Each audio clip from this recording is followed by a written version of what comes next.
Uh,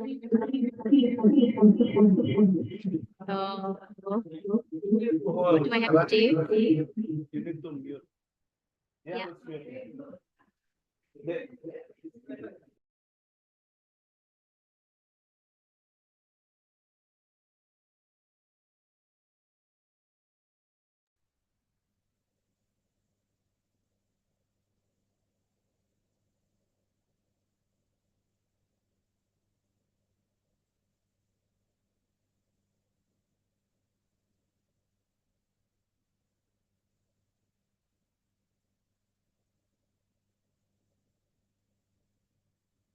Naku, mano ba ya?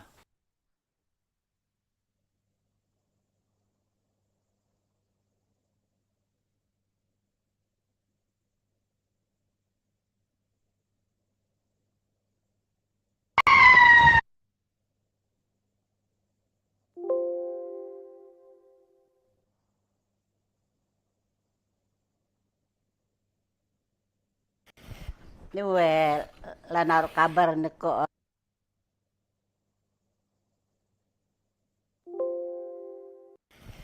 liwe lanar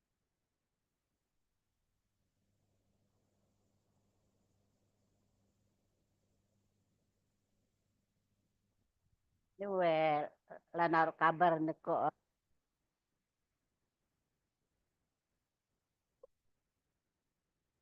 liwe lanar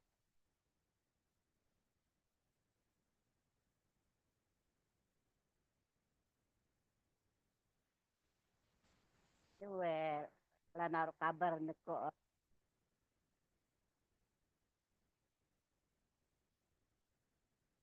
liwe lanar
Testing.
Okay, I think we just start. Good morning, everyone. So welcome back to the Enggano seminar series. And this is the second day where we have more practical stuff. And we will begin with Charlotte Hemmings from Oxford Uni, who will talk a little bit more about the theory of language documentation and methods for doing linguistic fieldwork. And then after lunch, we will do practical activity with Ilan and Flex. Okay, over to you, Charlotte. Thank you very much. Thank you to G'day for organizing such a wonderful opportunity to come together and talk a little bit about the Enggano project and language documentation in general. As G'day mentioned, we hope that today will be a little bit less formal than yesterday. And with that in mind, please feel free to ask questions at any point if you would like to. I hope that we can have some discussion during this workshop as well. And please feel free to ask questions in English or Indonesian or whichever language you please. And we will somehow manage to answer them. Okay, so today, oh dear.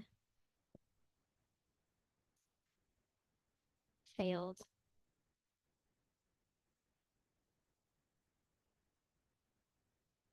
Okay. I'm going to start with a brief introduction to myself to tell you a little bit about my experiences with language documentation. Then I'll talk a little bit about linguistic diversity and endangered languages as background for why we would think about doing language documentation work. Then talk a little bit about what language documentation is and how it differs from description. And that hopefully will bring us to the coffee break.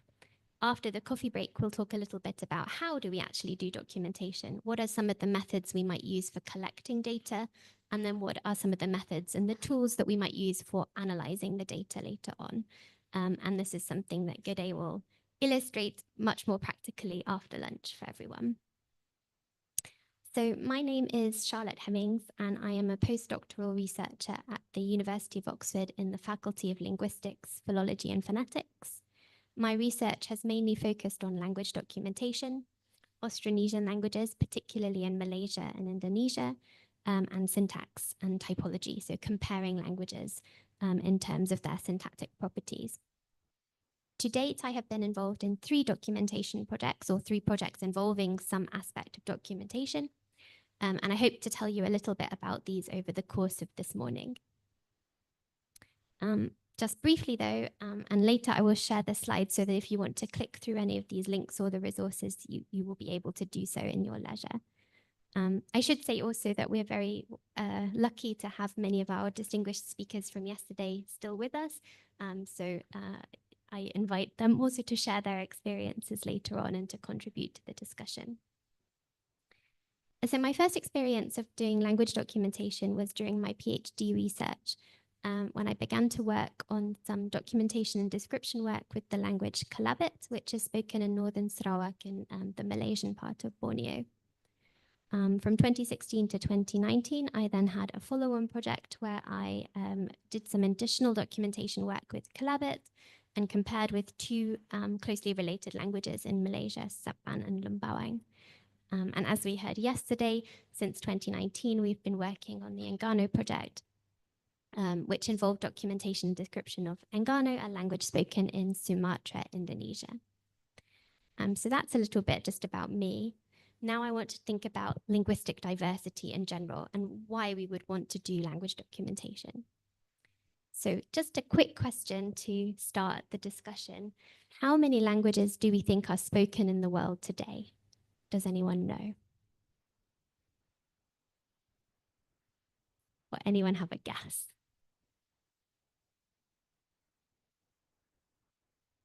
300. It's a little bit more. What, maybe it's 10,000. It's a bit of a nasty question really, because it's kind of hard to tell. There isn't always a clear-cut distinction between what counts as a language and what counts as a dialect. Nonetheless, experts estimate that there may be around 7,000 languages spoken today. And projects like the Ethnologue or Glottolog provide lists of spoken languages and varieties according to the language families that they belong to. However, many of these languages, these 7,000 languages, are what we might call oral languages, which means they don't necessarily have a long written tradition. And many of these languages are endangered, meaning that they are no longer being passed on to the next generation and may therefore cease to be spoken. So we know that languages can vary in all sorts of different ways. We talked yesterday in the seminar about some aspects of divergence and all the different ways that languages can be different from one another. So structurally, they can differ, but they can also differ in terms of the status that they have and the way that they're used, the kind of range of contexts in which you use the languages. But you don't have to answer this question, but perhaps you can think to yourself of examples that you may know from the languages that you speak or the languages that you know around you. So we know, for example, that there are some languages that have a great many speakers, but also languages that have very few speakers, sometimes only handfuls, a couple of speakers remaining. And we know that languages, although there's no exact correlation, the fewer speakers that there are of a language, the more likely that it is that a language is endangered and will no longer be passed on to future generations. So to give a case study that's close to home, although probably many people in the room will know a lot more about this than I do, here is kind of a very small map of Indonesia.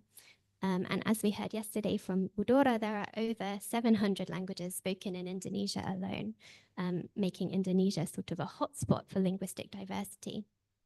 Many of these languages belong to the Austronesian family. This is true of all of the languages in Sumatra that we talked about yesterday. But there are also approximately 200 languages that are classified as Papuan, which essentially means not belonging to the Austronesian language family. And so a lot of linguistic diversity and structural difference, divergence.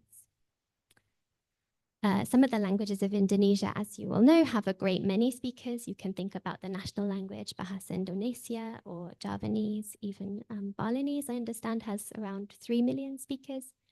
And then at the other end of the scale, there are languages that have very few. So our colleague Mary Dalrymple previously worked on a language called Dusna, which in 2011, when they were doing their research, had only 3 speakers remaining. Speakers also tend to be multilingual, as you know, meaning that people have lots of languages in their repertoires, including the national language, but also local languages and other languages of regional importance. And as a general trend, many local languages in Indonesia are facing the threat of endangerment as speakers shift to using Indonesian or other lingua francas in more and more domains, in more and more contexts. So this is from the Ethnologue. You can see that there are a great number of languages. Of those 700 languages would be classed as endangered to some degree. So what can we do? What can we as linguists do to help in this crisis of language endangerment? Well, this is where we can kind of teach ourselves about the languages around us, help to support language revitalization endeavors, as all of us in this room are already doing, and engage in language documentation and description projects that help to create long-lasting records of this linguistic diversity that we see.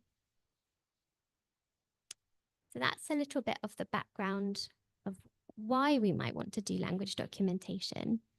Now we can start to think a little bit about what language documentation is. So as we kind of briefly discussed yesterday, language documentation is a field of linguistics that developed in response to increasing recognition of the extent of linguistic diversity. So the many different ways in which languages can be different from one another, and also the threat of language endangerment. So the idea that we might be losing this diversity as people shift to kind of speaking the same language. In the earliest tradition of language documentation in the 20th century, often language documentation referred to linguistic study of indigenous languages in the tradition of Franz Boas. I think Prof. Arke mentioned yesterday the idea that many people would seek to collect what was called the Boasian trilogy of a collection of words or a dictionary, a collection of texts or storybooks, and a collection of grammatical forms or a grammar. So that would kind of be the output of documentation projects back in the earlier 20th century would be usually a dictionary, a grammar sketch, and a text collection. Over the last 20 or 30 years, really, there has been an effort to make the theory and the practice of documentation a bit more explicit, on the one hand, and also to distinguish language documentation from descriptive outputs. So maybe to make a distinction between the primary data that you're documenting and the kinds of descriptive outputs like sketch grammars or like dictionaries that you might create on the basis of this primary data or analyzing the primary data. So if we think about language documentation today, Himmelman 2006 is a seminal article, and I have provided the reference later on at the end of the slide so you can go back and have a look at this. And he said then that the aim of language documentation should be to compile a representative and lasting multi-purpose record of a natural language or one of its varieties. So these are all really important things to think about. What does it mean to be representative? What does it mean to be lasting? And what does it mean to be multi-purpose? In fact, maybe it's worth having a little chat to the people around you and thinking about what this might mean in the context of language. And then we can kind of think about that. So maybe speak to the people next to you very quickly and think about what does it mean to be a representative documentation? What's a representative record? What makes something lasting? And what makes something multi-purpose?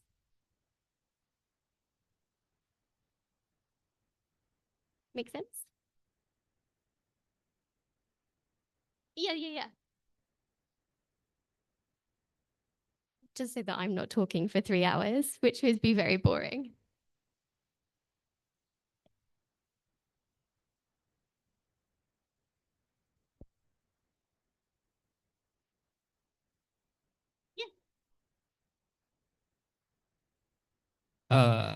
My name is Eka. I would like to share my ideas about representatives, lasting, and multi-purpose in language documentation. In my opinion, representative means that we have a good data of language. As you know, with the technology, we can make the data is more robust and more flexible. It's also what it means to be lasting, because in a soft copy data, it differs from physical data. So it would be lasting if we can save it in a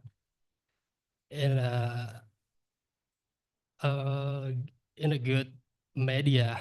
I'm sorry. And also multi-purpose. It means that we can do a lot of things with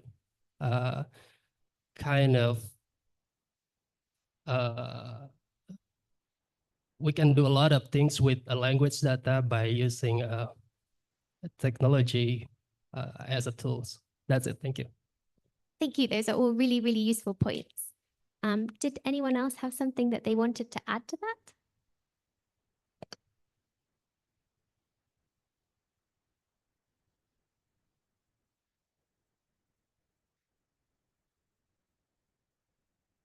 I'd like to add a little more point about that. I'm not sure whether that is correct or not. All I things think are correct. later on, you're going to say more about this based on your experience, which is good. One point about lasting multi-purpose record, that's I think it's also need to be pay attention of, because then we want to have a data that could be still be a resource for discussion or more research later on after the main purpose has been done or has been discussed. So yeah, we need to look at many possibilities. So maybe if we want to do a video rather than just a record. So later on, we can see just not just the conversation or like a pronunciation point of view, but also like gesture or sign that is produced by the speakers. Yeah, thanks. Thank you. That's a really important point, especially thinking about gesture, thinking about all sorts of things. Yeah, so thank you. Those are both really, really useful comments. When we're thinking about representative, we want to cover all different aspects of language. So different, different kind of things from the sounds to the words to the meanings, but also gestures, things like that. Also different kind of topics that people might talk about, different ways that people use language. So more formal speech to more informal speech.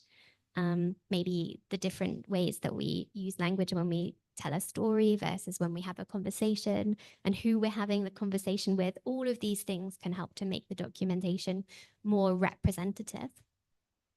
As for lasting, absolutely thinking about the kind of format that we save our data in is going to be really important. If we've got something that's written on paper, eventually the paper will disintegrate and we will lose it. Similarly, if we have things saved in kind of particular formats that are only playable on particular devices, if those devices go out of use, for example, I'm thinking of mini discs now. In the past, people use mini discs. Now it's basically impossible to find a mini disc player. So you have to think about kind of updating the formats that you're going to keep your data in so that it's not only available now in the next 5 years, but also in the next 100 years or the next 1,000 years or forever, hopefully. And thinking about this idea of multi-purpose, you probably have a particular project that you're interested in, a particular theoretical question or a particular thing that that interested you, that you wanted to do. Whether that's kind of a very specific research question or kind of creating a dictionary or creating a grammar or something, you have some particular aim for your research. But when you're collecting data with languages that haven't been documented or languages that are endangered, you're also creating these resources that could be used by all kinds of other people, not just linguists, but also speakers, historians, anthropologists. So you kind of think about making your data as widely usable as possible. So these are 3 things to think about when we're kind of planning our projects. And thank you for your feedback there. So when we're trying to do this, when we're trying to create representative, lasting, multi-purpose records, what we're really doing is collecting a corpus or a collection of audio and video recordings. So essentially, we're recording people using language in lots of different ways, using audio and video. Kind of as we talked about, one major advantage of having video as well as audio is that you capture all of these other aspects of language, for example, gesture. It can make it easier to interpret the data as well if people are using lots of deictic terms like here, there, etc. If you can see the people and what they're pointing to, maybe when they talk about something, it can make the data just more accessible later on. So we not only collect these primary recordings, so we not only end up with a collection of audio and video recordings, but we also try to add value to them, to make them usable, to make them multi-purpose. And the main things that we as linguists add to our data is a transcription to say, what's actually being said in this recording, a translation into some language of wider communication so that we can understand what it means if we're not speakers of the language. And then various other kinds of annotation, including word-by-word gloss so that we know what each part of the word means and which part contributes which meaning. So we kind of create this record by having audio and video recordings that we add value to. And as well as collecting the recordings themselves, we also collect systematic metadata, which is data about data, essentially. Perhaps you're all familiar with metadata, but in the context of language documentation, it's really, really important because you might make a recording of someone and right now you think, oh, well, I'll remember forever who this person is and what they're talking about and this wonderful story that they've just told. But if you go back a year later, and try to remember exactly what was said on that occasion, you probably won't remember even a year, or even a couple of weeks from then, let alone kind of 10 years, 100 years. So it's really important to collect data about your recording. For example, what's the language? Let's say you're working with an endangered language and in 100 years or so, there are not many speakers left. It would be useful to know what that language is so that people later on can know how to use that data. Who's in the recording? Where are they from? What particular variety of a language are they speaking? What are they saying? What kind of recording is it? What is the context in which you made the recording? Collecting all of this data together with your audio and video recordings make those recordings more usable and more long-lasting, more preservable. So we not only collect this metadata, but we right from the start think about making our records long-lasting by thinking about archiving in language archives. And thereby we try to make materials understandable. So, you know, we not only have a recording of the language, but we know what is said. Findable, so we can find a particular word or a particular story or a particular thing that we're interested in really quickly and easily. Preservable, so that we can keep these records for as long as we need to. And usable, so that all those many different users can use the data in whatever way they need to. And that is the aim. So in this article, Himmelman then suggests that there's the following differences from this previous approach where people were saying, okay, to do a language documentation means we make a dictionary, a grammar, and a text collection. So firstly, he says the big change now is that we focus on the primary data. It's not just a means to an end. It's not just the data collection process that allows us to produce these other resources, but it's an output in itself that's going to be useful. And we, of course, all know this from the idea of corpus building. So the primary data gets a really central position in language documentation. There's also an explicit concern for accountability towards the data itself, so that we can kind of show where the data's come from, how we've collected it, so that it's reproducible, but also towards the language and towards the speakers, most importantly, that we're working with. In addition to this, there's a concern for long-term storage and preservation of this primary data. So we're really thinking about our data management and thinking about this idea of archiving, making the data available for the future, right from the conception of the project. There's been a move towards working in interdisciplinary teams where people bring in different aspects of different expertise, whether that's kind of expertise in the technical side of things, expertise in the tools that you can use, expertise in language pedagogy, all of these things that can make the project more viable. And most importantly, there's been a kind of push to having the direct involvement and direct collaboration with the speech community. So if language documentation is really the collection of the primary data, and we're thinking about the primary data as the kind of main output of this work, language description, on the other hand, involves the use of this primary data to analyze the structure of the language. In essence, this means that we're making generalizations across the data that we collect, maybe on the basis of questions that we directly ask language consultants or by analysis of a corpora. Either way, what we're trying to do then is to kind of label and categorize phenomena. So this may be things like assigning a word class to particular words, deciding what the relevant word classes are in a given language, or analyzing particular constructions, anything really. And when we're talking about description then, we're usually using some kind of functional or formal theory as a model for our explanation. So this is where our kind of knowledge of linguistics really comes in. Ultimately, Himmelman claims, at least, that documentation and description really do need to be distinguished in our minds as separate endeavors, because we know that the same data could potentially be analyzed very differently by different people.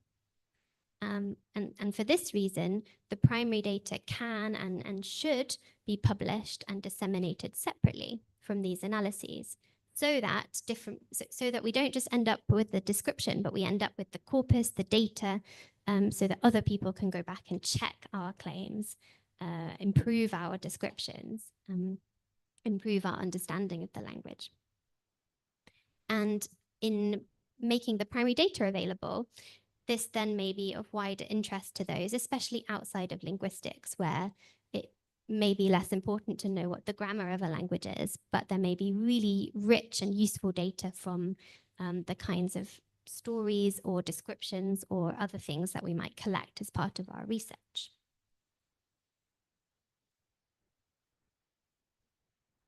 So that's the theory then. That's kind of what documentation is, the collection of this primary data, the audio and the video recordings that we add value to, plus the metadata.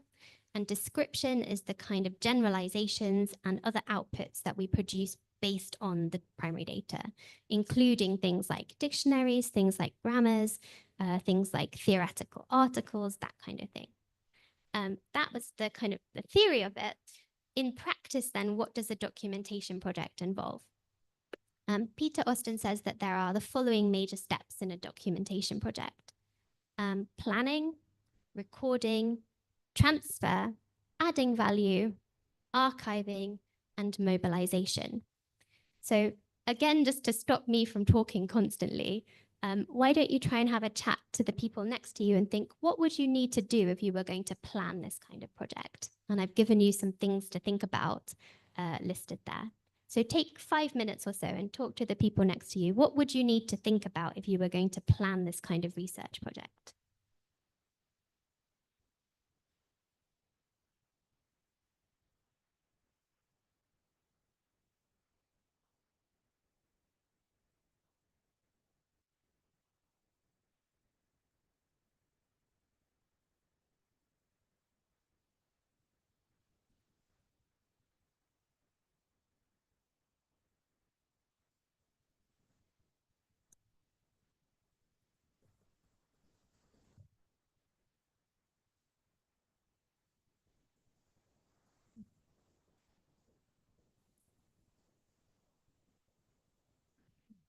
Please feel free to talk loudly. It's very informal. I know it feels stressful to talk to me directly when I'm sitting up on the stage, but hopefully it's less stressful to talk to the people next to you.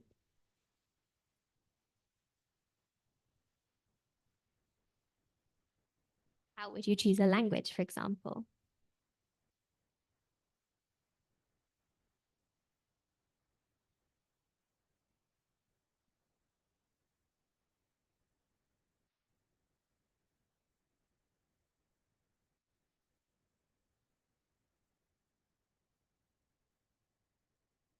Maybe I start with informant.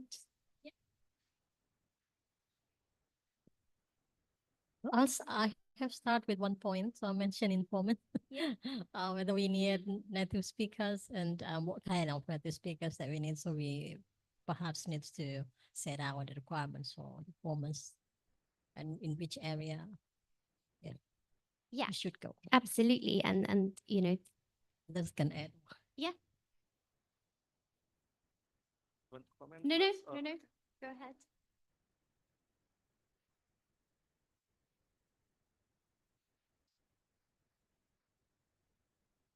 I'm sorry, can I get the question again? Yeah.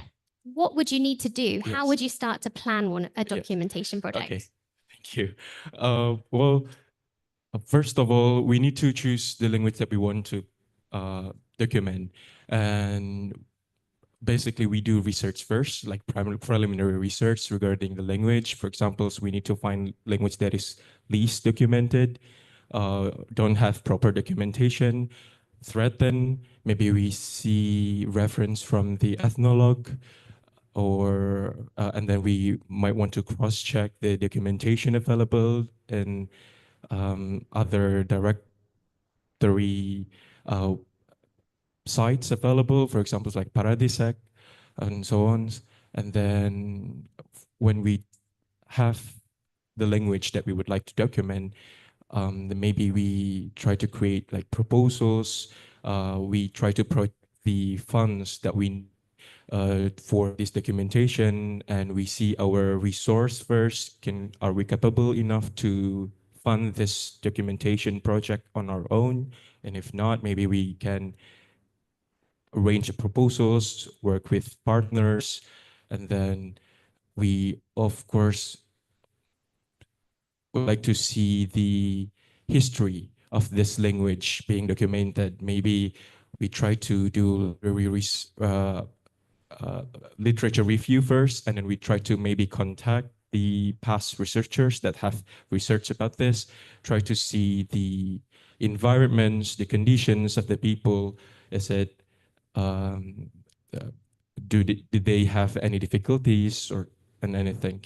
And then when we already have the grand schemes that we would like to do, then of course consent forms, ask the people, will they be agreed uh, to be the research partners here?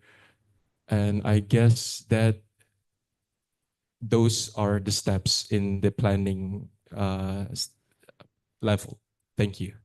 Yeah, thank you. That's all. Both comments were really, really useful. Absolutely, the kind of first thing is to work out what language we're working with, and there may be different considerations depending on whether we ourselves are speakers of the language that we're documenting or whether we're not speakers of the language. And kind of depending on this, one of the first steps, of course, will be building relationships with the community and kind of establishing communally what the goals of the project should be. And then, of course, you're going to want to do some literature review, what previous documentation exists, what's known about the language, what are maybe some of the interesting linguistic facts, what should the aim of our documentation be, inspired by the different needs of the different stakeholders in the research. And at that stage, thinking about funding is going to be important. What would you need funding for?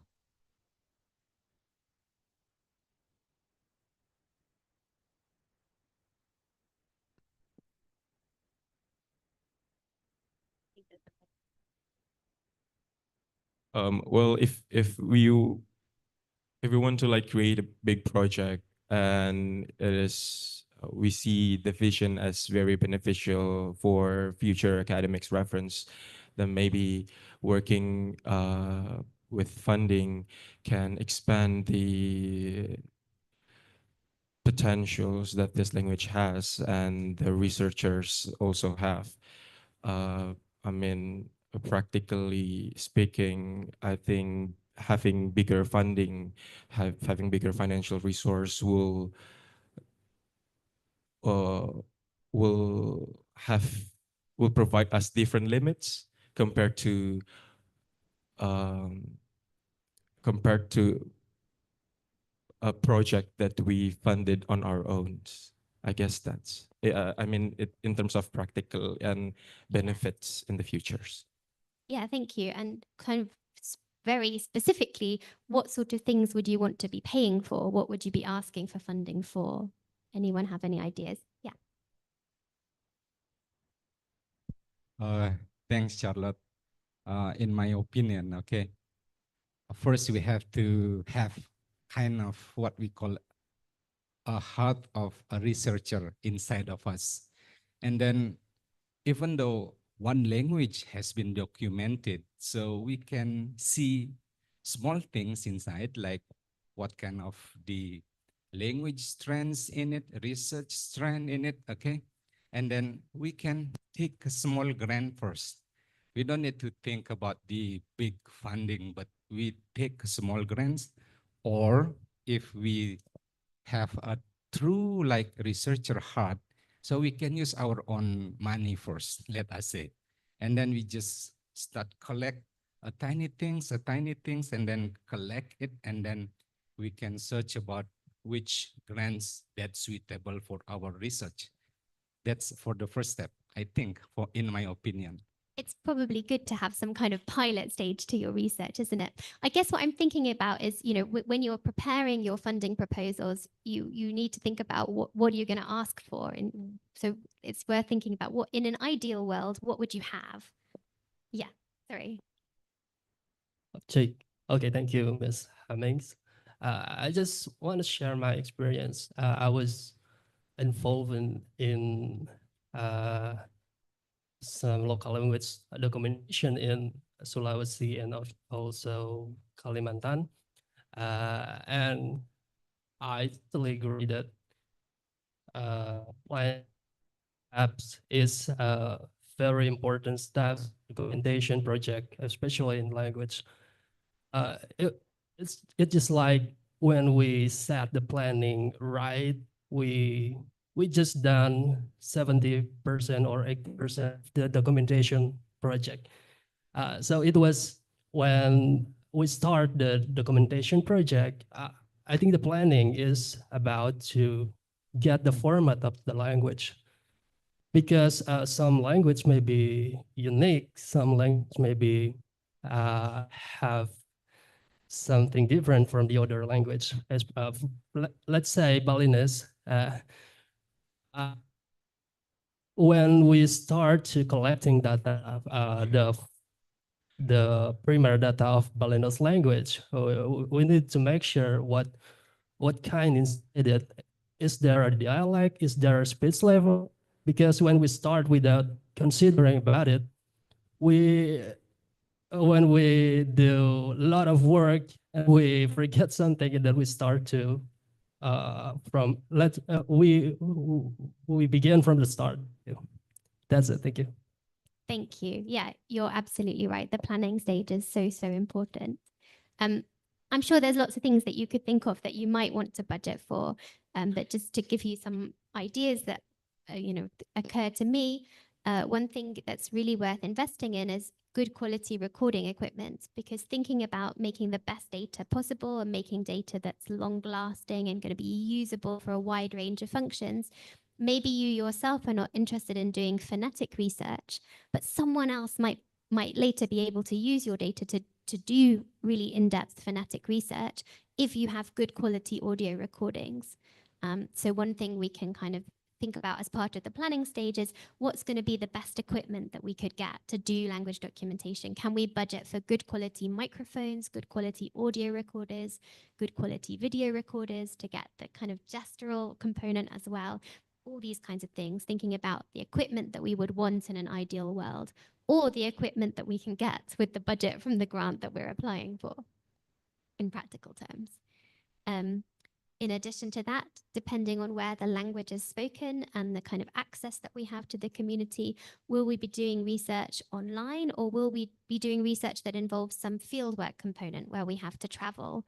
And do we need to budget then for the travel component for our stay in a particular area? And of course, we'll need to budget for some money to reimburse our consultants and to kind of give back to the people that are contributing so much to the documentation project. So those are kind of three things that occur to me off the top of my head, but I'm sure there are other things that we could budget for.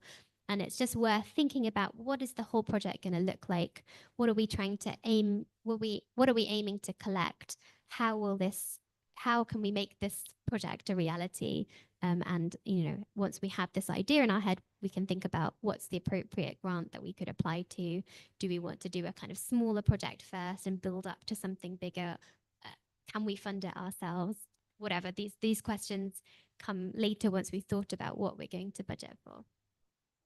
Assuming that a project may then involve some field work, there might also be some training component to this. For example, the Endangered Languages Documentation Project run various training courses that you can apply for.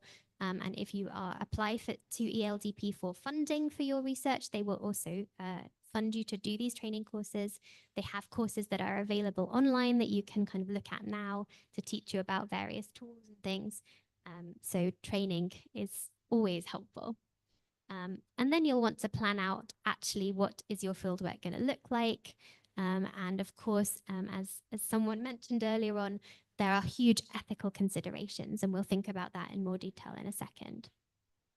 The recording is straightforward, I think. So once we've worked out how to use our equipment, we've allowed ourselves time to practice.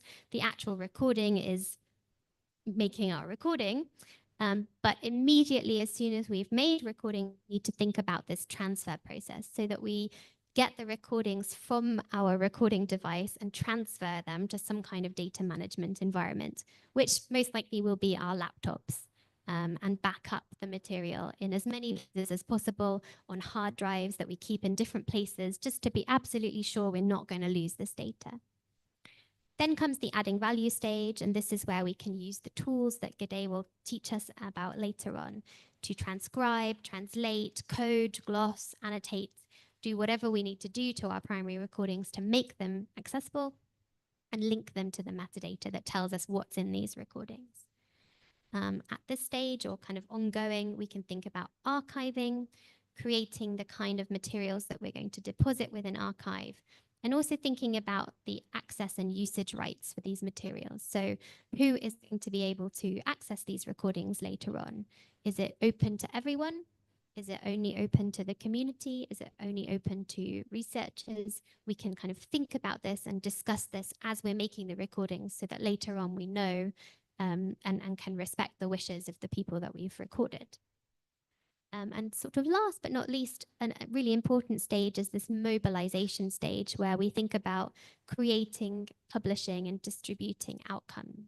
These may be the more kind of traditional academic outputs that we think about, like journal articles, a thesis or something like that. But they may be less traditional outputs or things that may be more valuable to speaker communities, things like dictionaries or teaching materials or subtitled videos or other outputs that make this kind of these recordings that we have accessible to people in a wider fashion. Oh dear. Okay, so before I kind of tell you a little bit about the projects that we've been involved in, there are two more points that I really kind of wanted to stress on. And the first of these is the ethical component. So when we do research that involves interacting with people in general, but especially when we're working with Indigenous communities, we have a really important responsibility to conduct our research ethically. Of course, presumably all universities have some kind of ethics approval process that you need to go through when you're doing your research.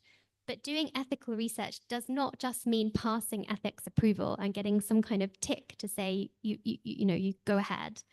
It means really thinking about what it means to conduct research ethically.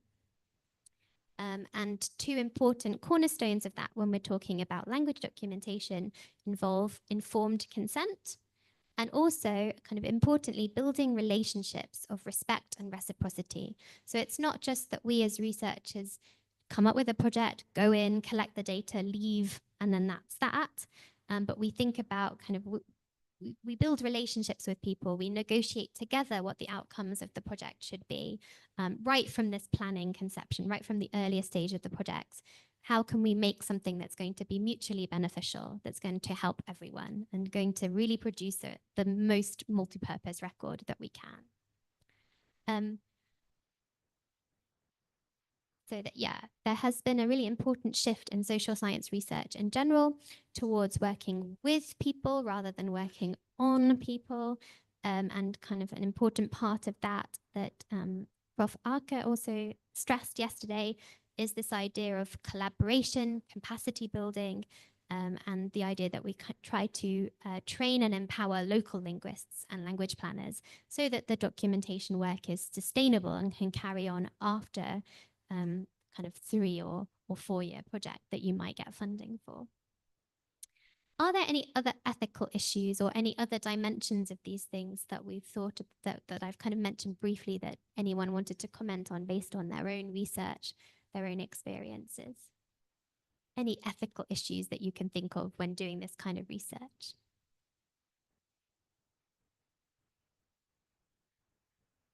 Did you have something? Yeah.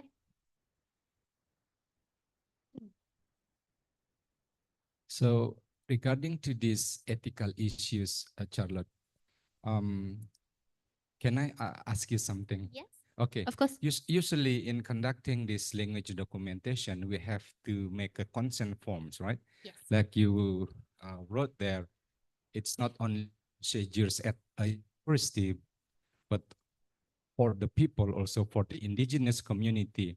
In this case, is it possible if we use kind of verbal consents only, like a mutual agreement between us as the researcher and also the community as the data, for example? Is that okay? Just agreement by verbal, not in a written form? Yes, I don't think it has to be a written consent form. It could certainly be oral consent. I guess what I meant is you can have a form and people can fill in a form and sign a form, but it doesn't necessarily mean that they've really given informed consent, which would mean that people understand exactly what they're saying yes to and exactly how the data will be used. So I guess what I meant by that was that it's more important to really think about how do you convey what your project is going to involve? How do you convey what it means to collect this data and make it available forever? Because that's what we're trying to do, I suppose, when we're preserving, thinking So about this. it will be fine, right? But in our, let us say, we collect and we record the data, for example, language, word list, or everything about it. And then in the progress report, of course, we have to report this to the grant funder, right?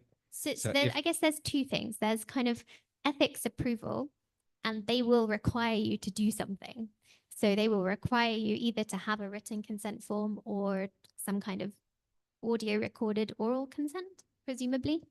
And then there's actual ethical research on the other hand.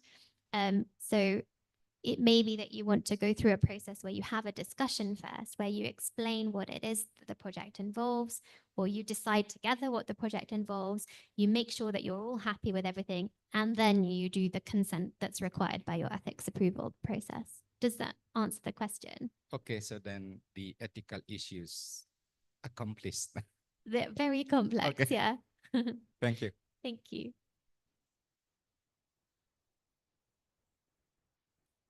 About, You expect comment? Adam? oh, No? sorry, was there something else someone wanted to say?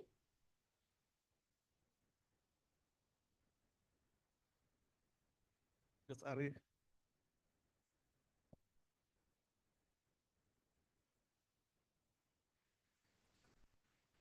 If not, it's okay. But yeah, on this kind of topic of informed consent, it's important to think about not only asking people, is it okay if I record you, but also thinking about what you're going to do with the data later on.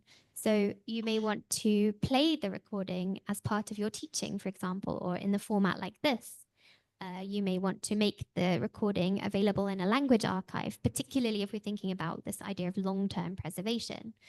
You may want to share the recording with other people in the community or with other researchers. All of these potential things that you might want to do with the recording, make sure you've discussed that with whoever you're recording so that they can say, you know, because someone might be happy to sit there and tell a story right then and there, but later on they might think, oh, but this has now been shared with all these people and I never said that that could happen. So I guess the point is to think at the point when you're discussing consent, all of the things that you might want to do with that data, discuss that at that point and collect informed consent for the whole project, which is, again, going back to this idea of why planning and having a whole conception of what the project will look like, what data you want to collect, what you're going to do with it right at the beginning is really, really important. And the last thing I guess I wanted to say before I give you a little overview of what this looks like in practice with the projects that I've been involved in is this idea of data management.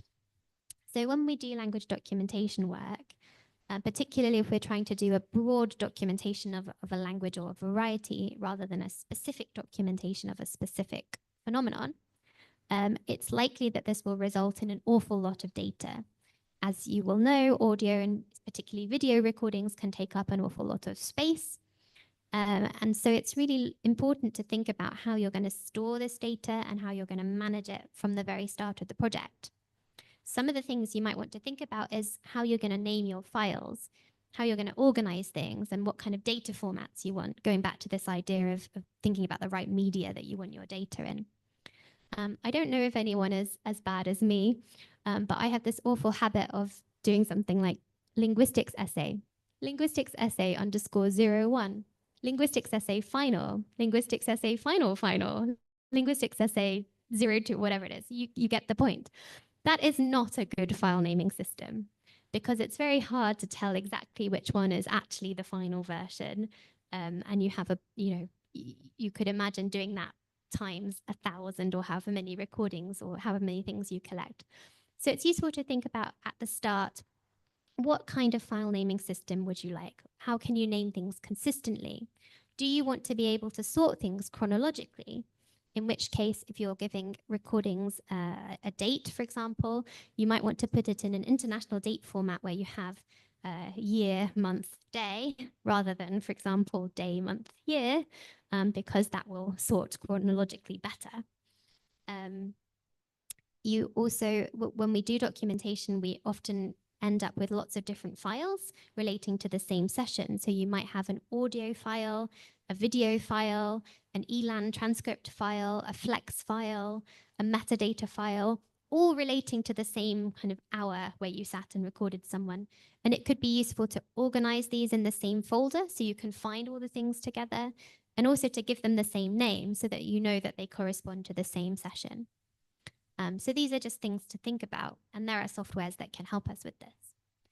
The other really, really crucial thing to think about is backup, and I cannot stress that enough. If you are working with a language that's spoken in a very remote place and you've traveled for hours and hours, days, whatever, to get there, and you've collected all this wonderful data, and then your computer fails or something happens, that would be so, so sad. And we can avoid that by having a good strategy for backing up our data. And then thinking about long-term storage and archiving as well. And there are a number of specialized archives that we can use to archive language data, including the Endangered Languages Archive, ELA, Paradisec. We've been using the Oxford Sustainable Digital Scholarship Service, and there may be similar archives here, and so on and so forth. And well, hopefully this is not just to scare you, I guess. This will not happen, I hope. But this is why backup is really important. I don't really know what happened to this computer. Presumably nothing like that would happen, but probably everyone has experienced at one time or other, something goes wrong, you didn't save something, you lose the file, and you've been working on it for hours and hours and hours, and then you have to start again. You just try to avoid that when you're working with endangered languages data. And very sadly, that a few years ago, there was a big fire at the National Museum in Brazil, and all these wonderful records about indigenous languages were lost because they were all paper records and they were stored there. So we try to avoid that by already thinking about how we're going to manage our data, making backup and transfer an important part of the project. Okay, so I think I have half an hour before the break. Is that right? Yeah, okay. Okay, all right. Well, we'll just go ahead. If at some point people are bored, we could stop. So I was just going to tell everyone, give a little bit of an overview. We had these sort of stats, and I was going to try and sketch them out in terms of the research that I've been doing to make it look a bit more, a little bit less theoretical, maybe, and then we can stop. Okay, so I mentioned that the first project that I had experience with was with a language called Kalabit, which is a Western Austronesian language spoken by some 2,000 to 6,000 people in northern Sarawak in Malaysia. And according to the EGID scale, it is considered to be threatened or endangered. At the time when I started the documentation work, there was very little in the way of previous documentation. There were some old word lists, a few descriptive sketches of the phonology and morphology mainly, and some ethnographic materials, but certainly no kind of corpus. During the PhD, I then conducted some fieldwork in the more traditional sense. So I went to stay there, predominantly in the village of Barrio, which you can see in this picture here. And I spent about 6 months in total. I subsequently carried out a further research project and spent a further 4 months in the area, not just in Barrio, but in some other villages where Saban and Lumbawang were spoken. And both of these projects combined documentation, creating these kind of audio and video recordings, this corpus, and a descriptive component as well. So here's the kind of consent form that I used, which you definitely can't see because it's super small on the screen, but maybe, well, you can't see. But the point is that there are lots of different things that say kind of, I consent to be audio recorded, I consent to be video recorded, but then all the things I thought I might want to do with the data afterwards, you know, are you happy for me to share this? Share this in research outputs like publications? Are you happy for this to be archived? Are you happy for this to be shared with other researchers, shared with the community? Do you want your name to be linked to the recording? So kind of often ethics approval processes are set out to protect people's anonymity on the basis of kind of medical research, but in language documentation, often that's kind of quite a strange thing to do because people don't necessarily want to be anonymized. They want to have their name linked to their story and they want to be acknowledged for their contribution.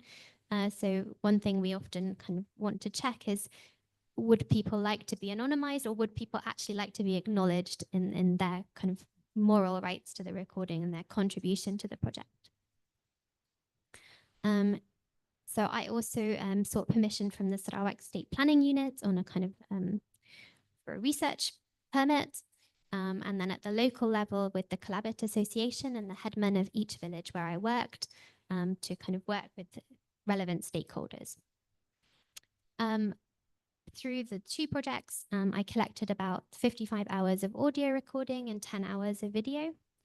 And these, in the kind of aim of being representative, included lots of different kinds of speech. So they included elicitation, which is a kind of cover term for when you ask directly for things relating to words, things relating to grammar, this kind of more classic linguistic research.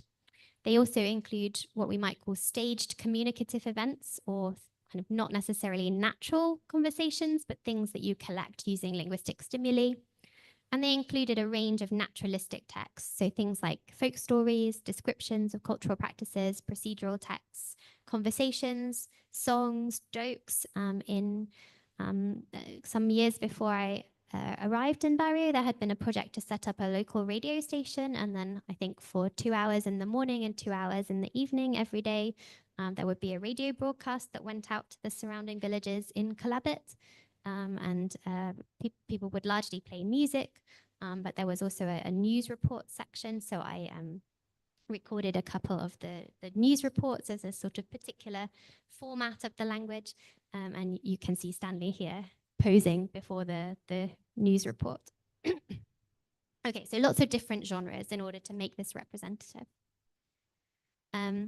Then we come to the adding value stage. So together with my main consultant, Florence, we added value using a tool called Elan that Gede is going to show us. And it kind of creates something that looks a little bit like this, where you see the video, and together with the video linked to the particular file, you can have transcription of different sentences or different intonation units and a translation into, in this case, English.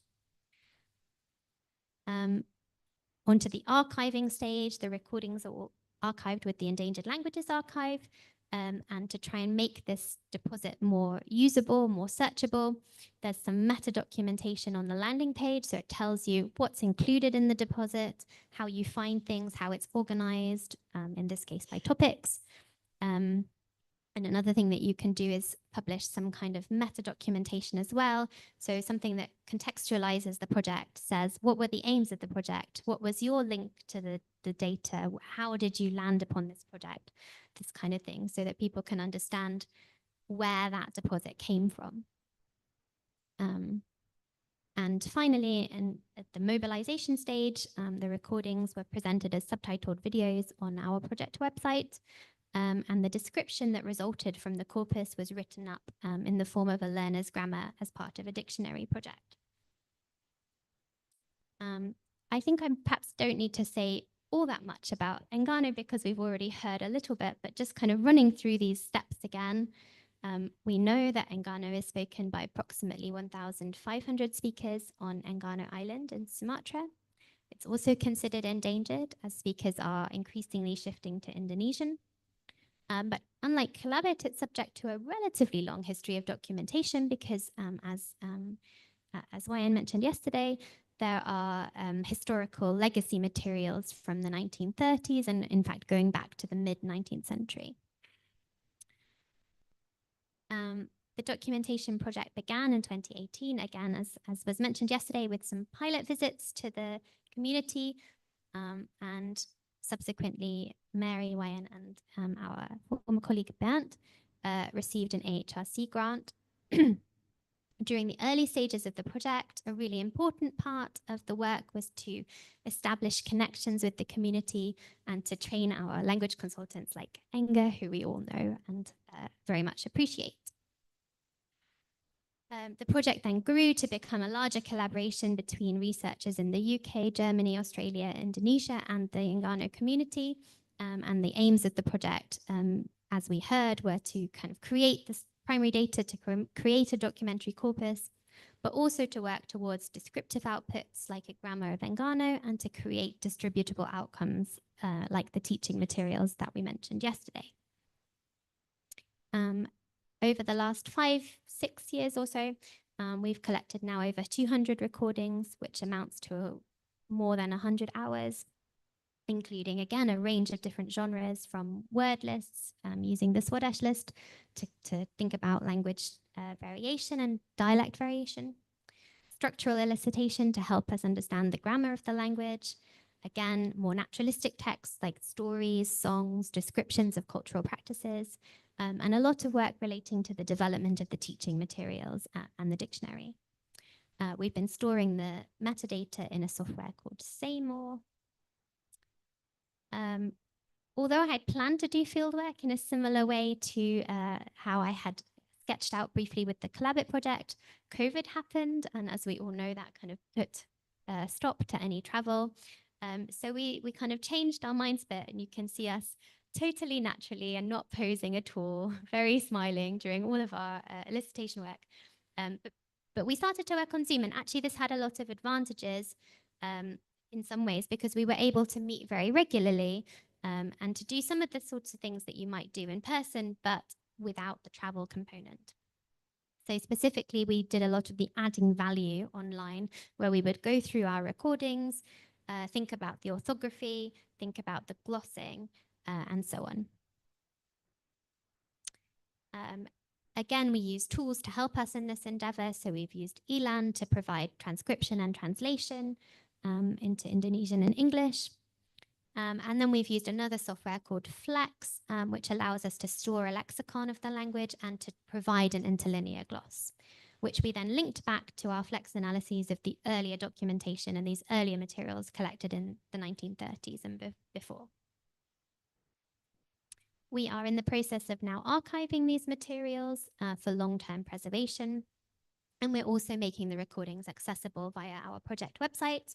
And we've used another software called LingView here so that you can play the videos and see the translation and the glossing in time with listening to the video. And finally, we've then collaborated on a number of distributable outcomes in order to mobilize our data, make it usable, make it accessible, including some of the things that you've seen yesterday, like the dictionary that came out of the follow-on project that Gede is working on, the teaching materials, a guide to the orthography, a custom Keyman keyboard so that you can use some of the special characters in our orthography. And most importantly, as has already been stressed, the project has focused on capacity building of local researchers to ensure the sustainability of the project. So I guess that's, maybe I'm a bit early to finish, but that probably doesn't matter. To summarize then, language documentation involves the creation of lasting, representative, multi-purpose records of a language. And this means not only thinking about the really valuable descriptive outputs that we might want to produce, but also focusing on and prioritizing in some way the collection and the preservation of primary data. So those audio and video recordings, not just as a means to an end, but as a kind of really valuable output in themselves. There are many ways that you can do this kind of work. You can do field work in the way that I had done with Collabit. You can also work online. You can work in cities. There's lots of different ways you can do it. But crucially, all of these involve working together, often in teams with language communities. And they all result in large amounts of data. So kind of thinking about the project and thinking in particular about these ethical issues and data management is going to be central to the planning of documentation projects. So I guess I'll stop here, but there's a little bit of time for questions if anyone had any questions or if anyone had any comments about the general theory of documentation before we stop.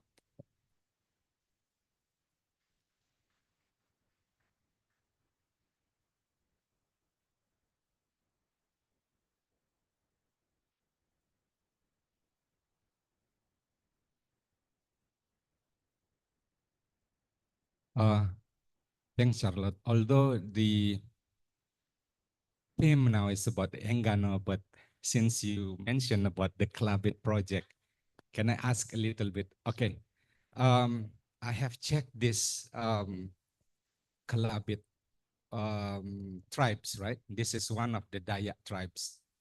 You know, the Dayak tribes, you know, spreading all over the Borneo Island, including in Indonesian part, in the Malaysian part, as well in the Brunei part.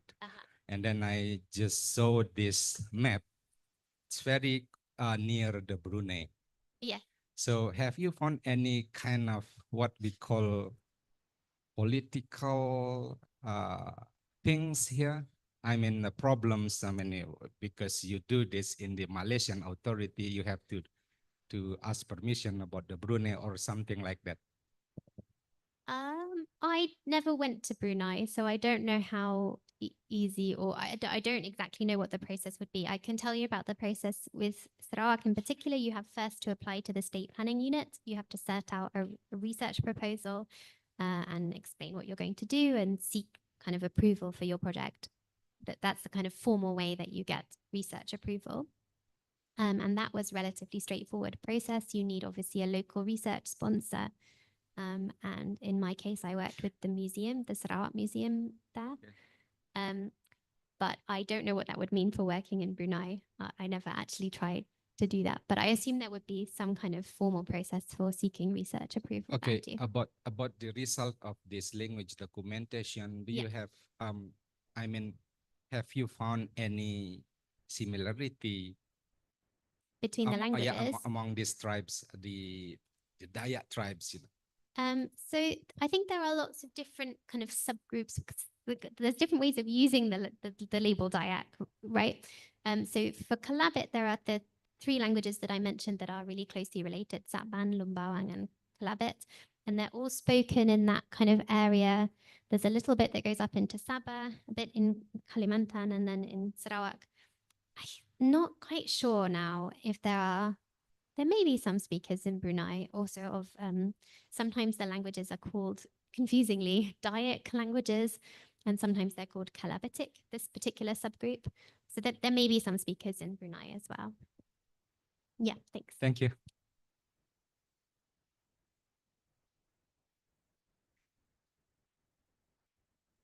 Hello. Okay. Thank you very much for the chance. I have several questions for you. The first one will be, do you use any other scales beside AGITS? Because so far I know I also want to do the language documentation, and I use two sources to define whether a language is endangered or not. The first one is ethnologue.com.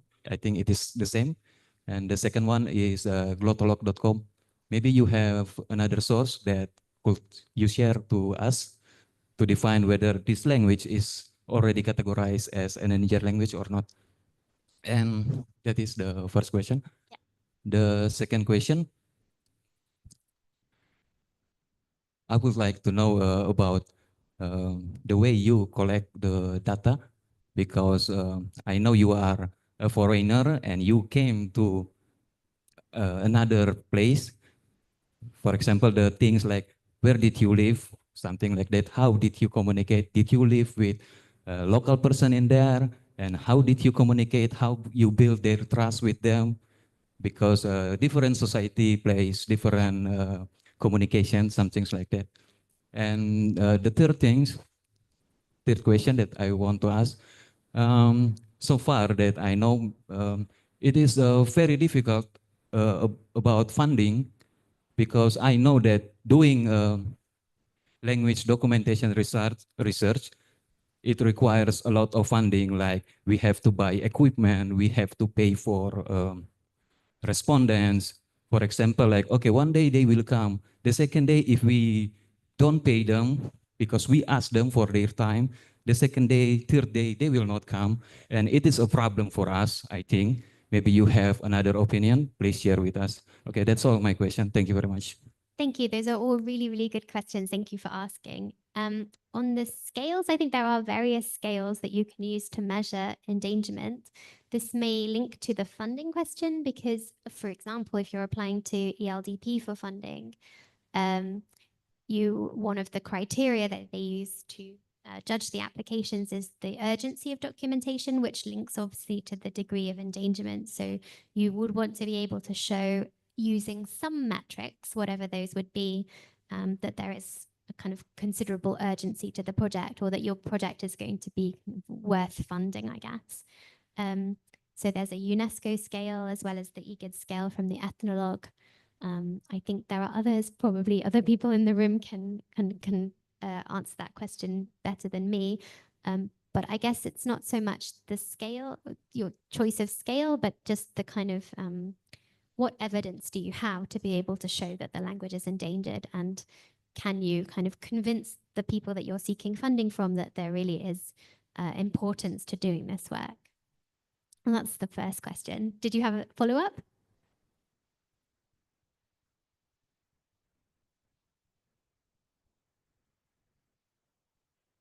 It is will be approved even though it is just one source we use.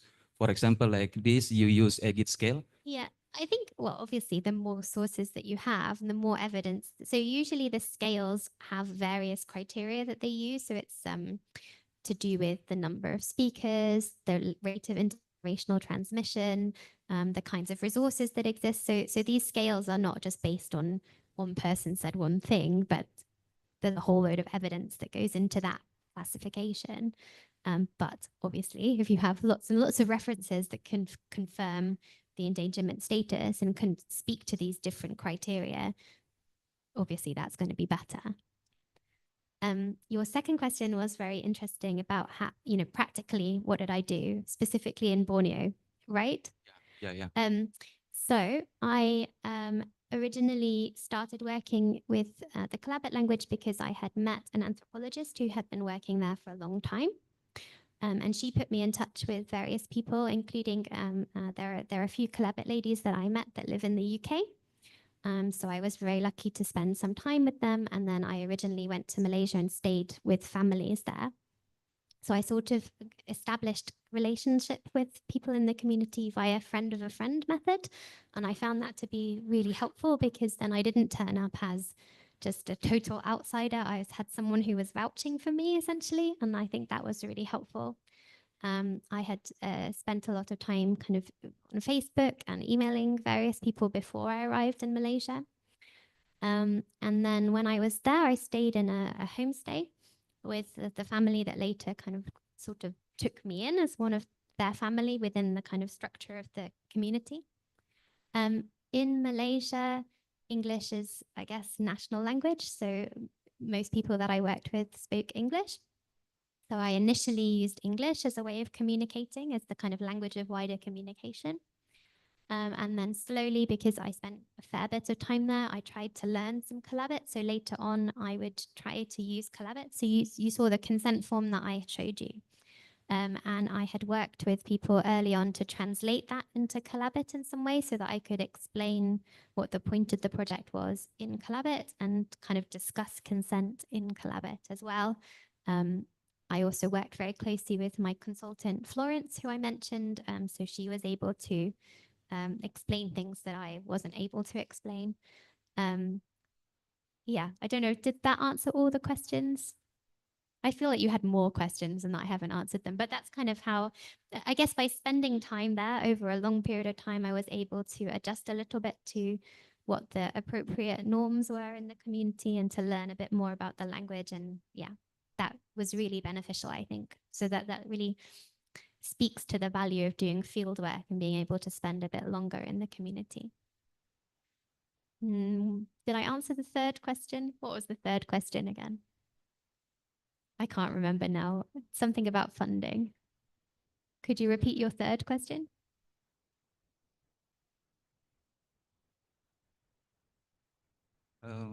My third question, Yeah. you asked about the funding. Yeah, Payment, the payment, yeah. payment. Well, yeah, I guess you do need money to pay people. Yeah. So it's about working out what an appropriate local rate is as well. And that's where kind of, I guess, talking to other researchers, getting a good sense of what the right amount to pay people would be, and then working out how many people you want to work with and applying for that amount of money. Okay.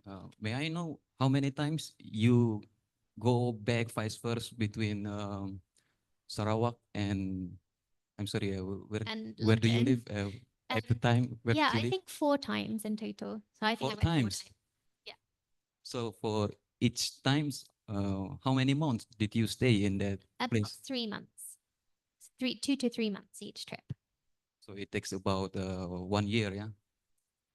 Yeah, but the whole thing was over 2 projects, so it was between 2013 and 2019.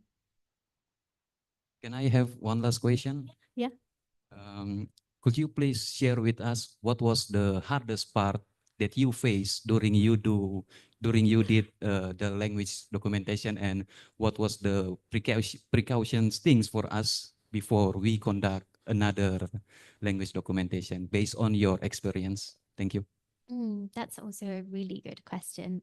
Maybe other people can also share their experiences of what is hard, or we can talk about this informally over the break, I guess.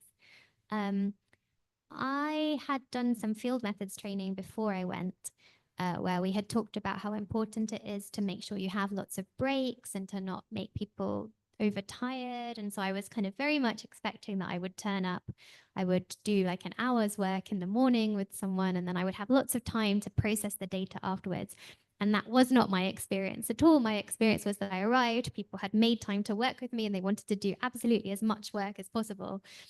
So I ran out of things to do quite quickly. And then I had to think a bit on my feet. So I thought afterwards I would rather prepare a lot in advance so that you have lots and lots of things to do. And if you don't manage to do it all, that's okay. But at least you make good use of your time. I guess being away from home for a long period of time can be difficult, just, in the way that it would be. It's tiring. It can be very tiring when you're thinking, trying to learn a new language and so on. What else is hard? I guess you have sometimes to deal with, you don't necessarily know the existing relations between people in a community, and there can be often people will have difference of opinion, and maybe some people are, closer friends with some people than with other people. And so you have to kind of tread carefully a bit so that you don't end up working with some people and therefore not working with other people.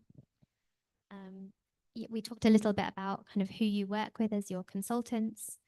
I guess sometimes having lots of work and then other days having nothing to do can also, you have to adjust a little bit and just be willing to be a bit flexible. Yeah, that's what I can think of off the top of my head. But these are all really, really good questions and definitely worth thinking about. There's lots of literature that you can read on the practicalities of fieldwork if you are planning to do this kind of thing. So I would definitely recommend kind of talking to people as widely as possible, listening to podcasts about fieldwork, reading the literature, and getting a sense of what some of these more practical issues would be. Thank you for the question. Thank you. Any other questions? Actually, we finished early, which is great because we have a lot of time. Okay. for question. And I just remember we do have break in the schedule, so it's just me forgetting things. Is there any question? If there is no question, I think we can have a break until 10:45. Okay, And in then that you case, can- we'll have a break and then we can think about the kind of methods that you would use to actually collect data about a language. Thank you.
Okay, I think we can start now for the second part of the workshop.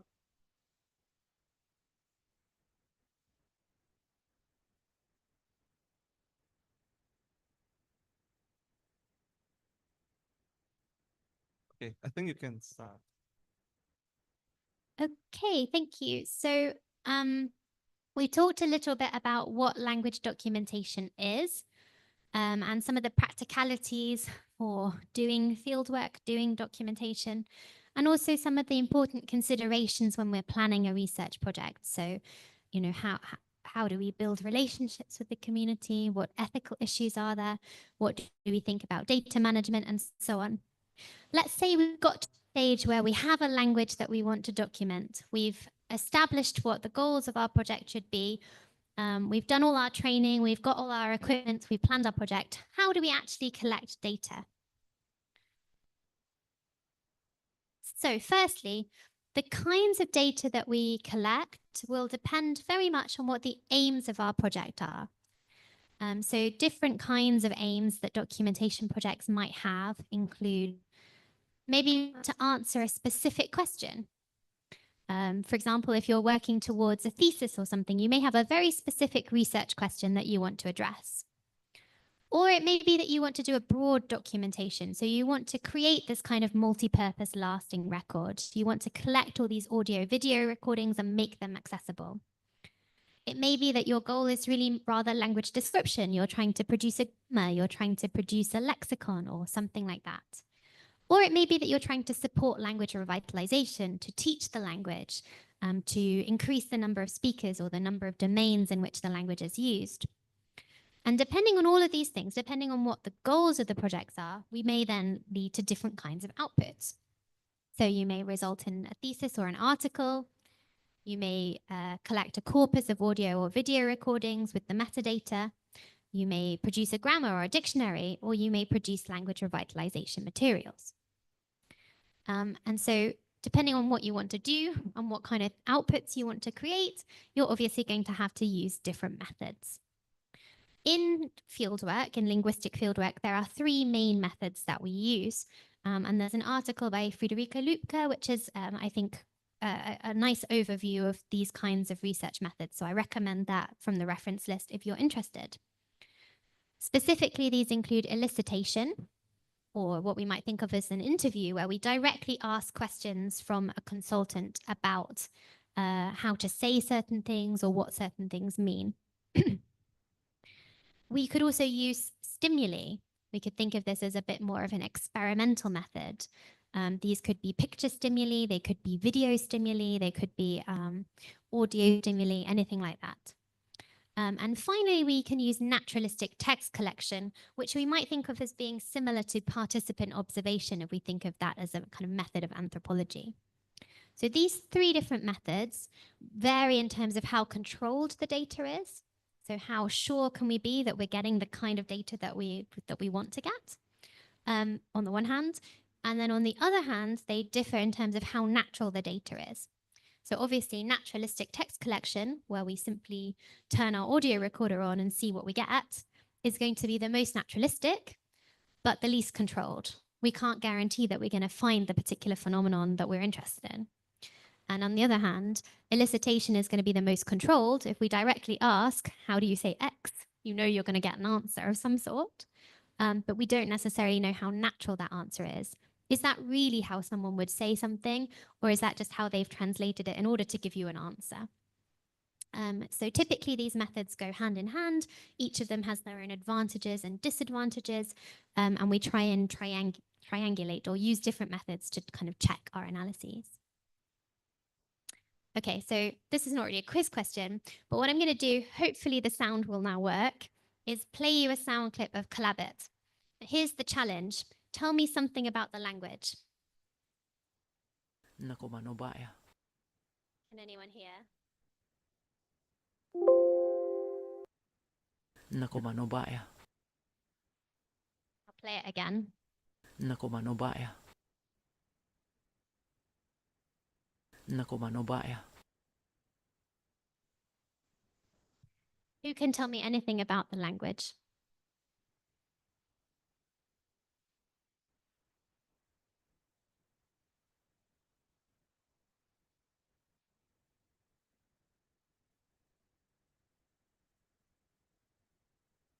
Okay, I just try one sound. So it's a bilabial voice sound, the b sound in the middle. Uh-huh. Yeah. So it's a bit of a silly question because we're linguists. So I suppose that we can potentially say something about the sounds that we hear. But beyond that, we can't really say anything at all, can we? Just from listening to Yes, that, because exactly. unless anyone in the room happens to speak Kalabit, which maybe you do, we can't say anything, right? So as it stands, this little clip that we have is not really usable. It's not really accessible for anyone apart from me, I guess. So what do we need in order to make this? How would we go from we've recorded something, how can we go from that to making it usable? How can we add some value? Can anyone think of anything you'd like to know in order to tell me something about the lab?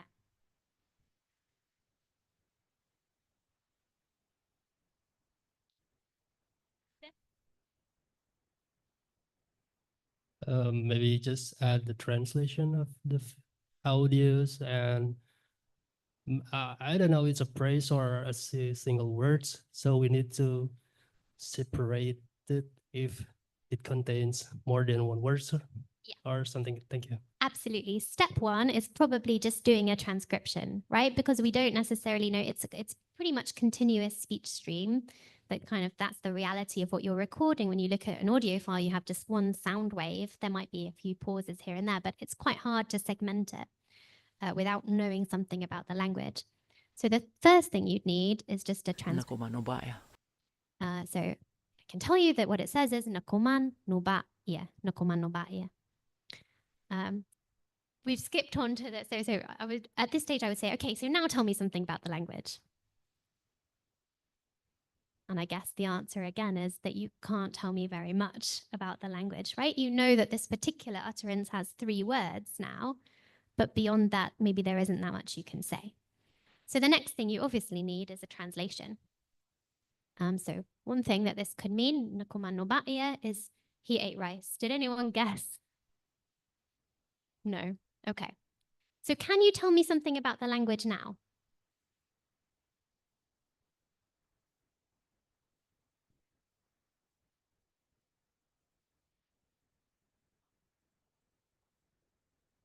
How do you know it's a VSO language?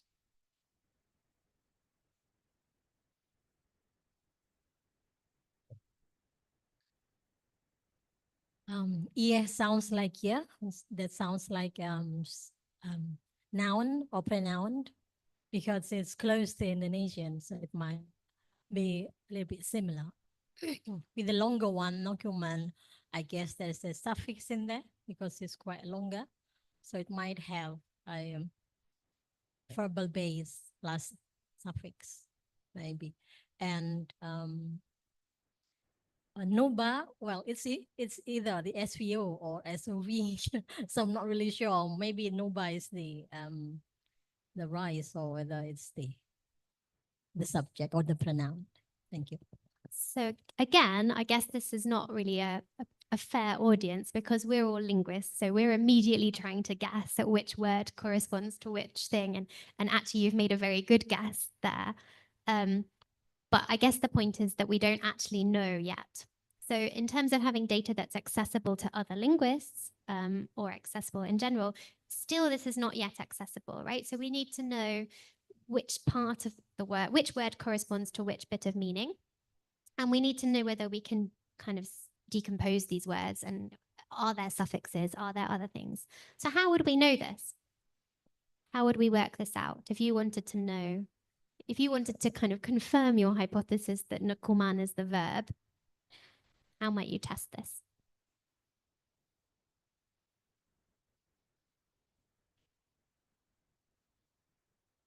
After this transcription and also the translation, we have to find other words or other sentences, and then we compare.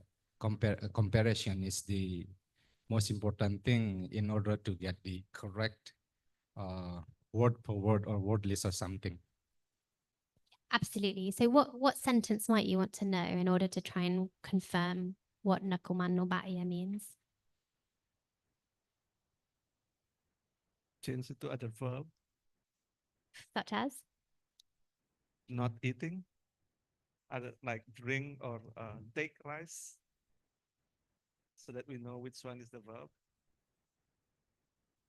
Yes, you can't drink rice. Well, I mean, take rice. That's what I said. Take rice or wait the rice, whatever, other than eat. Now I can't remember the verb take, which is not very good. Anyway, that's my comment. Identify the suffix, prefix or suffix. See the morphological changes. Yeah. So if you had a different verb, and now for off the top of my head, I just cannot remember the verb for take. But if you had a different verb, you would then establish that nakuman is the verb. How would you work out if there's a suffix or a prefix, or how would you work that out? Yeah, maybe because the word ate is in the past. Yeah. Maybe. So what might you ask for? What sentence would you want to know? Yeah.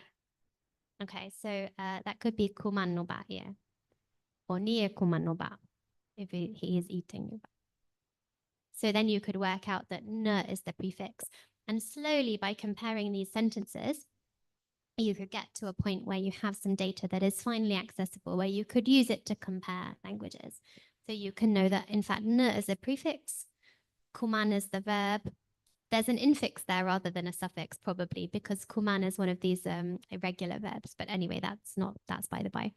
No bad. It's rice and iya, like you say, it looks like a pronoun, right?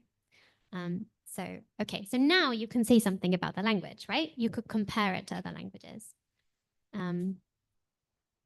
What might you say?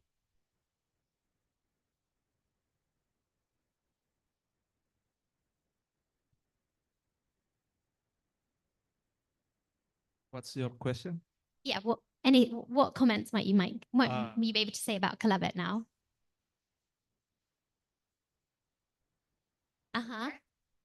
Yeah, because I know from my friend that she said that Nukuman is same with Dayak language. I think kuman is really common for eat in the Philippines and in Borneo. Yeah.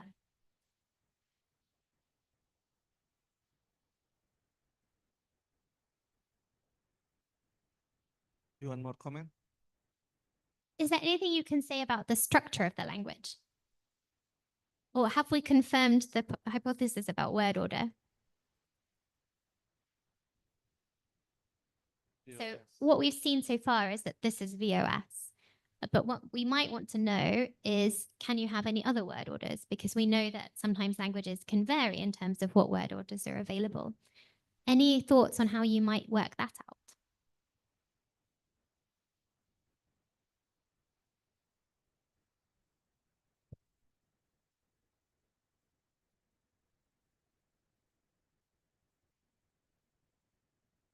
You might want to know perhaps what is the form of the third person singular in the object position other than the subject. I mean, as a patient than as an actor. Maybe. So maybe there's a marker on the different pronoun. Yeah. So that doesn't make any difference whether it's a subject or an object. You would still have ear, but that's something you would definitely want to check. I guess I'm thinking about in terms of word order. How might we check if there are more than one possible word orders? If there's more than one possible word order?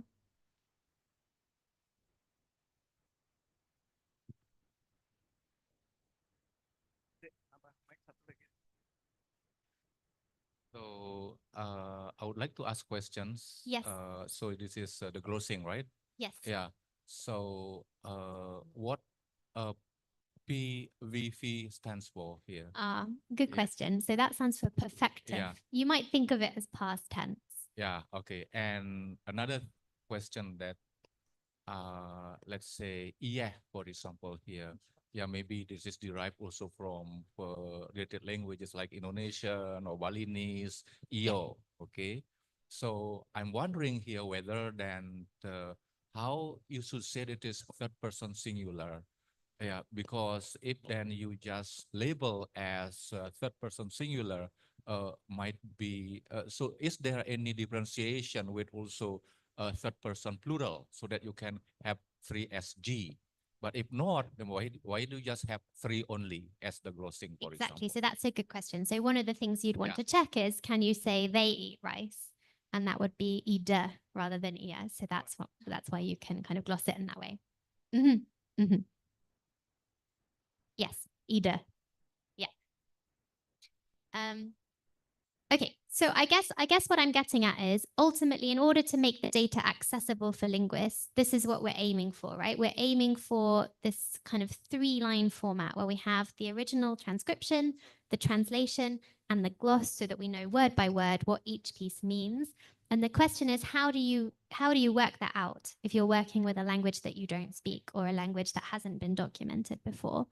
And as I said before, there are these kind of 3 different ways that you can do it. You can kind of directly ask people, or you can kind of work through corpora, try and translate different things, see what patterns emerge, and kind of work back to your analysis. And all of these methods have pros and cons. Yes, question.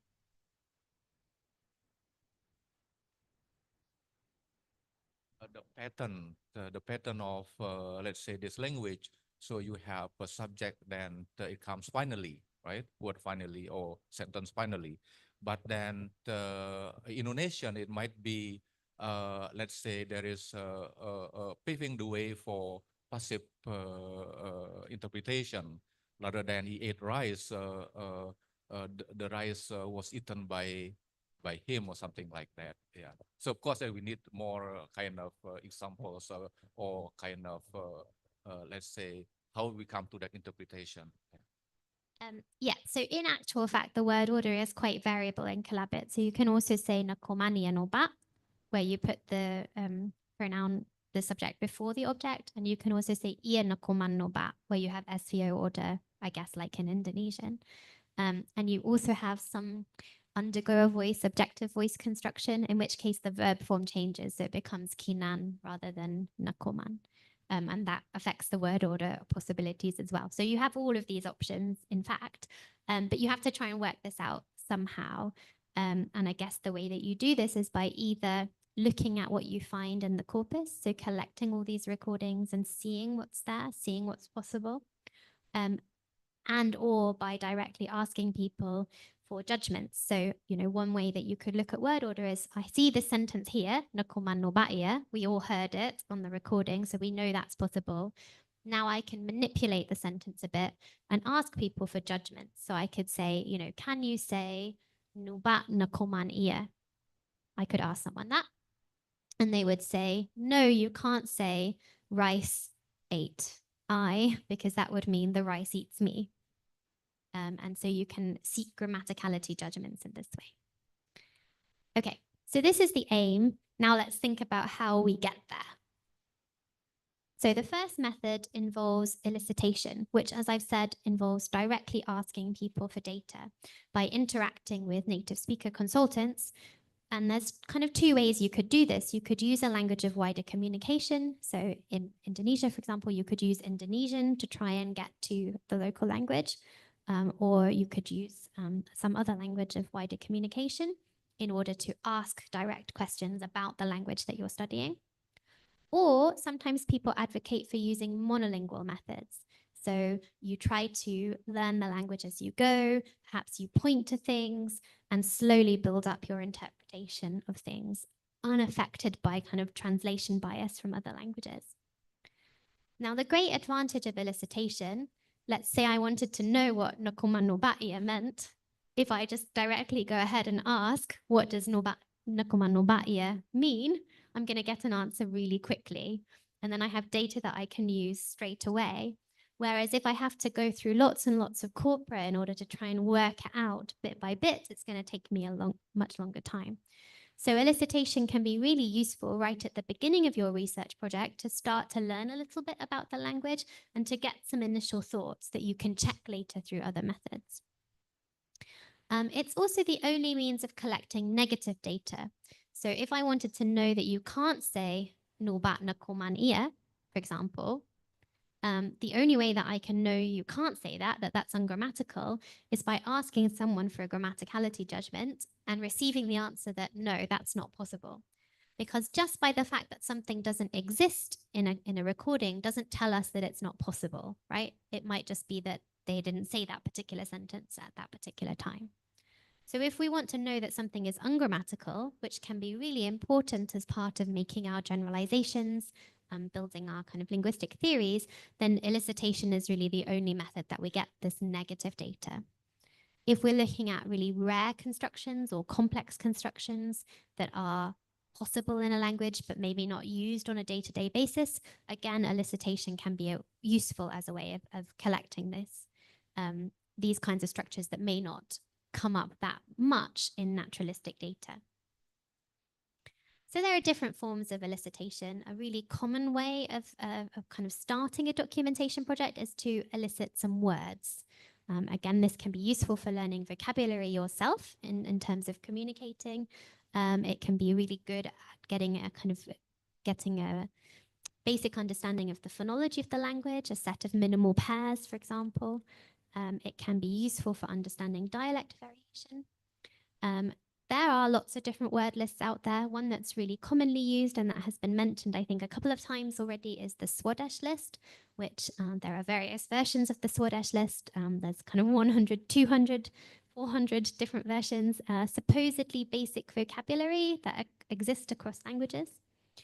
So that's kind of often a way that was the way that I always like to start learning a new language, is to collect a list of words and maybe use once you've elicited a word, ask someone to put it in a sentence so you get a sense of how you use that, maybe change the form of the word to see if you have a verb or something, what the different affixes are, and to start collecting data that way. There are a series of questionnaires that have been designed for various projects that are shared on websites like the one that I've linked to here. You can find all sorts of questionnaires that tell you, okay, maybe you're thinking, how on earth would I start to describe the structure of an entire language? Well, lots of people have thought about this. So there are existing questionnaires for studying different linguistic topics. So if you're interested in, tense, for example, you could go ahead and look for a questionnaire on tense that gives you a set of things that you might want to look for. And as I mentioned, grammaticality judgments can also be really important as a way of collecting negative evidence. So this is, I create a sentence in the target language and I ask a speaker whether it's grammatical or not. Can you say that? Okay, so here is just a kind of screenshot of part of the Swadesh list comparing English and Indonesian. If you take just a little look at just these words that you see on the screen, can anyone think of any potential challenges or potential issues if you don't know a lot about the language and you use this method of collecting data? So let's say I was using English to connect Indonesian data and I say, oh, how do you say I in Indonesian? Or, yeah, can anyone think of any challenges based on what you see on the screen?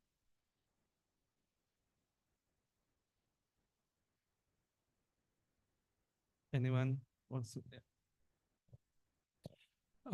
I think it might limit their perceptions.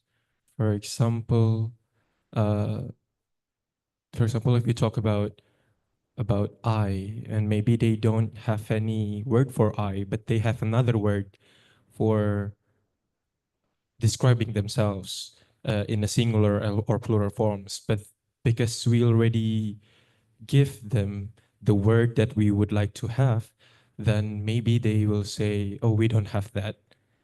Maybe it will somehow limit the potential outcome or output of this documentation. And then maybe the researchers, because we already get the answers from the natives that they don't have, then maybe we don't further investigate the similar case in their language. I think that's maybe the potential challenge. Right, absolutely. You might be sort of biasing the response in some way. It might not be culturally appropriate to talk about yourself, for example. There might be ways around doing that. Or there might be multiple different ways of referring to the speaker, and you might get only one of them. Or let's say you ask 3 different people, and someone says saya, someone says aku, etc., etc. What do you do then? Might you think that you have dialect variation there instead of some kind of level variation, or you might not know how to interpret that. Or looking at this and that, for example, in English and in Indonesian, you have this two-way contrast, right? Between ini, itu, this, that. But plenty of languages, I don't know how it is in Balinese, but maybe it's the case that you have 2 different words for that. For example, in Enggano, you have 3 different words, right? 1 word for this, and then 2 words for that. So which one are you going to get if you use this? You kind of limit the range of things that you're going to collect, and you may bias things. What about if you ask for body parts? Let's say you ask for the word arm.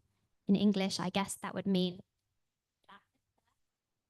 but different languages may cut up the body in different ways. So arm may mean, including the hand or just this bit. You just don't necessarily know straight away exactly what you're collecting. So it shouldn't necessarily be the be all and end all of your project, but it can be a useful way to start things off, especially when you're just starting and you don't know anything else. What about the challenges of grammaticality judgments? So let's say I ask my speakers of Kalabit, can I say nakumanu, nuba nakumania?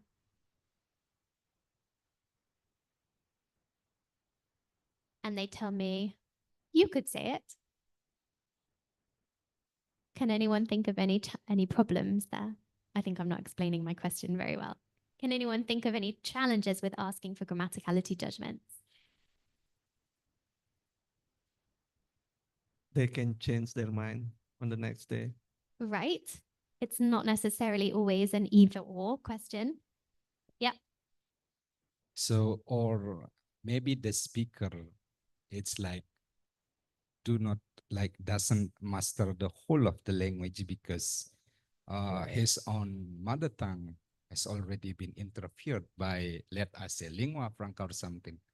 And then the challenges here, if we collect the word, for example, in word list, a single word, we cannot get the whole meaning, the comprehensive meaning, so that we need kind of discourse things. Yeah. Yeah. Of Okay. course, words are kind of disconnected from their context somehow. So yeah. Yeah. I guess another challenge apart from, so there's translation bias if you use elicitation. With grammaticality judgments, you can have a lot of variability. How do you deal with variation? That's a bit of a challenge.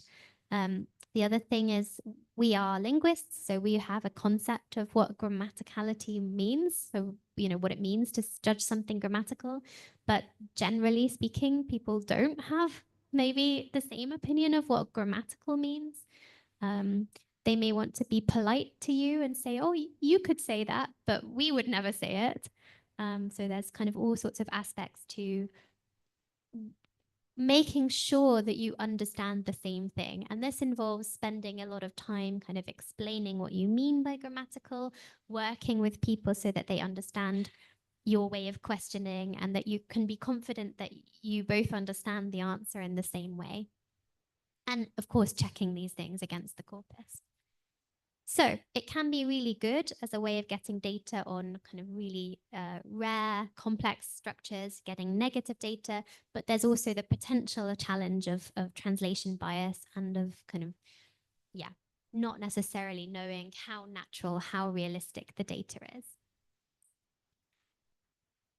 So in addition to these kind of linguistic stimuli like word lists and questionnaires, there are also a number of non-linguistic stimuli that have been developed to kind of help control the data a little bit, but reduce this issue of translation bias.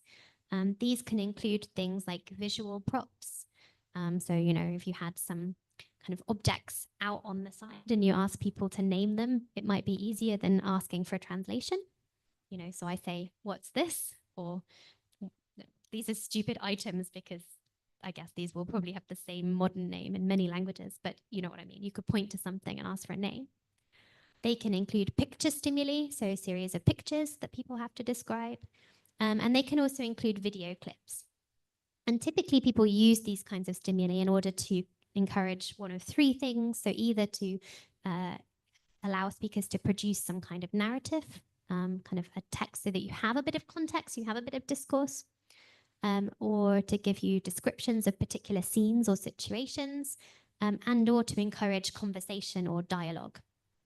And what's, I guess, useful is that you have a little bit of control over the data, so you kind of know roughly what people are going to say, but you can collect the same data from multiple speakers, so you can get something that's a bit parallel or comparable. So you can check a little bit that it's not just, you're not just describing the features of one particular speaker, but this is kind of generalizable across a community. Okay, so here's one example of a picture stimulus set that was designed to look at how you express location in space. What do you think if you look at this set of stimuli? Would this be easy to use? Can you see any challenges? Can you see any advantages?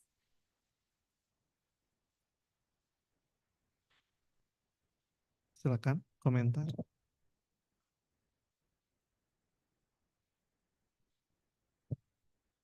Feel free to criticize all the stimuli as much as you want.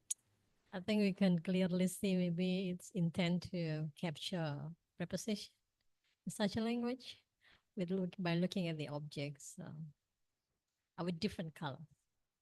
Right, exactly. I think it's supposed to do that without necessarily biasing things by using a particular preposition in a given language. Yeah. So you kind of avoid that issue of translation. Mm. If you had to do this in any language, would you find it easy to know what to say? If I said, describe the location of the object in orange, I guess that's the task. To me, it will be quite useful. Yes, well, I will say something like the cup is on top of the cupboard, or the apple is inside a bowl. Yeah, I guess speakers for other language might find it similar to me. Will produce that type of sentences. So we have some kind of support for this kind of stimuli. Anyone kind of find the stimuli maybe not so useful, or think of some challenges?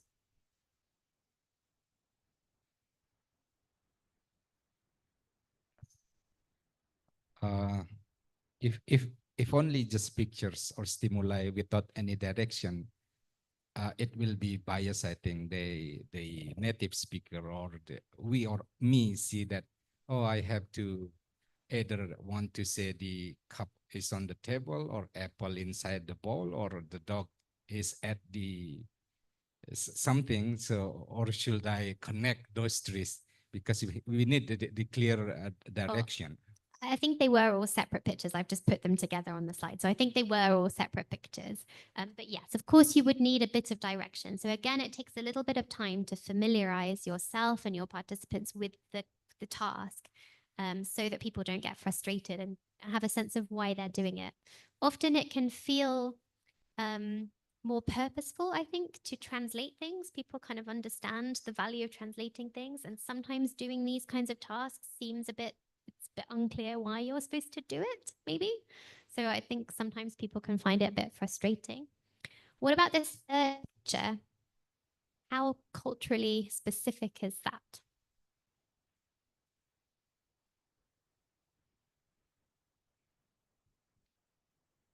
Then. Yeah, okay.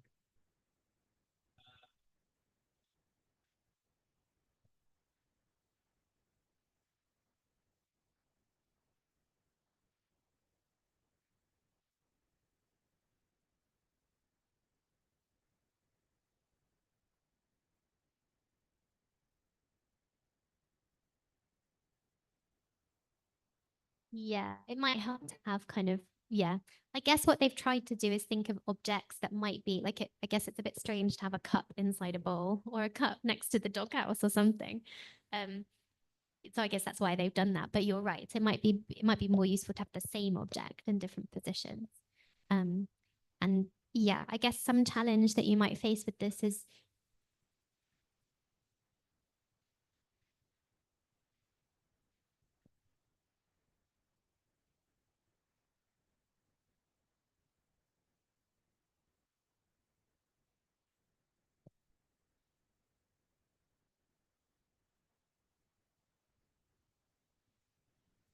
yeah, exactly. This third picture is probably very strange thing to use, very culturally specific. So you may find that you want to adapt stimuli or create your own stimuli to make them a bit more relevant to the communities that you're working with.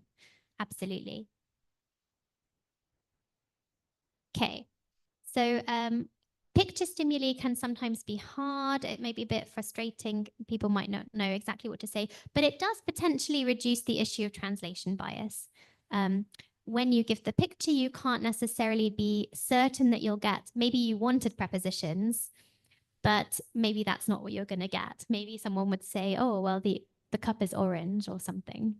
So you can't be you can't control quite as much exactly what data you're going to get.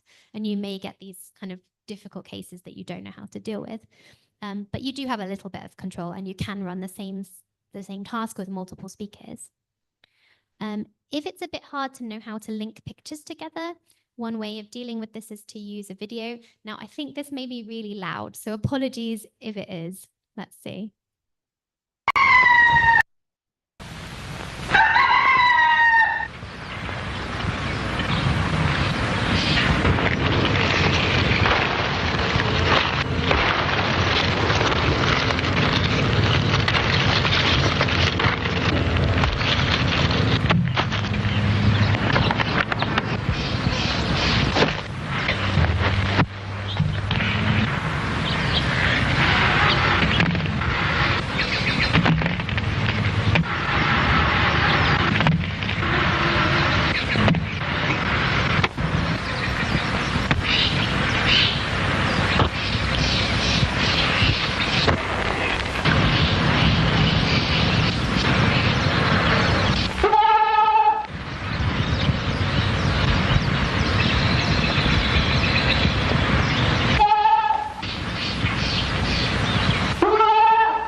Won't play the whole clip because it's about 6 minutes. Has anyone seen this before? Yeah? Yeah, this is the pair story. This is quite a famous video stimulus that's been used by quite a number of language documenters, and hence there are pair stories in quite a number of languages around the world. As you see, it's a video with sound but with no words. And you see this man going up and picking some pears, putting them in the basket. You see a goat walk past for apparently no reason. You see a boy come and steal one of the basket's fruit. He falls off a bicycle. Various things happen. I think it was originally designed to look at how you express evidentiality in languages, but has subsequently been used just to collect parallel data from multiple speakers across different languages. So there are various ways you could use this. I think the idea is that you show it to one person and then you ask that person to retell the story to someone else. Because normally, I suppose, when we tell stories, we tell them to an audience, to someone. So it creates a slightly more natural environment. And it can be really useful as a way of getting slightly more naturalistic data. So, examples of sentences in context with a little bit more discourse around them, but also having a little bit of control over the content so that people are going to tell more or less the same story about the same topic. So you can kind of look at how things are used in context without worrying about the effect of genre or the effect of something like that. You could also ask someone to retell the story as they're watching the clip. Often video clips are easier to tell stories from than when you have a series of pictures that are not quite linked together and people have to sort of create the link. Just watching this, can anyone think of any sort of challenges though?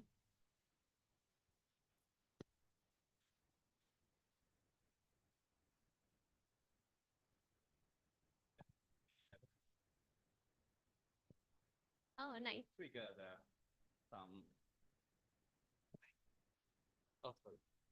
Yeah. Again, the first time when I was in Enggano, I ever used their story to trigger some to get some data about Enggano language. But the challenging is the first is because this is a video, so it's a bit hard for me because at the time Enggano has very limited for the power, right? The electricity. So it's a bit hard to do with this video because we need the power for our laptop and other things. And the second is the context of the story itself, right? Here it's about the peer, and when we ask them to tell about this, what the person doing with in the video, so it's a bit hard for them to interpret it. And the third one is about the context and the yeah, I think that's all. That's all that. Thank you. That's Yeah, that's already really Uh-huh. good points. Yeah. So going back to this idea, maybe it's sort of easy enough to understand what you're doing if you have to describe Right. the location of something, say the apple is in the bowl. If you're having to describe this story, you might be thinking, why on earth am I being asked to do this? It's really a Yeah, very strange they thing to will describe. they will have plenty of questions. What's the kinds of the fruits? What's the basket and some anything that we'll ask before they try to interpret the videos. Right, exactly. So it's again kind of culturally specific, right? Fruit that pears do not grow all over the world. People use different kinds of baskets. People pick fruit in different ways, so that it's. I guess they tried to make it relatively culturally neutral, but you can't really make things entirely culturally neutral. I feel like you had another good point, but I'm not sure that I've responded to it. Yeah, just about the video itself. No. Yeah. Right. Actually, that is so thinking back to the funding perspective and what you might budget for. If you're going to a place where there is kind of limited electricity, you may be needing to think about you could potentially budget for solar panels or some other way of kind of maintaining power. So that's another important thing to think Right. about. Thank you for raising that. Yeah, so there are all sorts of kind of video stimuli that exist to try and elicit sentences, to try and elicit narratives like this. You can use, I guess the advantage if you use a pair story is that there are all these pair stories in all these languages that already exist. So in terms of doing kind of typological comparison, that's quite nice because you're all talking about the same kind of topic, the same kind of thing, and you can just compare the differences between the languages or between varieties, between dialects, etc. So it's parallel in that way. Yeah, sorry.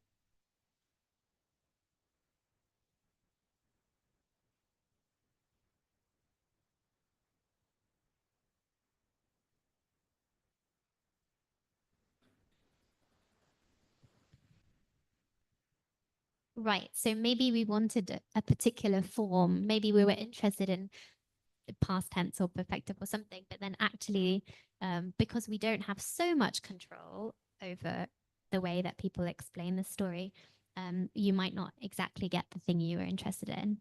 So yeah, back to this idea of kind of more natural but less control. Yeah, you always have to kind of be wary of that.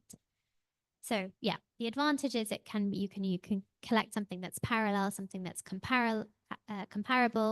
You don't need a lot of preparation. So if you do run out of specific questions, you can always take these stimuli with you and do something. It can be quite nice to break things up. So maybe you've spent hours and hours doing Swadesh lists and everyone's bored and you just want to do something else. But it's not necessarily very culturally valuable, right? It's not necessarily going to be a particularly useful resource for the community because, it's just a pair story. So the final kind of stimuli that I have never actually tried using myself, but I know of is sometimes called the map task. I don't know if anyone has seen something like this before.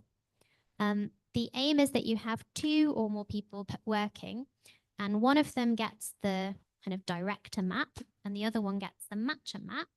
And the director's map has a route on it, and the director is supposed to explain to the other person how to get from A to B.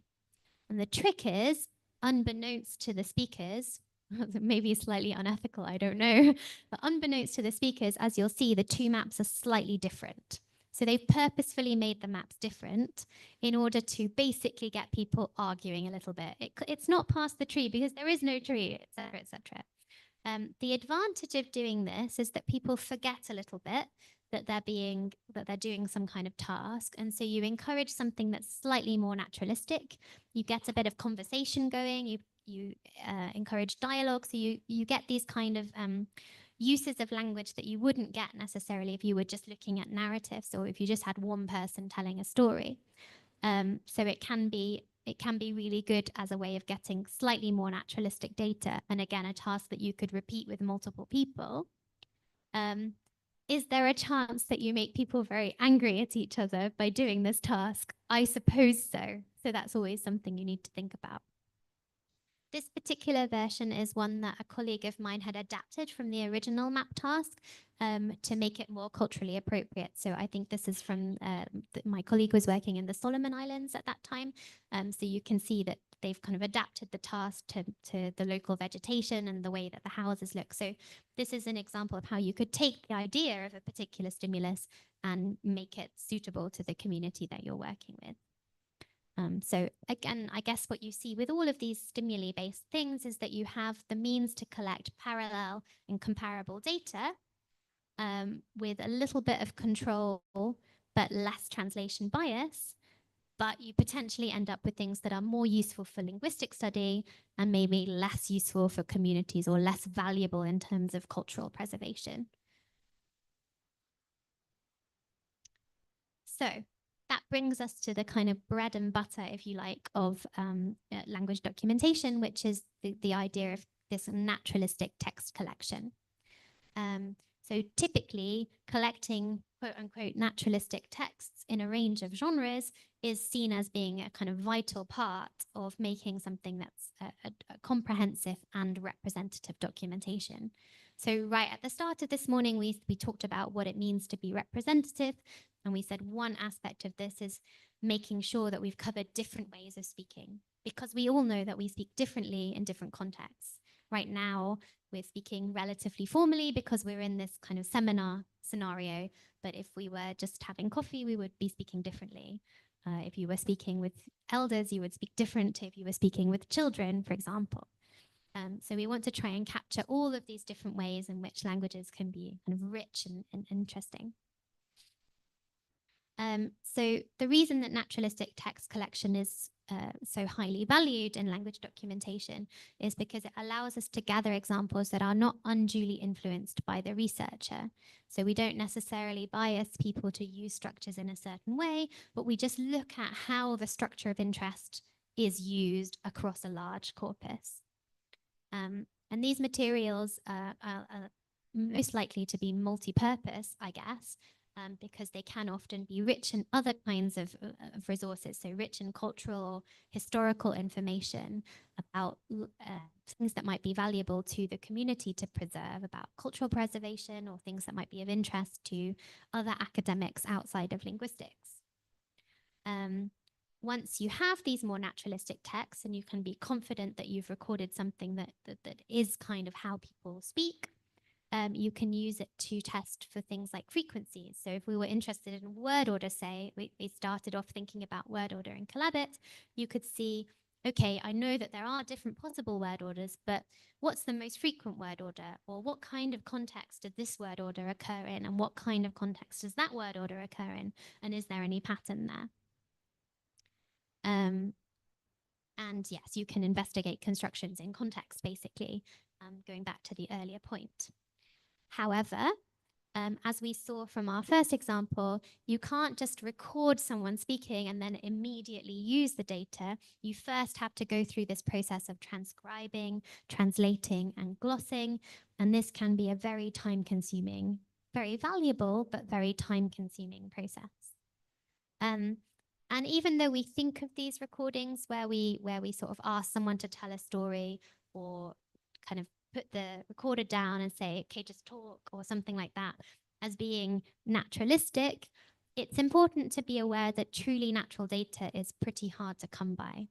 So there's something called the observer's paradox. Have you heard of the observer's paradox before? No, it's the idea that what we want to document the way that people speak when we're not there, but the only way to document it is to be there. And by being there, we of course affect the way that people speak. So there's a paradox. We can't really ever know how they speak when we're not there. And there are things that we can do. Can anyone think of what we might do in order to kind of limit the effect that we as researchers have on the speech situation? Or in other words, to try and make something as natural as possible. Apologies for always making you answer my questions.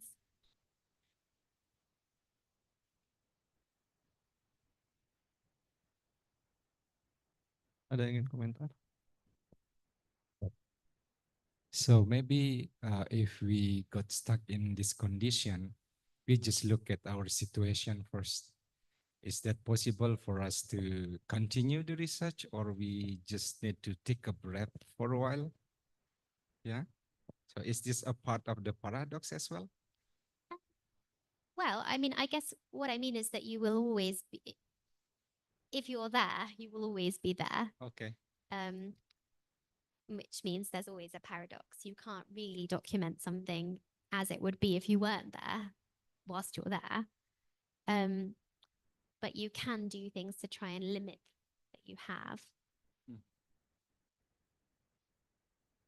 Okay. Or just record some chit chat or something. Yeah, so for example, maybe when you first turn on, I don't know if anyone has had this experience, but maybe when you first turn on the recorder, everyone is very aware of the fact that they're being recorded and people are feeling a bit awkward or a bit shy.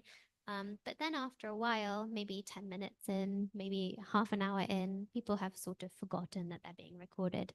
And so maybe just having a little bit of time to kind of familiarize the situation can help to make things more natural. Okay. So this is the observer's paradox is originally attributed to Labov. And one of the things that he used to do with sociolinguistic research was to ask people to talk about a topic that made them really animated. So I think he particularly asked people if they had ever been in a situation where they were in danger or like in serious danger. And often when you tell this story that you're really emotionally involved in, you just completely forget everything else around you, and it can make the story full unless I'm going to tell a story. This is me, that kind of unnatural way of saying things. You could make yourself part of the recording too. So maybe it's a bit strange if you stand there behind the camera and record someone, but maybe if you turn the camera on or turn the recorder on and then make yourself part of the conversation, maybe that makes things a bit more natural too. So there are all sorts of ways of making the recording situation as natural as possible. Okay. So I just have a few more examples and maybe you can kind of tell me what you think of these. And again, feel free to criticize. So these are all things that I collected from Borneo. So representing different kinds of genre of speech that we might want to collect. So this, for example, is a procedural text where the lady is explaining how to weave a mat. And so she's kind of, this is just a subsection of it, but she's explaining bit by bit how you do it. And you can see at the same time she's doing it, right? So you document how to do it and also the vocabulary involved in this. Ni we lanar kabar niko cepeniit kah. Ini taruh nare deh. Penganare memuka terpak dah kini ke di nare ngorak denaan di nare Enggano de bro. Petala ke la layak teman otak ke ko am ko pat ke nani de la layak nem ko pat ke nan odong nan po on ne do ne am ne layak pat kena pat kapal ke lek mu odong din lipi po on ne kapal ne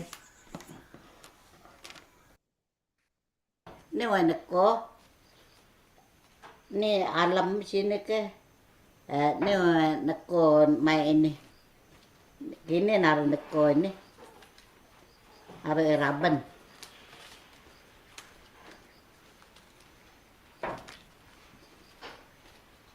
I haven't played you the whole recording, obviously, but when you kind of look at these texts, what do you think? What are some kind of advantages of collecting data in this way, where you kind of record something, and what are some of the disadvantages?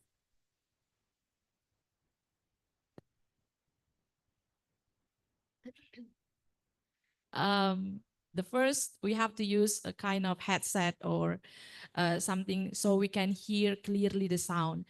Because when we want to record the data in this procedure, we have to, for me, I prefer to use the phonetic transcription because I don't know the language and then I don't know the words or the the words that the woman use. So the first that I have to use the headset and then I have to clearly hear the sound. Then I will use the technique of pause. So I record. I will write the phonetic transcription, and if there is a pause, and then I will stop it. And it must be very slow that we have to record the sound very clear. So for the first step, when we want to collect the data in this kind of method, we have to hear the sound very clearly. And then for me, because I don't know the language at all, I will just focus to the phonetic transcription and to the technique of when the woman is paused telling something, and then I will stop. And then when he continued to say something, and then I will record it again because I don't know the meaning of the language at all. Yeah. So I have sort of purposefully given you these recordings without any translation or transcription, so that you can sort of see there would be quite a lot of work involved in making these kinds of recordings accessible for people. But why might we nonetheless want to do that? Why might we want to collect this kind of data over or in addition to the other kinds of data that we talked about before? Is there any value in this kind of recording? I don't get the idea, but if I compare to the first that you show me, the pronoun and then the picture and then the video, it is quite focused to the procedure, to steps. So a bridge from one step to the other step. But if I compare 4 data from the pronoun, picture, videos, and this procedure, actually the easiest one is the list of the pronoun. So we just stimulate the respondent by telling one thing, for example, like orange or mango in the show, and then he directly will tell it by his language. And then we just show the pronoun, and then he will follow us to tell by his language. And then including the picture, and we continue to the picture, and then we just point the picture, and then he will tell what is the name of the picture in his language. And the videos is quite difficult for me because when we display the video, and then we try to attract the respondent to tell naturally what he can say from the picture. And usually they will tell some vocabulary like man, picture, or avocado, the fruit. And then probably he will not tell the name of the process, probably because he has a different background. But for this one procedure, maybe just focus to the step. Okay, thank you. That's all I can say. Thank you. Was there another comment? Yeah. Yeah. Regarding this strategy of collecting text, I think the advantage of using procedural text, which is asking someone about their activity that they usually do. For example, this grandmother, she usually will uh, do this threading and woven fabrics. We may get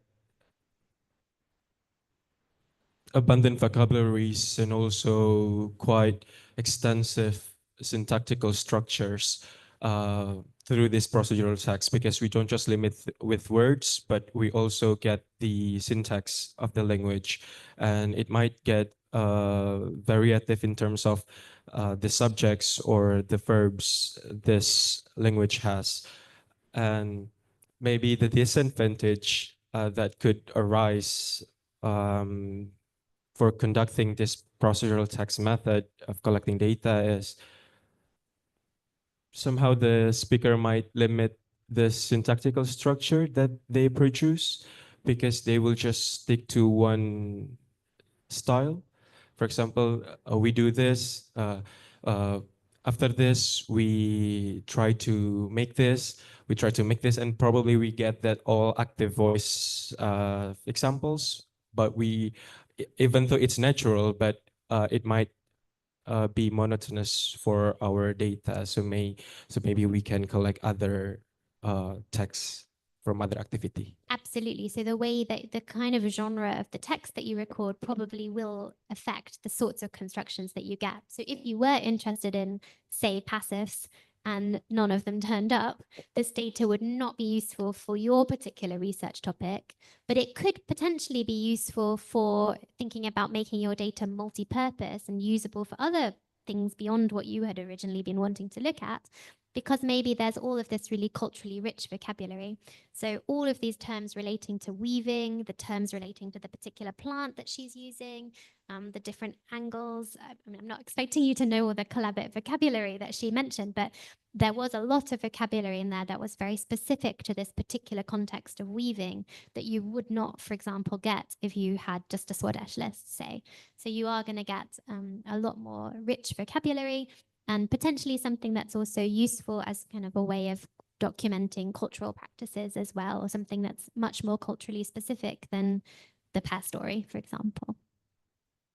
And yes, the challenge, of course, is that if you don't know the language, then it's going to be much harder to work with. And that's where working together with language consultants, with native speakers, can be really helpful. And so as part of the kind of planning stage of the project, or as part of the early stages of fieldwork, it can be useful to think about the kind of people, the kind of consultants that might enjoy doing this kind of work. Because it really, as Enga can probably attest, it can take a long time to listen again and again to these recordings and to kind of work out what people are saying. Sometimes the people that you work with to help you transcribe the data may not know all of the vocabulary, particularly if there's kind of older terms. And so, yeah, it's kind of a process. And you also yourself will get better at doing this the more you work with the data. So that's kind of procedural text, and you're absolutely right. Of course, you wouldn't just want to collect procedural text, you would want to collect other kinds of texts. So here's a story. Inan pong Bit West quiet. Malaysia Kuala Lumpur meeting dah la pitun dah lang raya pong Malaya raya Mekail pamung ni dah pamung abi na pong tala Again, I haven't given you the translation, but this is a story about which of the animals is the biggest animal in Malaysia, and they kind of all meet together. And I think in the end, the porcupine tricks them into thinking that the porcupine is the biggest animal. Maybe you know this story, I don't know, because of the spikes. Does this seem like a natural recording? Is this a naturalistic way of telling a story?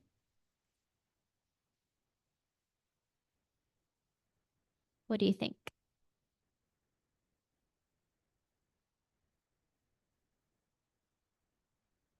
be as critical as you like. I'm not offended. Yes. I think if the question is it natural data or not? Of course, it is natural because the way we ask the respondent is by asking him just to explain the things or the animals, and then we don't give him a direction such as telling the appearance first, and then you go next to the habit or to the attitude of the animal. No, we don't guide them. So we just ask him a questions, and then he can answer it, elaborate it by himself. So it is a natural data. So the point here is we have to record, if like what you say, that the researcher must have a basic words or a basic vocabulary due to the language. It means that at least we know a little about the theme or the topic that he talked about, and it will be easier for us to record it, the sentence form or the vocabulary. And if we want to focus to the morphological case, to the form of the words, such as the morphology of the words, we can use the transcriptions. So we can see the prefix, suffix, infix. But this is a natural data, I guess. For me, this is a natural data. Thank you.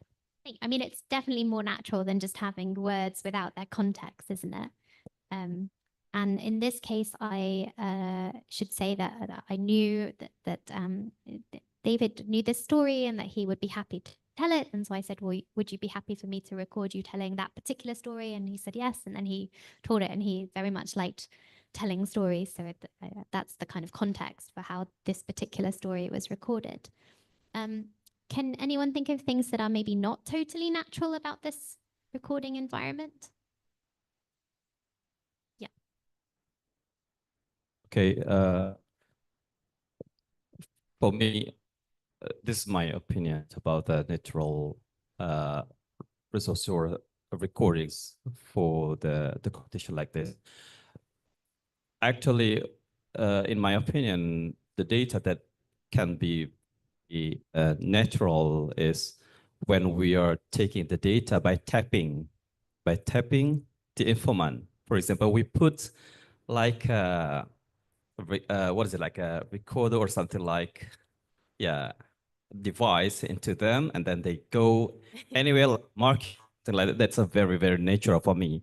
But when we set the equipment and when we decide what the topic that they need to tell to us or to describe or to say, in my opinion, it's a bit.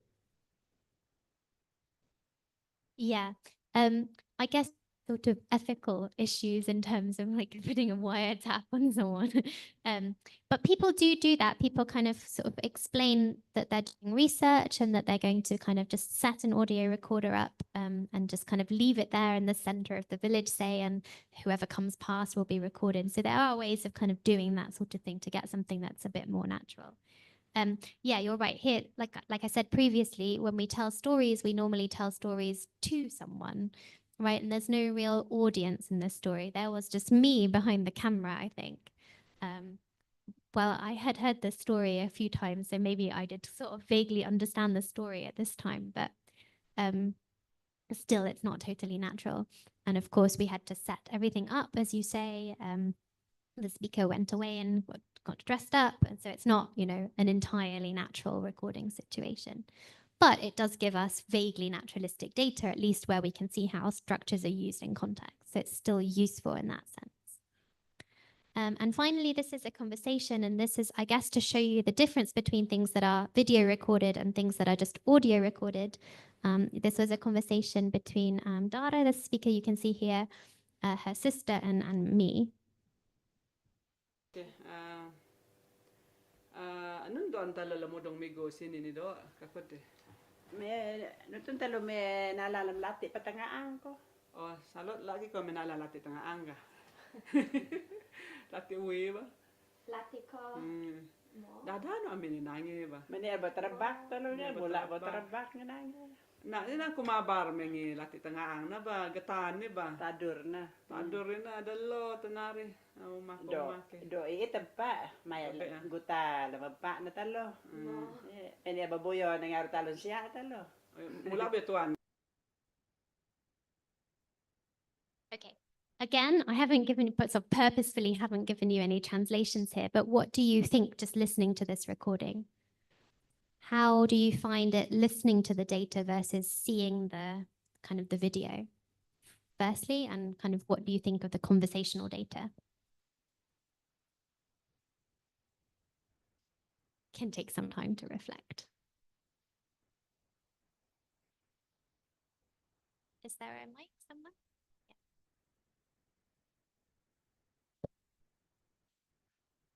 But first of all, I would like to ask a question. Is this video just like the interviewer as the person who asks questions and then the interviewee is the one that answers question, or we just have two people at one frame talking to each other? Was no video in this case. Okay. I just put a picture up Okay. of the Oh, yes. speaker to make Yeah. the slide prettier, I guess. So there were three people in the, there was me, Yes. and then the speaker Uh-huh. who you see here, and her sister, and I guess we didn't want to video record it. I now can't exactly remember. So we just audio recorded it, and we just kind of had a conversation. And at the beginning, it's not totally natural because I guess I'd said, let's have a conversation. And so what Dara says is, okay, so what are we going to do this weekend? Which is obviously not like totally natural thing to say.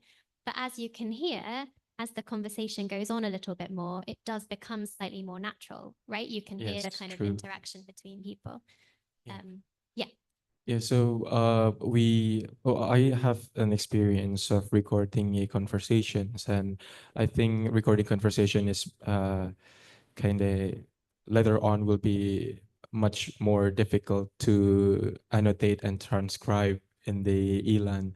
But then in conversations, I guess we somehow get the various forms of the language or the interrogatives, or maybe maybe they disagree to one of the interlocutors' opinion, and then maybe we have some of negative forms and so on. So I guess in conversations we will have more varieties in terms of text that we would like to have, or linguistics elements for our analysis later on. So I guess conversations might be more beneficial for us to record data for the analysis, I guess.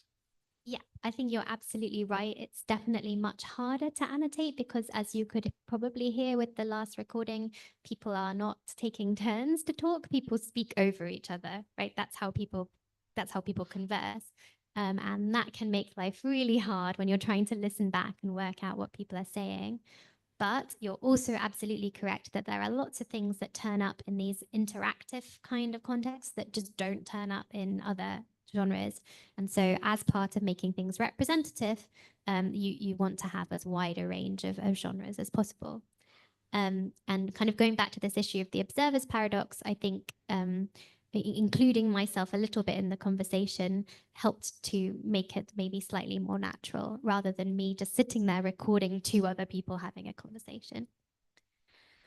Okay, so to sort of summarize, there are many tools that we can use like lists, word lists, questionnaires, stimuli that can help us to gather linguistic data. There are different methods: elicitation, stimuli, and naturalistic text collection. And these can involve more or less influence from the researcher and then result in more controlled or more naturalistic data. The most important thing, I suppose, is to select the methods that are going to be useful for the particular project that you have. So thinking about the goals and the aims of your project, bearing in mind this overall idea of making things multi-purpose and thinking about other possible uses of your data. And to ideally cross-check things using different methods. So maybe you start with word lists and Swadesh list elicitation, but you move on to some more of these more naturalistic materials later on as part of the project. Okay, I'm not going to say very much about this because this is what Gade will talk about later, but just to flag up that we've seen all these different tasks, we've seen about how we collect data, and luckily there are lots of tools that can help us in this process. So there are, we may need to do some editing once we've made the recordings. We may need to cut bits out that people don't want to make publicly available. We may need to change the format of things to make them usable with ELAN or Flex, for example. And there are or Audacity or Handbrake that can help us with editing. There's also tools that can help us to organize our data, think about file naming, putting the ELAN file and sound files and the video files all in the same folder, for example. So there's things like Seymour. There's ELAN and Flex that can help us a lot with this adding value stage where we add our annotations, our transcription, translation, and glossing.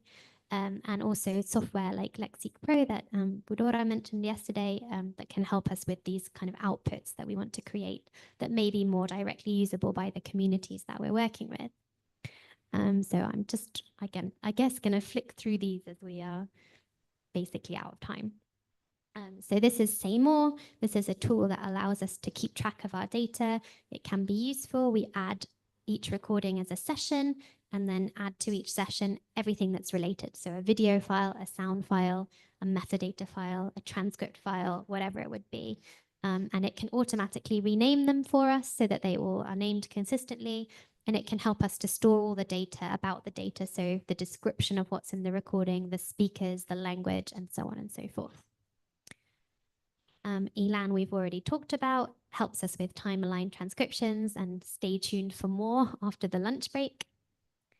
Flex we've also already talked about, which can help us to store a lexicon, but also to automate this process of adding the interlinear gloss so that we can actually say something as linguists so that the data is usable for us, comparable with other languages. And here's just a screenshot of Lexic Pro, which can be helpful for creating dictionaries, although I guess maybe Gade will tell us how you can also use the output from Flex directly to do these things. So that's it from me, really. There is a whole range of software that can help with different aspects of language documentation. These tools are often interoperable. They can be used together as part of an overall workflow. Some of the software, as we'll see, comes with a bit of a learning curve, but it's worth sticking with it because they can be really flexible and customizable for whatever outputs we want to create. And overall, this adding value stage can really help us to go from a recording that no one can understand and no one can do anything with, like the ones that I played to you now, to something that's really accessible and really usable for a wide range of users. So then, language documentation essentially involves the creation of transparent records of a language. So it means we focus on the collection and the long-term preservation of the primary data, in addition to descriptive outputs. Since many projects involved field work and all documentation projects involve collaboration with often indigenous communities, we need to think about the ethical issues throughout our research, right from the planning stage through the kind of data collection, data analysis, and mobilization phases. Since we're also collecting lots of data, we need to think about data management and backup, etc. And luckily, there are tools that can help us with both of these aspects. And that's what we'll learn about this afternoon. Thank you.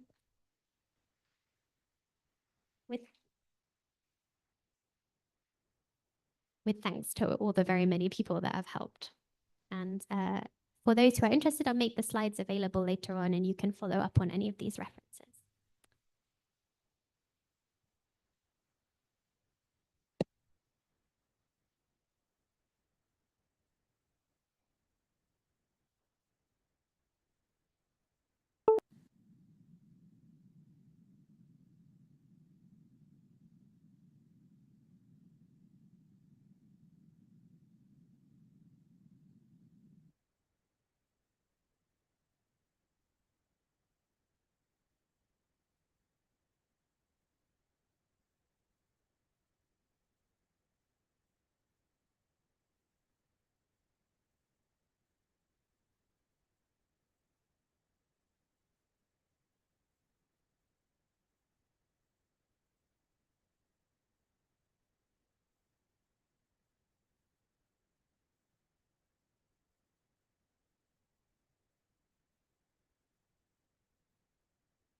untuk yang telah ku habiskan.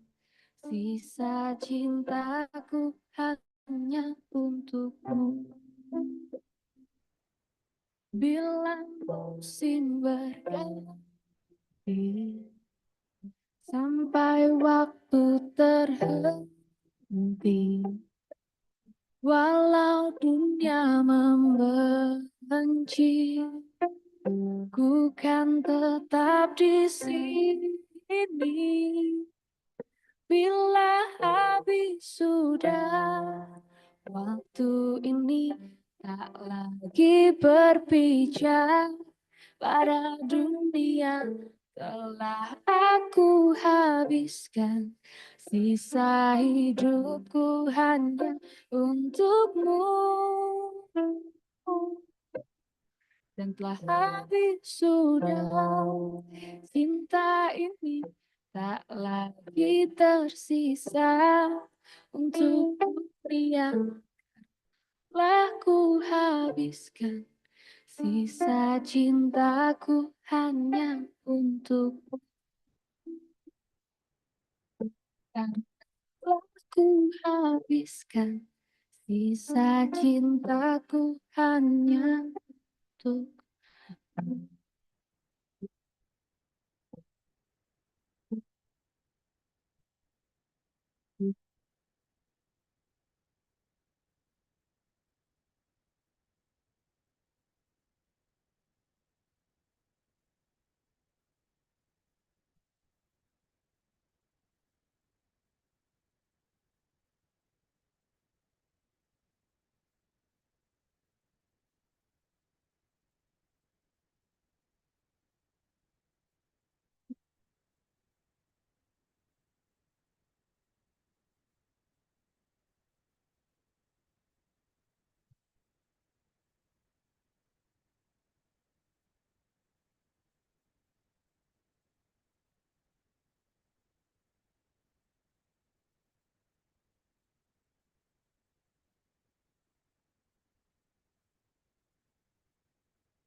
Selamat siang, Ibu Bapak. Kita foto bersama. Gimana? Ya, sebelum nanti pada menghilang. Thanks Bu Ayu udah mengingatkan.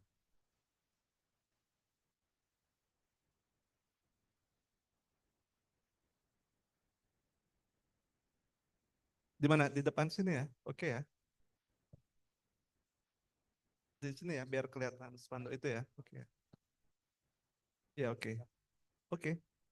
Gimana cara matiin?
Everyone, so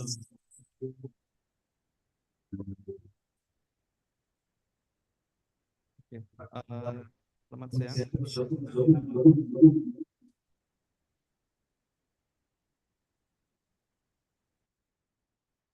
Check. Okay. Good afternoon, everyone. So welcome back to the second part of the workshop. And this workshop is hands-on and practical, no more slides. So I hope everyone has received email containing the materials for today in Google Drive. There are video and yeah, that one video, and then the audio version of the video, and then some, I think one template for doing annotation in Elan. And there are also two files that are prepared so that when we don't have time and we need to do certain practice with that file, we can use that as practice. And I hope the README document is clear enough in explaining what the purpose of its file is in that Google Drive folder. That's the first part. The second part is we hope you have downloaded the folder into the computer just in case. I think it is easier to have this in the computer. Well, it's not easier. We do need to have this video and audio in the computer so that it can be loaded into Elan. Yeah. So I assume everyone has downloaded this directory into the computer, and we are ready to fire up Elan. Let me hide the floating control. Okay. And then this one. Yeah. So I hope this is clear enough. And as Charlotte mentioned, now we are in the process of adding value to the data. And we already have the video from the Google Drive. We already have the audio. And I think I put a link to a tutorial on how to extract just the audio from the video.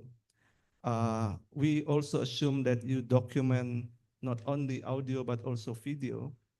So audio visual recording that we are going to now transcribe first in Elan and provide translation of the text in the video in Elan. We are not going to finish every transcription. We just want to show you how you could do transcription and how you organize different layer of annotation from the recording that will match, that some of those will match with the structure in Flex that later on we use to gloss the text, glossing morpheme by morpheme kind of thing that feed into the first step to create a dictionary in Flex. So to start a new Elan file, I think some of you have known Elan, so please bear with me if this is a repetition, but for those who is the first timer, so standard, we go to file and then click new. And I hope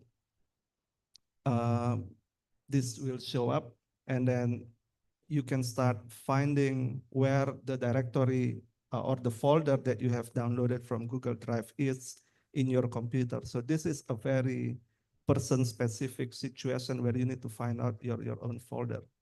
But in any case, if you have found where your folder is from the Google Drive, you would see um, the video and also the audio first. Why? Because in this part, it is the media that is selected. So the media in ELAN, two of them are audio, the WAV file and the video, in this case MP4. So first we need to select, I don't know, I think I can do all of them, but I just select one by one because I'm holding a mic.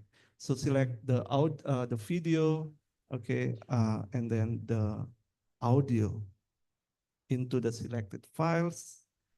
Now,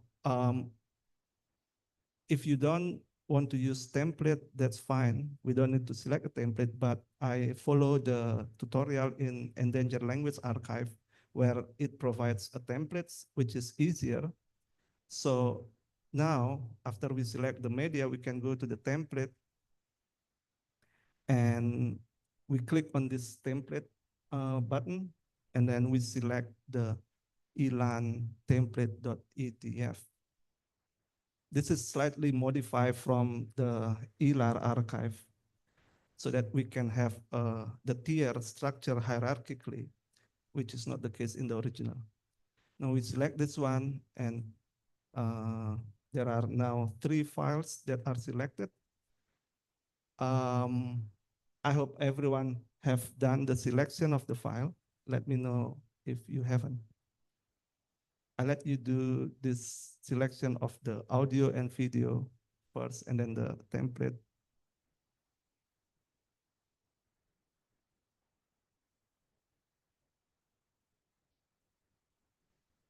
So if possible, please download every in the ELAN. Right, so yeah, thank you. So the first for the media, sorry, we select this part, lobster video, the Mata Natsua video, not the Jukes Elan exercise, the lobster, right?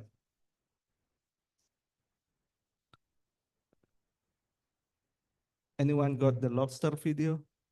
Yeah, okay. And there is also the lobster audio, the WAV file. Sorry, this one we can see here the WAV file. After we select the video, the MP4, and then the WAV file, okay. We now click on the template, and then we select the elan template.etf. Please do not mind the other files here. Just find the ETF. And then click select this one.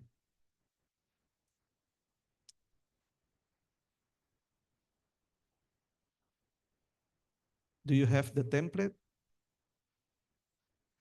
There is the template in the Google Drive. Oh yeah. Oh, that's interesting.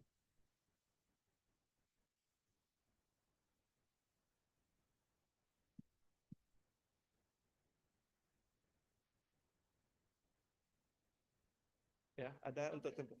Oh, okay. That's the Mac view. Sorry.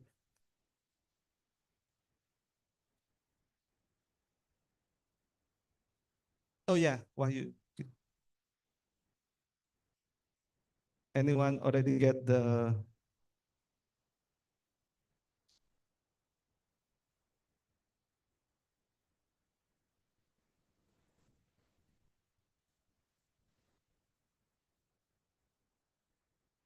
Yeah.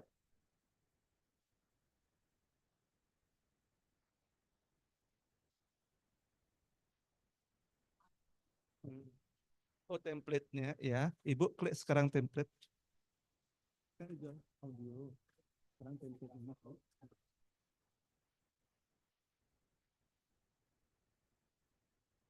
Pilih lagi berarti gini file yang Udah tadi di mana? Ya. Oh gitu ya.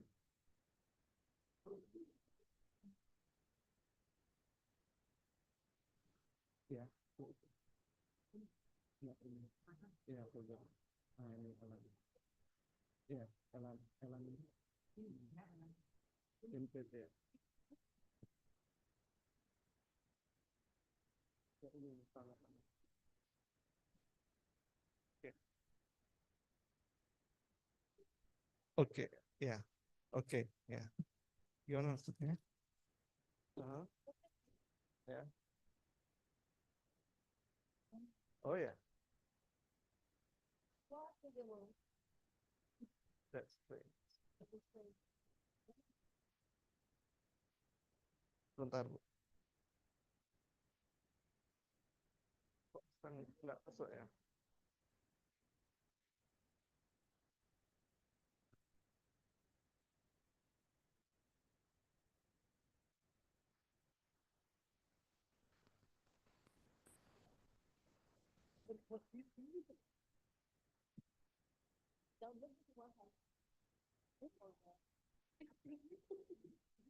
Oke, sudah select ETF, the audio dan video, sudah ya? Oke. Good.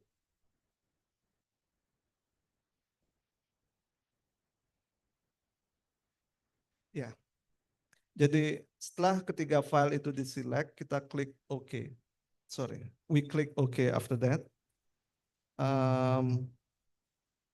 And then what we see, we have already, because it's a template, it's already set up. There is metadata title. I hope everyone has this. And then a transcription tier, transcription dash.txt, -txt, and then translation GLS, meaning gloss, and then participant note. So that's the basic template that ELAR provide, I mean, Endangered Language Archive provide. So what this tier layer of annotation indicates is the first metadata indicates the title of the recording. And then the transcription -txt, it means just the text that is uttered by whoever the speaker is. And then translation is the translation of the text. So because this is Indonesian video, so the transcription is in Indonesian. And the translation can be in English. Okay, let's do that. Transcription is Indonesian, translation is in English. Participant note is in English. So we will set the language later on, but let's keep that as the schema for this transcription. Ideally, and most often, the transcription will be the target language that we are documenting, could be regional language, and then the translation can be both in English in English and Indonesian. So now let's assume we just work with two languages, Indonesian and English. And this is the three tiers that have been provided from ELAR by default. So if everyone has seen this structure, so that's great. Now, the next thing that we need to do is to identify how many speakers there are in the video that we record. In this video example, we have 3 speakers. Why we choose this video? Because so that we can practice to add another tier for speaker B. Okay, that's what we are going to do. And this is also the good thing about ELAN, where we can transcribe multiple speakers in one interface. Right. So everyone is okay? Now I'm going to talk a bit about what does this title, TXT, GLS, and note means. So those are markers that can identify later on. Jadi those are marker that can match with the slot in flex so that what we do in ELAN can be read in flex. And the XXX, YY, those are the language code that we will change later. So I just want to explain a little bit about the structure of this tier. So, and the A, the first letter A is just indicating speaker A. So if we have more than one speaker, we will add speaker B, for instance. But for the purpose of identification, it is good to name this or change this A into speaker name code. So that's the second thing that we are going to do now is to change the attribute of this tier. The attributes that we will change is the letter A to change with the code for speaker number 1, which is Najwa Sihab. So we will use NS as the code in replacement of A. And then the XXX in the transcription, it will be ID, the 2-letter code for Indonesia. So how do we change that? We can do that by go to tier and then change tier attribute. If you could click that first, I'll be happy. And then we can continue after that. So the step that I'm going to demonstrate is available in the PDF of ELAN fundamentals in the Google Drive.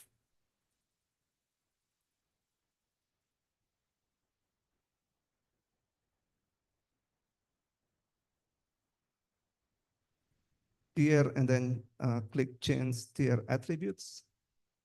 Okay. Hope everyone can see this.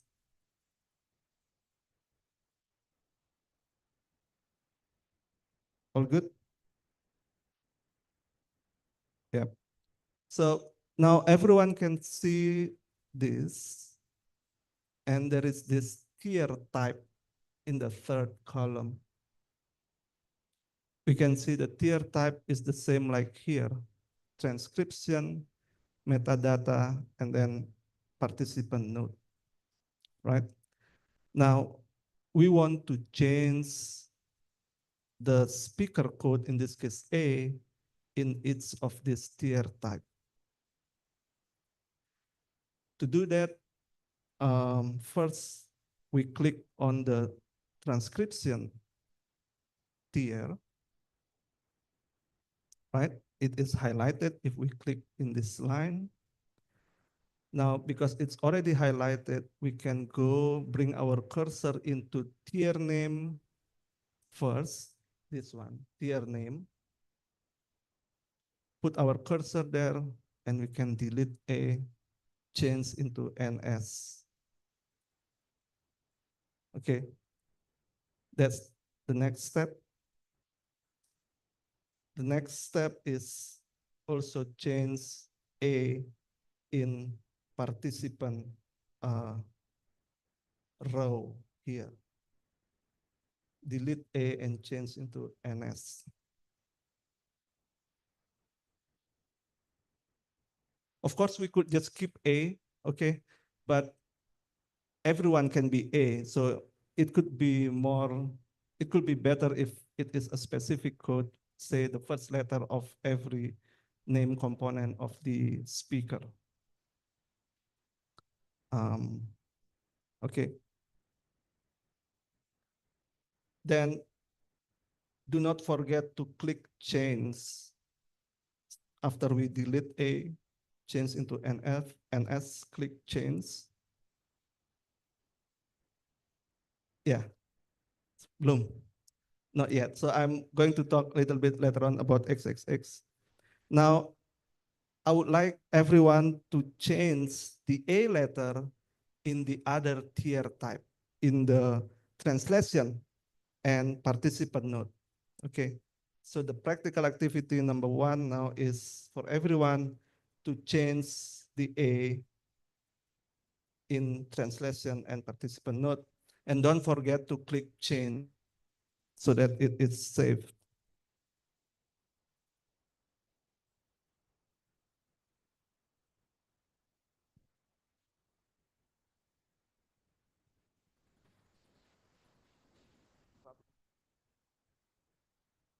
Yeah.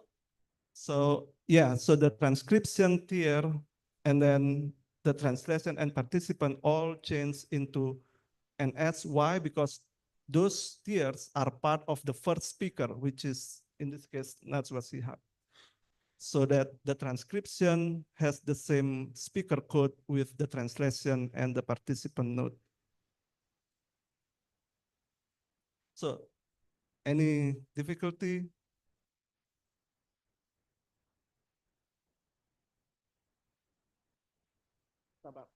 We are not worried yet about the video. Yeah. Nggak apa-apa, emang it's like that, okay. Partisipannya Ibu.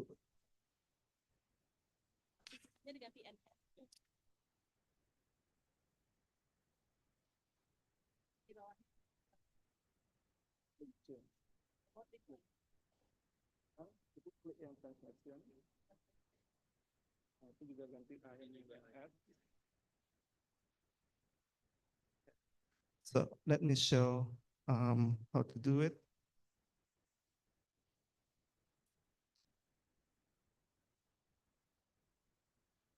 So after we change A into an S in the transcription tier, we change A into an S in the translation tier. The same way, just delete A and then change with NS. And then click change. And then in the participant node, we also change into NS. Click change. So if you have done this, you see it changes here, okay? Yeah. Good. Now, any question before I continue? Everyone can change everything? Yeah. So the tier name and the participant needs to be changed in this case. Okay, so that is the participant code that we need to change. Yeah. Ready for the next part? So the next part is to, let's go back to the transcription first. Transcription tier, okay? And we now need to change one more thing, namely the XXX. So XXX needs to be changed into, in this case, 2-letter code. That's what's the tutorial in ELAR show. And to find the ISO 2-letter code for Indonesian, I think I provide the link in the README. So this is the link to the ISO language code, okay, for Indonesian. And if we click on this link, we will go here and just get ID, okay? So now highlight the XXX of the transcription tier and change into ID. Yeah. Yeah. So please do not delete the dash. Just delete the XXX and then change into ID. Don't forget to click change. Oh, sorry, it's too small. Yeah.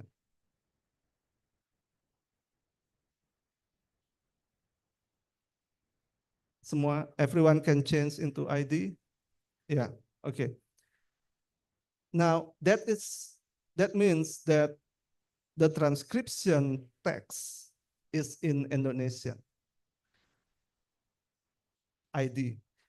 This is important setup because if we want to go from transcription into flex to all other things like grammar or dictionary, this is important steps. This scenario happens when we want to do, say, dictionary of endangered language. When they don't have a corpus, we need to make a corpus by doing recording, transcription, and then bring that transcription into flex. And then from there, we work on the grammar and also the dictionary. Okay. And that bit of language code is important to check. I realized when I learned this first time, it's a bit daunting, but if we do a lot of recording transcription with this workflow, it's just getting more and more automatic. And this is the important step. So the next step is to change the translation tier in the YYY. So that is the language for the translation of the original text. Now we work with Indonesian. Let's say we want to have the translation in English. Of course, this translation can be any other language, say German or Spanish, but I don't know that, and we don't really know that, so we use English. And the two language code for English is EN, AN, So English, just two-letter code, ENN. This one, EN, AN. Okay.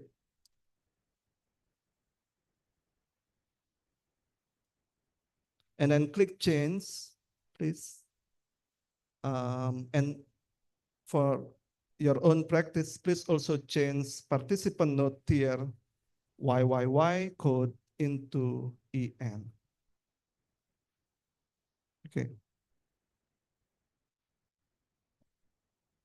Any problem?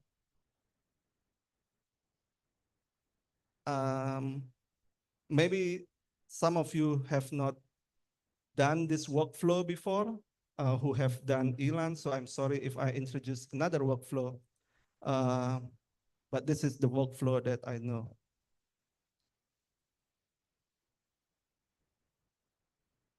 Yeah. Any question? Yes. Ya, jadi yang participant node YYY language code change into EN. Or you could also change into ID if you want to later on put the node in Indonesian language. Okay. So it can be in any language really. But let's just say the node, we put the node in English. So we put EN, okay? Just for the sake of practice at the moment. It really can be any language, I guess. But I think in Flex, yeah, I think it could be any language. But let's say it's in English for now. I've never tried any other language for the node. So, okay, click change, please. And then if everything has been changed, click close. Okay.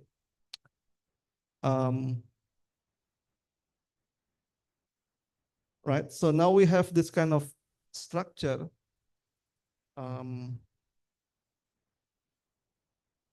Where the transcription is in Indonesian and then the translation is in English. Not this one. So if you open the ELAN fundamental tutorial, what we did is in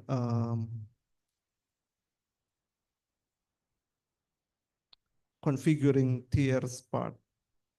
this is the one we did, change their attributes.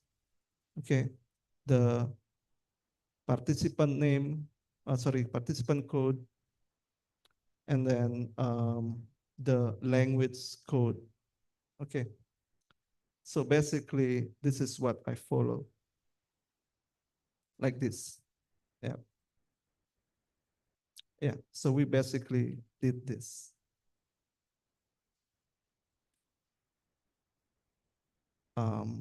Okay. Now,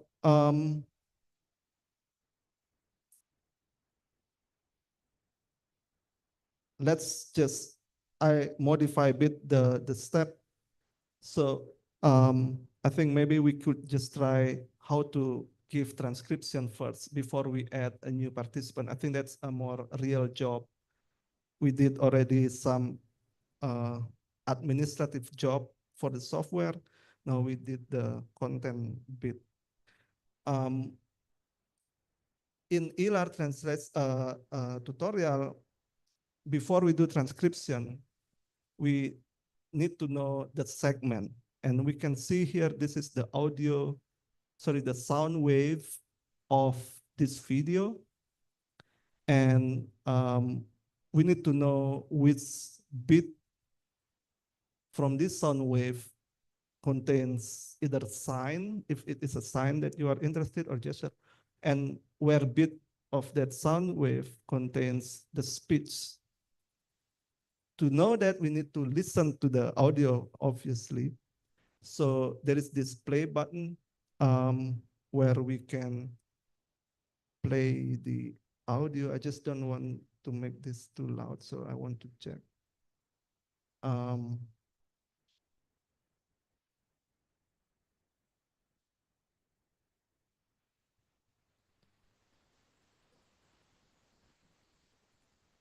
I'm not sure whether it is on. Oh, I think I need to share audio, I think. But anyway, let me find how to share audio.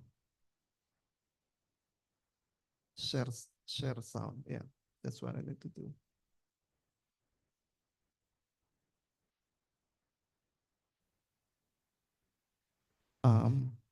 Okay.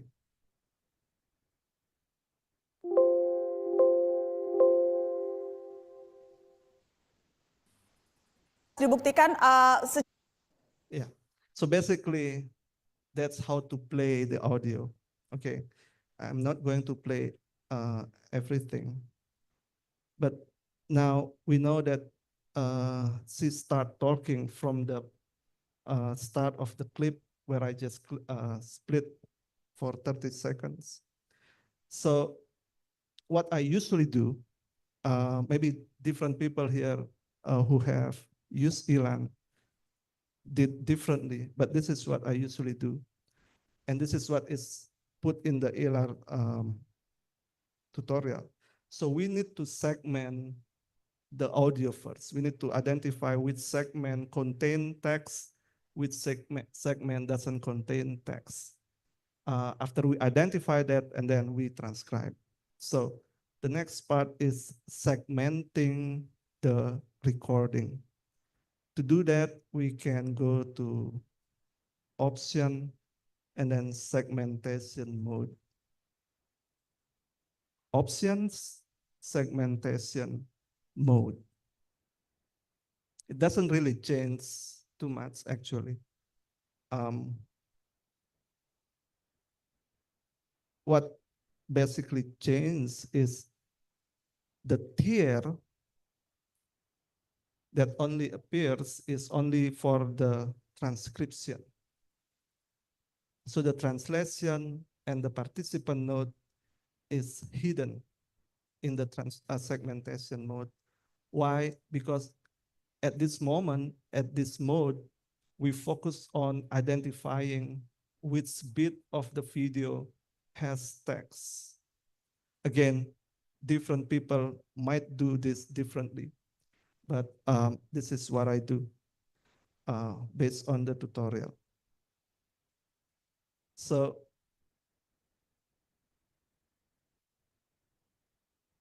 to segment, we need to know where is the beginning of the speech and where is the end. The next step that we need to know is that how we mark the beginning of the speech. We know, for instance, that this speaker, Najwa, starts speaking from this bit. I should have moved it a bit where it is silent. But let's practice to add the first beginning mark of the speech. To do that, we need to press enter first. Okay, enter. And then we can hit play. Dibuktikan. So when I click enter, you might see there is this line here. That is the beginning of the speech. To add the closing segment line, we need to press another enter. Okay. So this is the segment. Let's say this is the segment of the text that she produced. Can we try? Maybe you could try find meaningful speech to segment in the audio. So you could play the audio and then create a segment first. So Secara berkelanjutan ada pelepas liaran. Let's say we want to segment this part from this. So if we click around here, actually, we can move the red lines. So the red line indicates where in the recording the position of the segment we want. Okay. Maybe you could practice, listen to the audio, and then try to figure out the beginning and the end of the segment to create this segment. And then I'll just move around.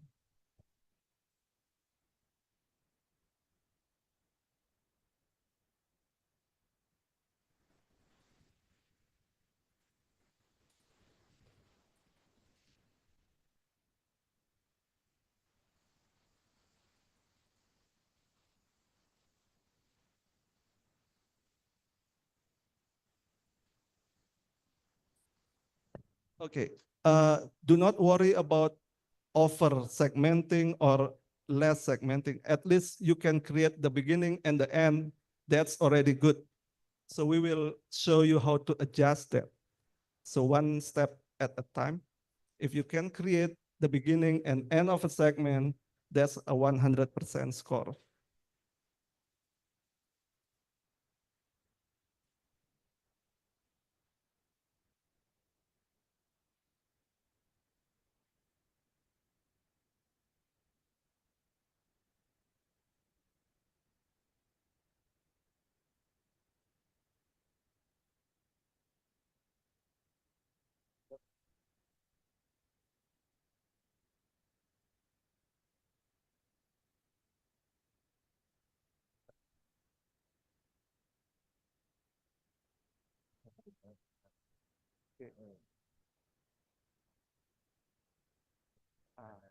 Enter lagi.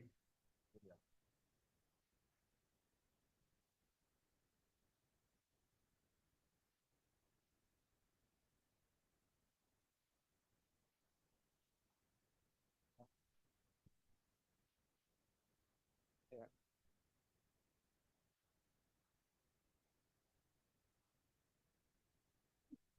Ya.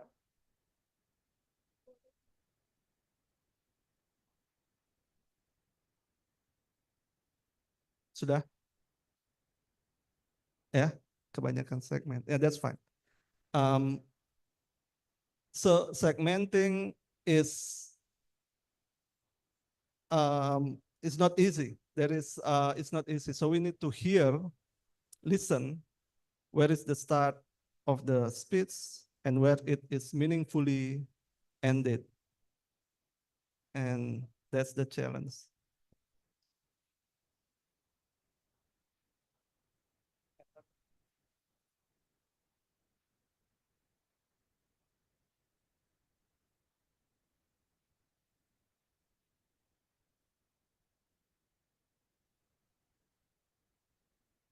Okay, if anyone can produce this, that's good.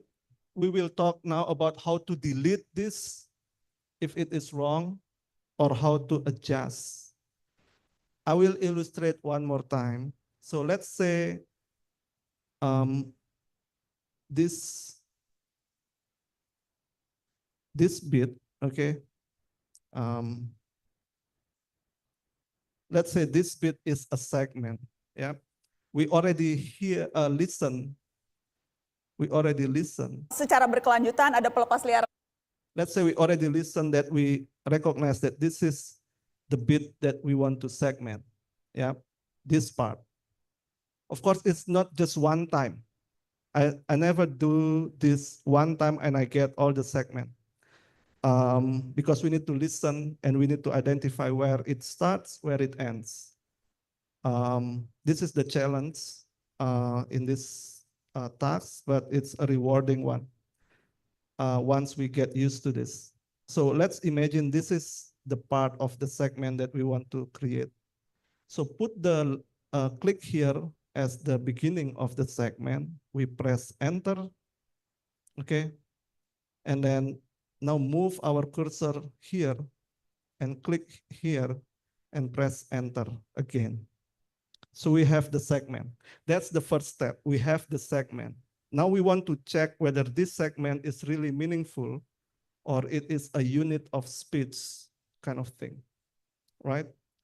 How do we do that? We click on here, on this part, the above part. Now this segment is highlighted in purple and we can click play. This one, display.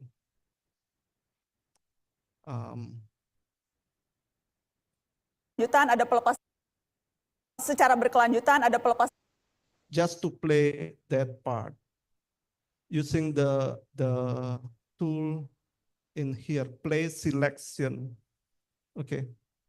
Of course, when I listen to Secara berkelanjutan ada pelepas. It's not really correct segment, right? It's too much, like somebody said that it's too much. We need to adjust. So adjusting segment is a normal part of the job in this here. It's not a unique, it's not strange. Adjusting segment is a normal part. So how do we adjust? To adjust, bring cursor up here and then bring the cursor until the end of the segment so that you can see two arrows, left and right. And then we can drag over like this. Okay, to adjust the segment. Doing segmenting first in segmentation mode is important because it will adjust the segment for the translation and the note together. If we do that in different mode, when we adjust the segment like this, the segment of the translation is still over. That's the idea. So this is how to adjust the segment, right? To find out the meaningful segment of the speech. Great. If everyone can create a segment like this, the goal for this part is achieved. If everyone can adjust the segment into meaningful unit, the goal for this part is achieved. We are not yet transcribing, okay? Because transcribing is different part. Knowing which part to transcribe is another part. Knowing how to adjust which part to transcribe is also another part. Now, the next step is to how to delete if this is not useful segment. Right? We know how to add segments. We now know how to adjust segment, how to delete this. So to delete we can bring the cursor into this part here, and then right click, and then delete annotation. That's how we delete that. Okay. There is a situation where maybe it is not correct. Okay. We want to delete the segment, for instance. Any question? So that part is, I think, segmenting the recording. Yeah, segmentation mode. Okay. Yeah.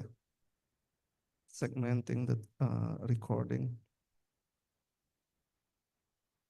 So if we talk about corpus-based dictionary from endangered language that doesn't really have a corpus, we need to build the corpus from documentation by going to the field and recording, and then transcribe that recording. And this is the transcription part, not yet the dictionary part. Okay. I'll give another 3 minutes to play around with segmentation. At least we know how to add the beginning and the end of a segmentation. That's already good, because finding meaningful segmentation is the analysis part that is that can be done later on. All right. At least there is one meaningful segment that you can find that is good, so that we can go to the next step, namely transcribing that segment. Okay.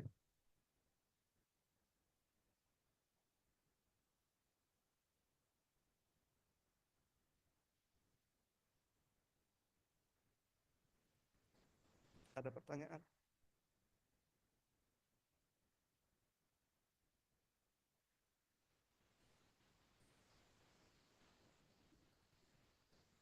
Bisa segmen? Bisa segmen?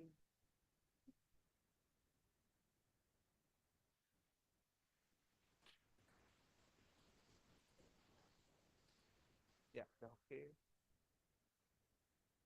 Apa? Nah, kan taruh dulu cursor di sini, enter dulu. Belum. Tidak, enter di sini. Bukan tuh. Ya. Oh ya. Kayak ini jangan di highlight ya.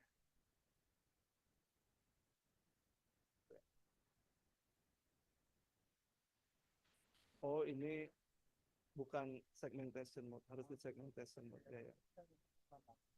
Oh, I see. Ini enter. Ya. Pertanyaan. So if everyone already has that kind of line, that's good. Okay.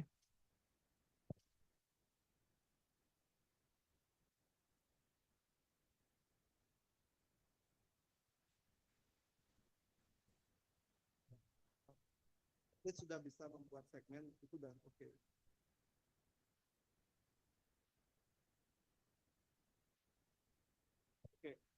Okay. At least there is segment. There is a segment there. That's good. So now,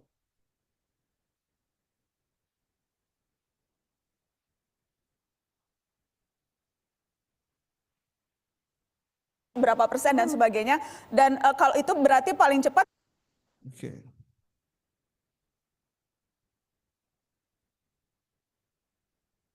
Dilakukan ya. Dan kalau itu berarti paling cepat baru bisa dilakukan ya. Okay, I will use this segment to transcribe now. Okay, I think this is quite meaningful for the purpose of practice, but that is analytical decision that I'm not going to discuss. Anyway, the point here is that we can create the beginning of segment again, the end of segment. We know how to adjust this, and we know how to delete, that's the most important thing. Before I continue, this is my I think I should remind this at the beginning. Please remember to save the file, okay? Before we do further thing, file and then save. And then usually I will save the file with the same name as the media, as the video or the audio. That's how I usually save the file. And remember, the format of the file is EAF. Okay, EAF, Elan Annotation File. F. Okay, and then save.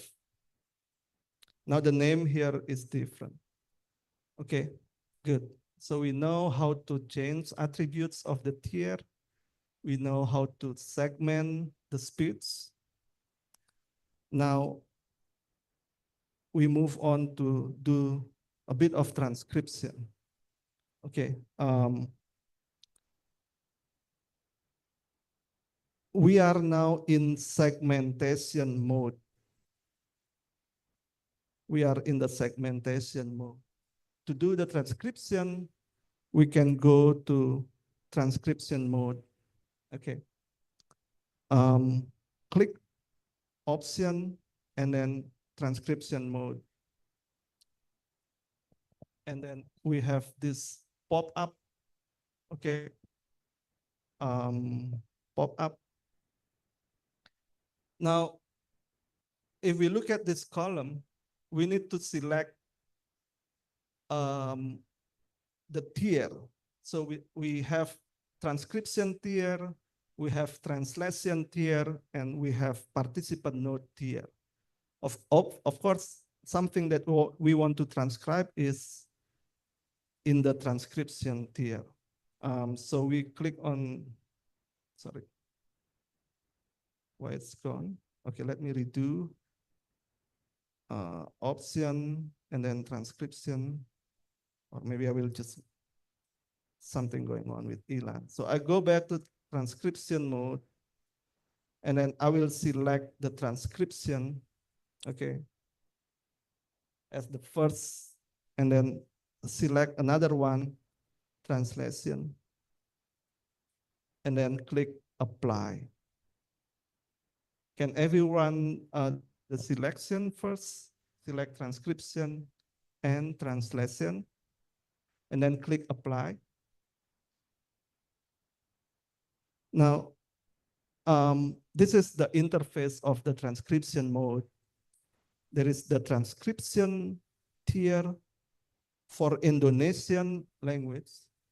There is this translation tier for the English. What is interesting here is that when we click into the transcription, one of these rows, the audio will play typically. Dibuktikan Yep. secara berkelanjutan ada pelepas liaran lobster. Dibuktikan So, of course, and hear and also transcribe. Now you may hear that, well, the chunk or the segment doesn't make sense. Yes, it doesn't, because that is not the point yet. So that's why typically you would adjust the segment first, so that it is meaningful. I know, okay, this segment is meaningful, and then you go to the transcription. But of course, you can go back and forth between transcription and segmentation, transcription, back and forth to adjust the segment. That's normal, at least for me. So go to transcription, click one of these rows. secara berkelanjutan ada pelepas liaran lobster. Dan kalau itu berarti paling cepat baru bisa dilakukan ya. Okay, so done, and then we can just type the transcription in the row. Okay, itu baru bisa dilakukan. Okay,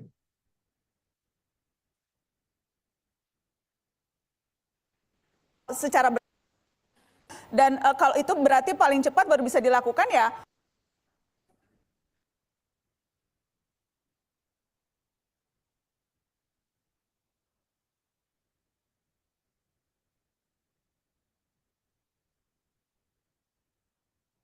Okay, there is one segment that you transcribe, whatever the text is, at least as a practice.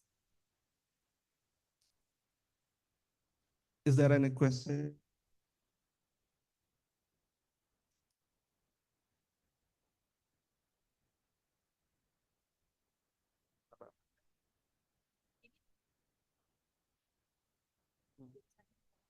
Oh enggak. Yang ini enggak. Di sini juga Ibu bisa nulis. Ini kan segmen. Berarti Pak kalau mau bisa tekan tombol play. Ya.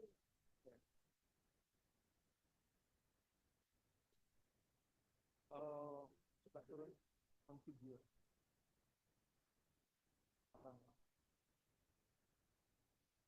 Oh enggak, sama ya.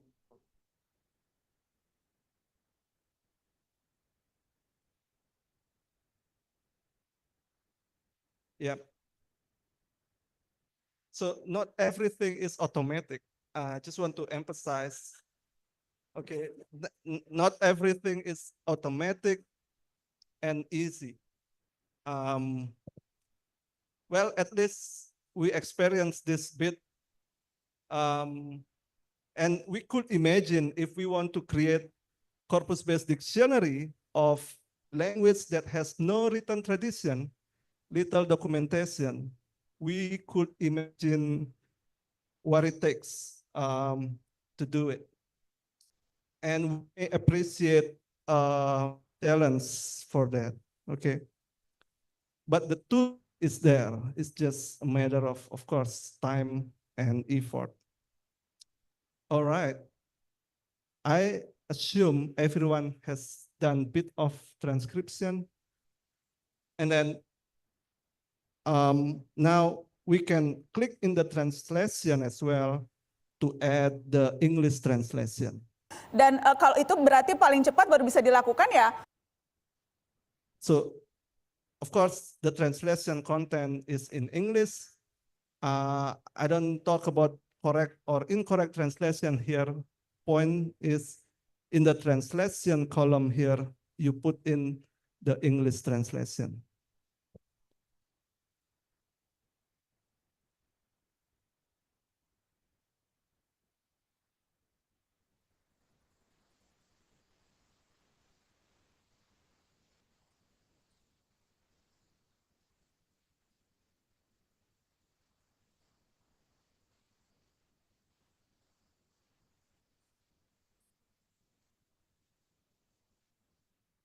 Okay, any question, at least for transcribing and translation, in terms of how to do it, not what is the content of the text? Okay, I think everyone is good. Yeah. So, right.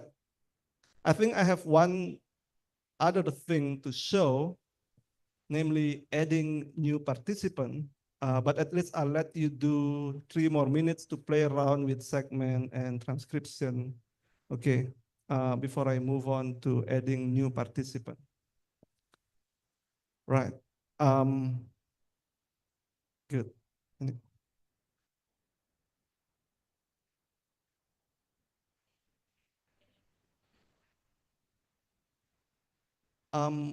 Kenapa harus 3? We don't have, as I said at the beginning, we don't have to use the template of Ilan. So the template, let me go back to the annotation. So the first interface that you see after getting a new Elan file before is annotation mode here. Now, why we need 3? Well, you don't have to include video. Here, I once only have the audio. So if you don't have video, you can add the audio only.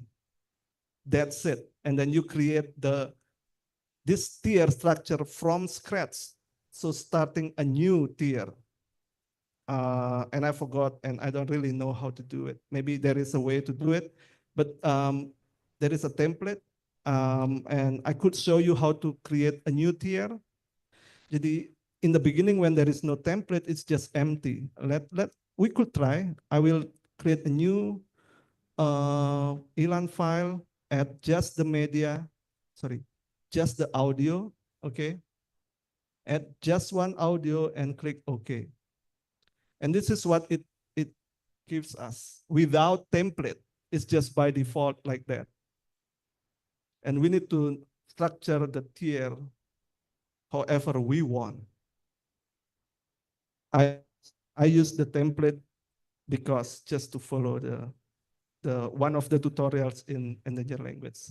But basically we don't need the template. Yeah.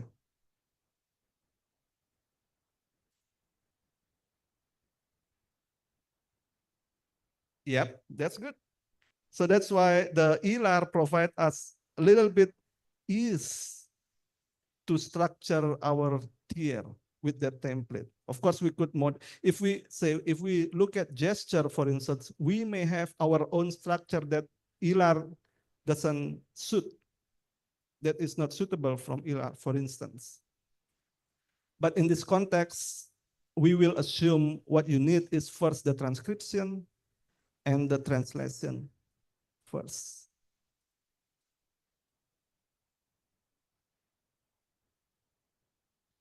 And we can see now that there is no video if we just add the audio. It depends on the purpose. If you don't do, say, audio analysis like gesture, you don't need the video. Okay. But sometimes it is useful to have the video, most of the time, I think.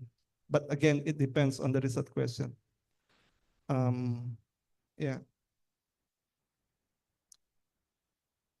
Even if we don't do gesture, sometimes if we just hear the audio, at least based on my experience, and then in the audio we hear people talking about this and that, we don't really know what is this and that. We may think in the field that, okay, I remember what he said by this and that, and then when you go back home, you just forget everything. So if there is a video, it could be helpful for that kind of situation. Because I experienced that. Which picture does he mean by this and that? And I forgot.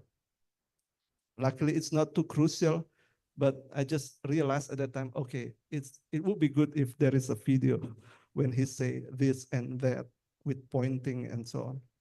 Anyway, so I will close this and go back to here. So what you have seen so far are 3 modes in ELAN. The first, when we create ELAN file, is the annotation mode. At the beginning, I go create segment and annotation from annotation.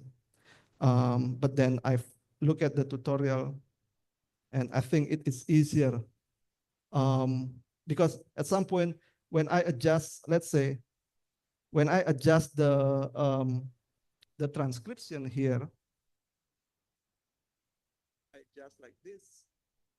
Oh, yeah, it goes with the translation. When it is part of when the transcription is the parent of the translation, the segment can be adjustable together. When I did the first time without the template, I don't structure the tier hierarchically. So they are in different structure. So that's why when I adjust the transcription, the translation doesn't follow. So I just also need to drag that along. So newbie mistake, but I think it's useful to know there is a more effective way. Okay, more effective is completely effective. Okay, so we have the annotation mode and we have segmentation mode. Okay, to focus just on segmenting. and we have a transcription mode to focus on just doing transcription. Okay. Now, before I show how to add participant, I would like to show that we can create directly segment in annotation without going to segmentation mode. So to do annotation or create this transcription or create segment of the video, we can do directly actually in the annotation mode.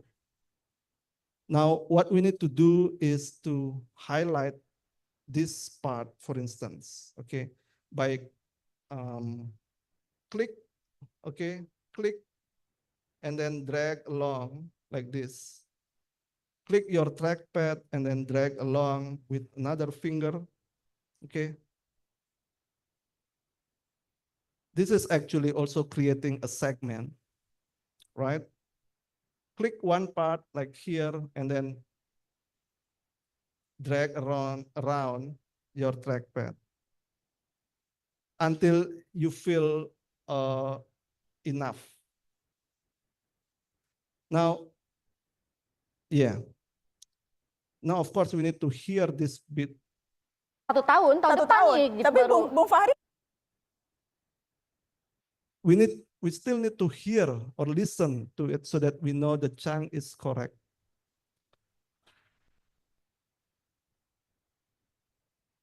And then we can, before we add the transcription, we can adjust this as well, like this. Tapi Bung Fahri bulan Juli. Tapi Bung Fahri bulan Juli. Okay. And then if we want to add transcription, we can go directly in annotation as well by double click on this transcription line here. Double click here and it opens, and then we can click here. Okay. So technically there are two ways to achieve the same goal, I would say. It's just a matter of preference, but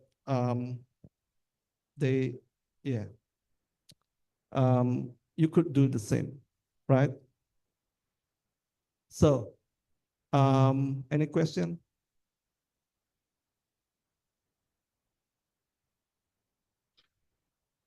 So we have looked at how you can add media and then elan template, and then create a new template file, and then how to change attributes of the tier, the speaker code, the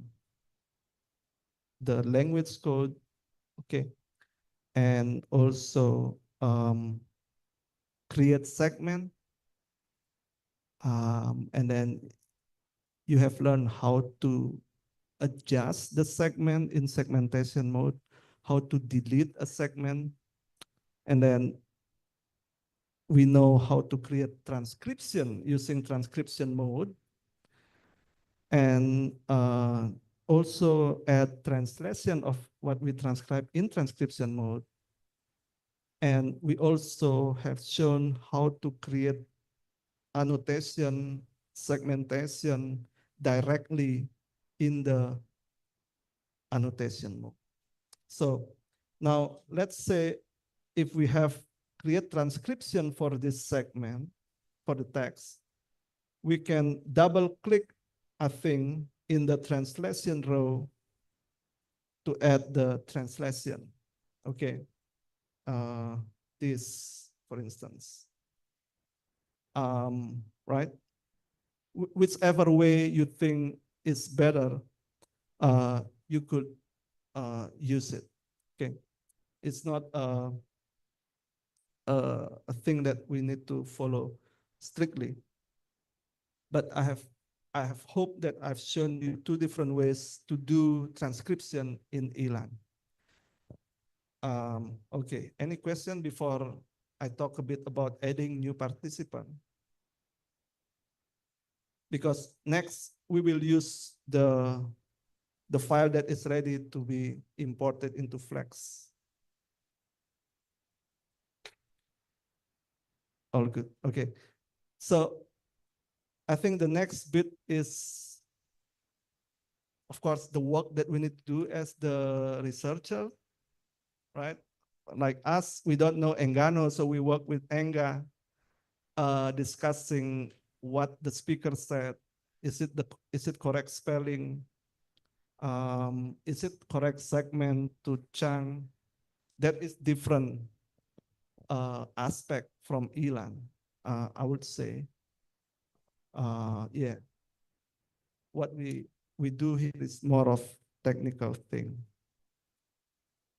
Okay, get ready for the adding new participant. May I proceed? Okay, so we know you may have heard there is somebody say ya 1 tahun together with Najwa.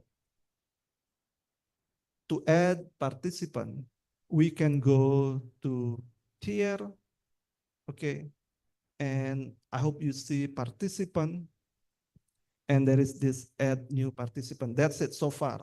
Okay, if you can find tier participant, add new participant, that's good.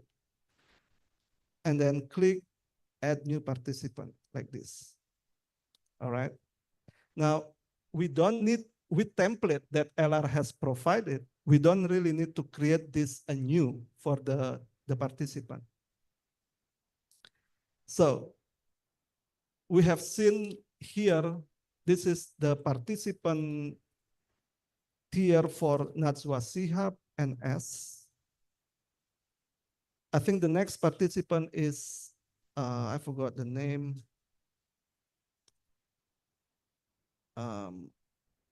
Yeah, Fahri Hamza or S8 or whichever you want. Okay, let's say Fahri Hamza. So in specify new participant, in this bit, we type in FH. Okay. Now we keep this prefix because this is the thing that is at the beginning, the prefix. Okay. Now in the enter value to be replaced, we want to replace NS. Value that is to be replaced. Komponen yang akan diganti. So this one is NS. And what is the replacement? Is FH. And then click OK. And this will show up just to make sure that it's fine. We click close. And then we click OK. Do I? Oh, close, sorry. We click close. Now, we can see that there is another tier structure or the second speaker. And it already has the language code, and yeah, the language codes, it's already there. Now, could you add another participant tier S8 as a practice? Sekarang coba tambahkan partisipan yang Susan Herawati, SH. Oke.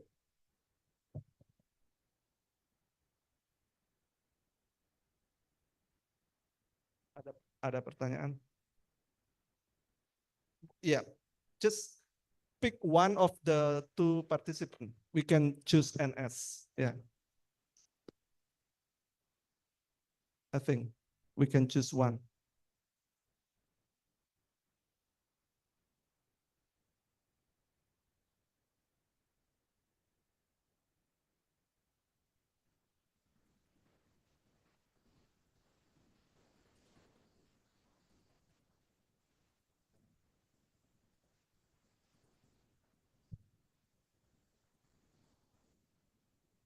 Yeah, that's correct.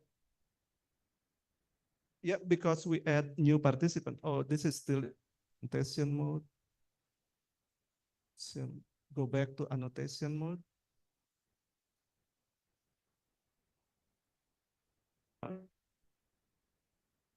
Yeah.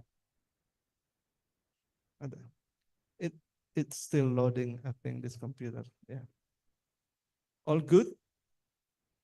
Oh, right. Why it's not hierarchically structured? Yeah. At least no, I just wonder it's not hierarchically structured, like, sub. Yeah. I just wonder because she already used the template and why the template doesn't work here. That's the thing. Because in the template, yeah. Right click, and then sort.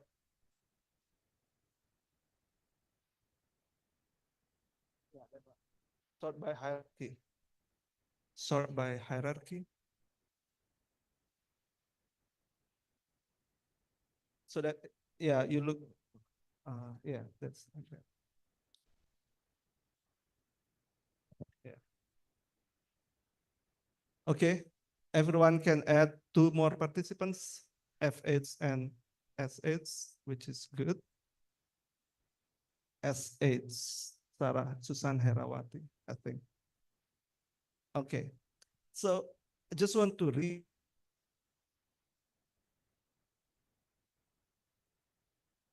Check.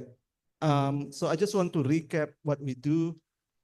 Basic, the opening media files, configuring the tiers, which is changing the tier attributes. We just added new participants.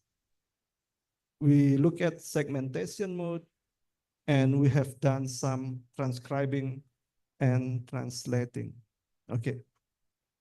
I think I still have 10 more minutes before break. Any question before I continue on how we can export the transcription that we already did into file that can be imported into Flex?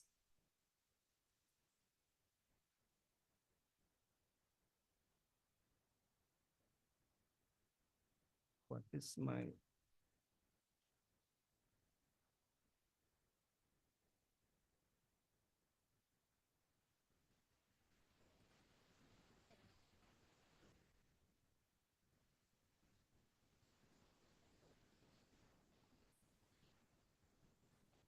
Okay.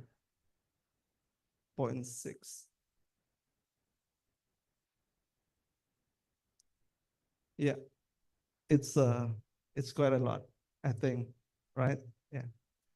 Anyway, so if anyone has got something in the transcription, okay, and something in the translation, that's good. And if you already have this one, new participant, that's also good. So now, let's say if we want to do, I still have a few minutes to talk about this. So if we want to find part of the speech of the other participant, how do we do that? Again, we can do that in annotation mode like here, or we can go to segmentation mode as well. I'll just go to segmentation just to illustrate. Now, if you already have more than participants, you can see there are 2 transcriptions, one for NS, one for F8. Now, another important thing is that to see which tier is active. Okay, at the moment it is NS transcription. That means we are at the moment working on the NS tier. What happens if we want to work on the F8 or Fahri Hamzah tiers? We double click on this tier. So it changes, right? Can you do double click? If it changes, that's good. Now, I've said that we can do segmentation in segmentation mode or in annotation mode. If we go back, this is just for checking, okay? If we go back to annotation mode, what is highlighted here is still an S, okay? So it has, I think, no connection whatsoever. But if you work on the segmentation mode, it is important to note which tier is active. Jadi sangat penting untuk tahu tier mana yang sedang aktif sebelum melakukan segmentasi. Because if we think we want to segment F8, but then in reality the tier that is active is F, it doesn't really match, I think. At least that's what I experienced. Because when we think I want to segment A speaker, but then the active tier is B, the slot for the transcription will go to B. At least that's what I experienced. So if you are in segmentation mode, it is important to take a note on which tier is active. Now, because this one is active, I can go find the bit for Fahri. Menjadi nelayan. Okay, menjadi nelayan. Let's say I want to segment menjadi nelayan. I think this bit. Menjadi nelayan. Okay, we can hit play and pause here. So this is the beginning. I will press enter here. And then this is the end, as I have heard, okay, as I have listened to. And I press enter again here, right? So this is the segment for F8. So I'll let you do that segment for F8, whichever part. Remember to double click this tier first and then find the segment that you want to segment.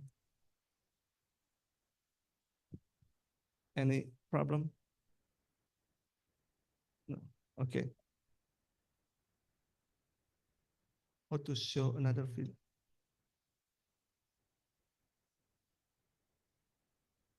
Yeah, that's it. Yeah, so that one video already contains the next speaker. We don't change the video. Just 30-second video with 3 people talking. Yeah.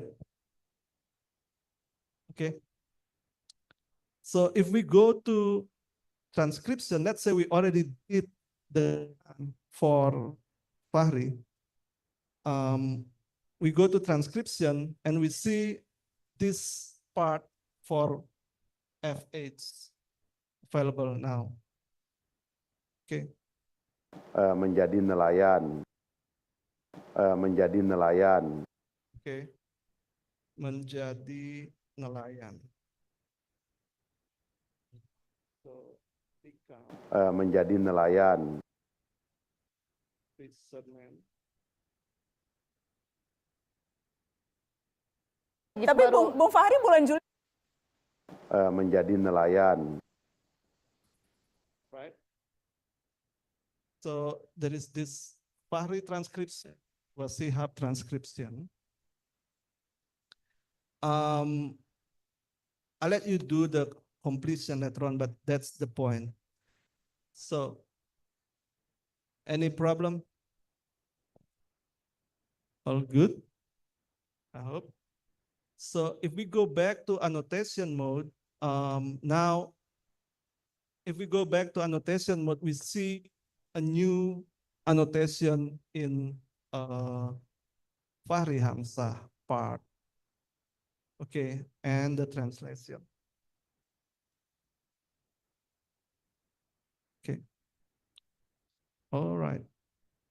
So that's how to add new participant and then do the same workflow, namely segmenting the speech for that participant, do transcription and translation. All right.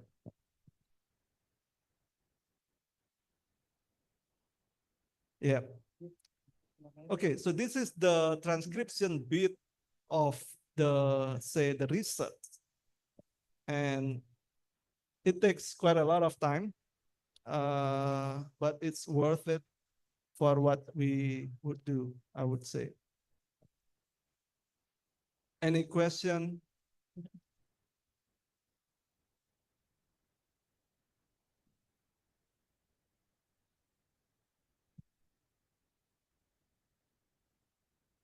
Okay, let me show one last thing, namely exporting ELAN file to Flex compatible file. So yeah, let me just do that. So for that part, the worksheet is ELAN Flex. ELAN, is it ELAN? ELAN Flex, ELAN.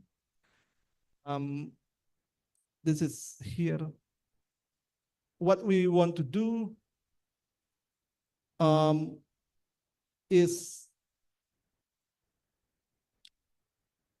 okay, let me just emphasize that let's work on just one participant first so that we don't do this complication for now.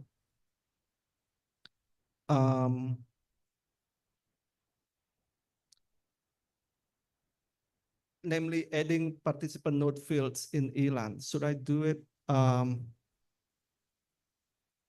Yeah.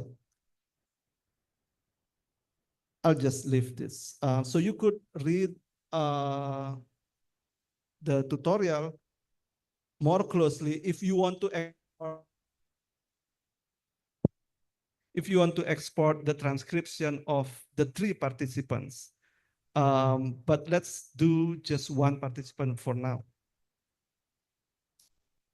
Imagine we want to extract just the transcription of one speaker.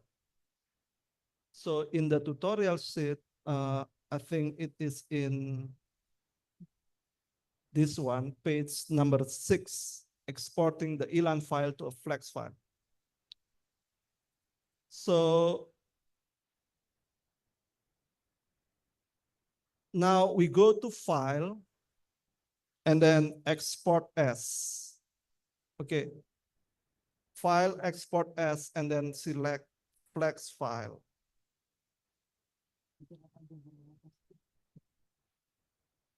Okay. Export and then select Flex file. Oh, sorry. I forgot that I need to add the title. Okay, this is the part that I forgot. So if we can go to the annotation, double click metadata title, highlight a bit, okay, and then add annotation here. Let's say not so like that. Okay. And I forgot to change the tier attributes for the metadata. So we can go to tier, change tier attributes, and then select metadata. And the language can be ID for the XXX change, okay? And then save. Now, this is the last part. Export as, and then Flex file. And then remember to select export interlinear, sorry, metadata title ID. And then here we select just one tier, namely one participant, which is NH. Okay. And then click next. Now in the second part, we need to ensure that translation and the participant is exported. Click next one more time. Now we see that the language is parsed, language ID, EN, and then this is the type, title, text, gloss, and note. Okay, that's why, so that it can match with the Flex software later on. And then if the language has been parsed like this, ID, EN, click next. And now we just need to select where we want to save by clicking, type in the name, okay? Oh, sorry, I think browse. Yeah, and then type in the name. The same with your audio. So the extension is flex text. Okay, and then okay, like this, and then finish. And then after the break, we will practice how to import that in. So now we have break. Okay. If you have question, feel free to ask.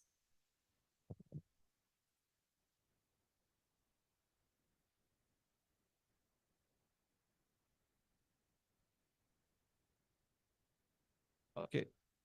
Yeah, so to highlight, just double click metadata, okay? Sorry, double click metadata and then highlight wherever. Let me delete this one. Okay, imagine like this. Click here as the beginning, drag, okay, wherever until whichever, and then double click and then type in whatever title, okay? But it should be meaningful, but this is just for example purpose. That's how you do it, and save. Don't forget to save. Control S before we export into Flex like I have just shown before. Okay, good break time. And then next is Flex. Flex, importing from ELAN. So this workflow is in the ELAN Flex ELAN tutorial after the break. For 15 minutes.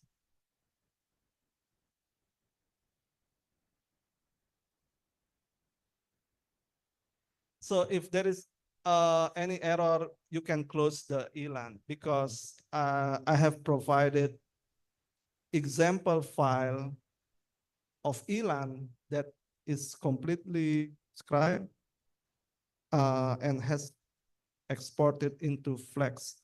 So I think if you find this file that has Flex text at the end, that is the sample file that we will use to practice importing into Flex, but you could also use your own file, Flex text file.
Oke. Sekarang bahasa campur-campur request. Cek. Cek. Iya. So Ibu Bapak sudah berhasil ekspor ke FlexText. Oke. You have exported into FlexText. If not, kalau tidak bisa pakai yang file yang sudah ada, yang sudah saya sediakan. FlexText. Oke. Untuk import. Tapi sebelum itu saya akan beri overview untuk Flex. Jadi apa itu Flex? Jadi Flex sekilas tadi sudah ditunjukkan oleh Charlotte. Charlotte has shown what Flex is briefly. So Flex bisa digunakan untuk membuat kamus pastinya dan juga melakukan analisis teks. Oke. Ini contoh dari kelas di S1. Jadi ada fitur text and words. Kalau Ibu Bapak lihat di situ ada teks dan teks itu adalah bisa berasal dari hasil transkripsi di Elan tadi. Oke. Atau bisa juga teks itu berasal dari teks yang Ibu Bapak ambil dari koran. Oke, atau dari manapun. Dalam format digital. Thank you Bu Dora.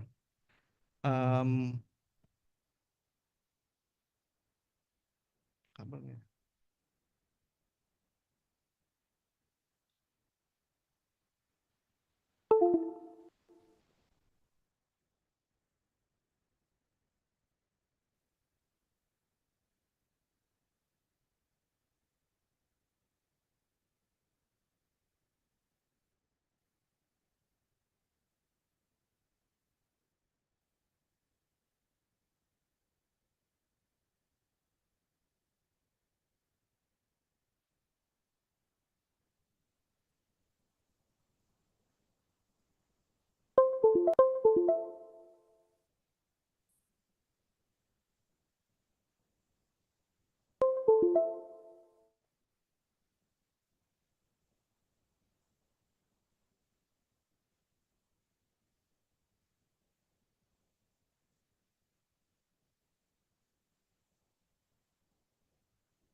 Oke. Kita pakai share screen Zoom. Iya. Saya bisa dihilangkan foto itu. Full screen mungkin.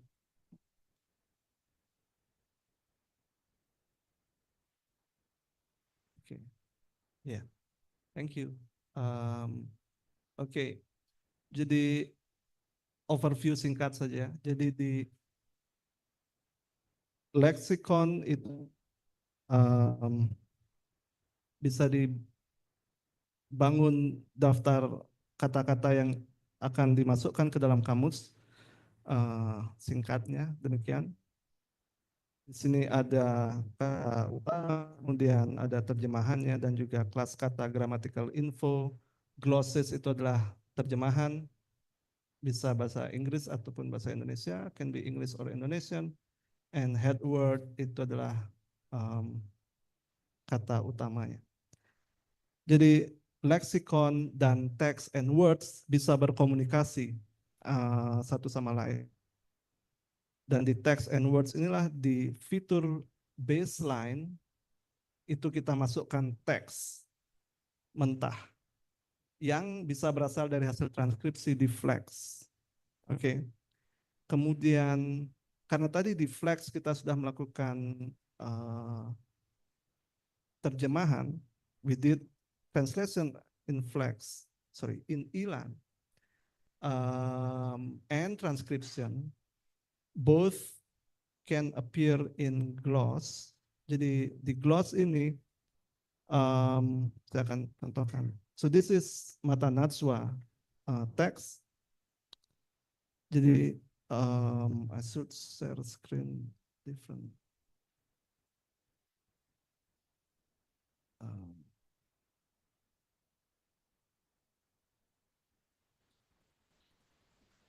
Okay. So it's the tag from. Do I have another mic?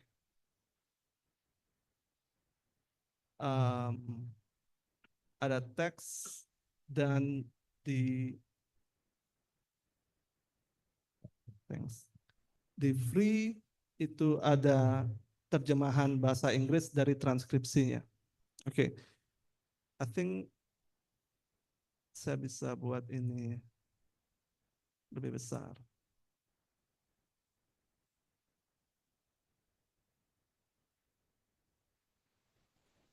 Oke. Lebih besar lagi.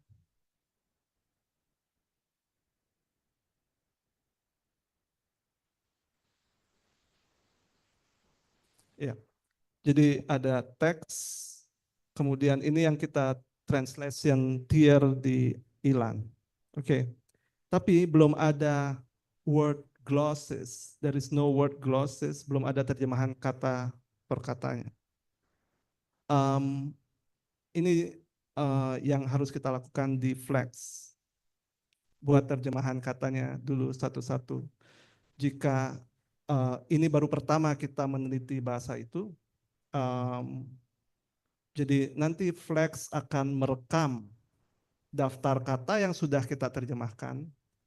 Dia akan menyimpan daftar kata itu. Lalu ketika kita masukkan teks baru, when we add a new text that have those words that Flex already know, Flex will provide the translation of those words automatically. I think that's the idea, right? Oke. Jadi itu idenya. Jadi ketika anggaplah nanti ada teks lain yang ditambahkan di baseline dan kata-kata lama yang sudah diterjemahkan oleh Flex, Flex akan memberikan terjemahannya untuk teks baru itu jika kata yang sama ditemukan lagi. Jadi again, tidak ada yang fully automatic di sini. Oke. Lalu di bagian gloss ini, di sini kita memberi terjemahan bahasa Inggris ataupun bahasa lain, oke. Dan juga memberikan word cat. Word cat ini adalah kelas katanya.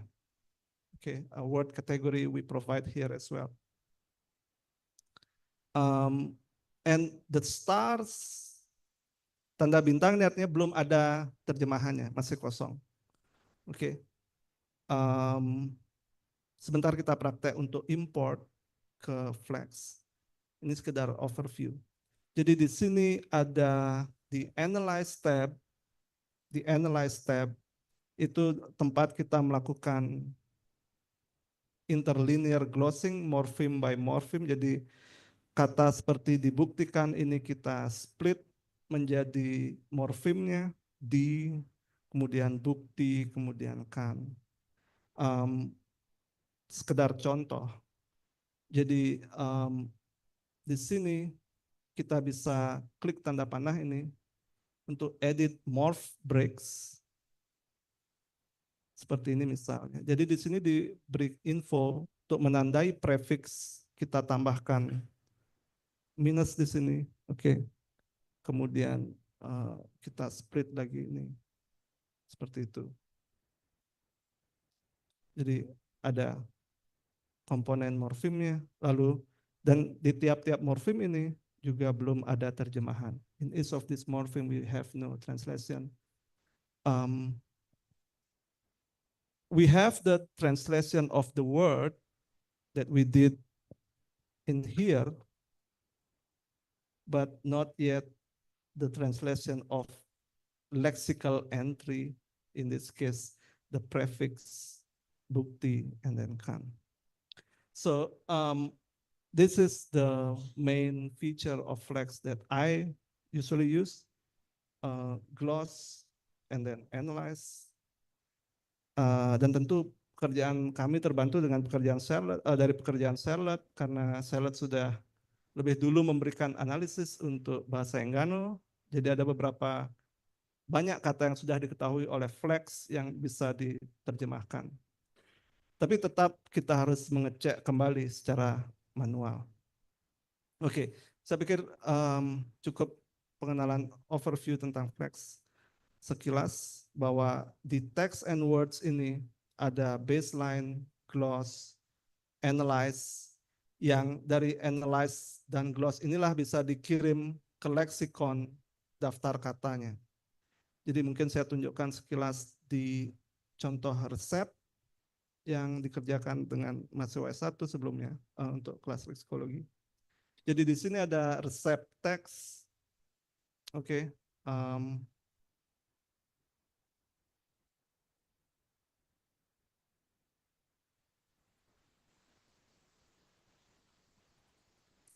Lalu di gloss ini diberikan terjemahan bahasa Inggrisnya.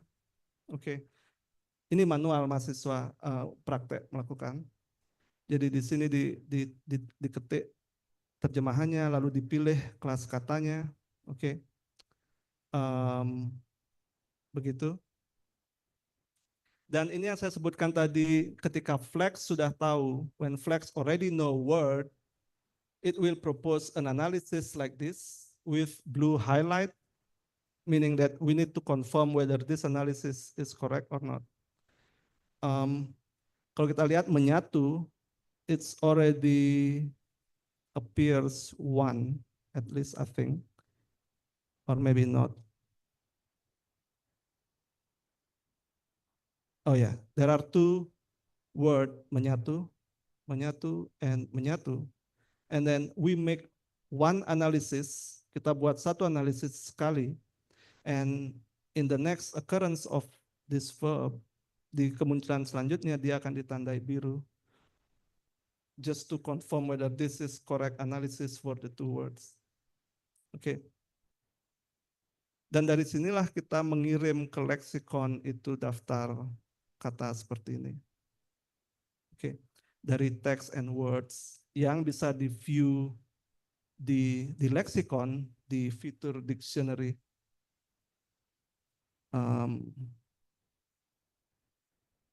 Iya, ini karena fontnya besar, because the font is big, so it doesn't look good. Let me fix this first.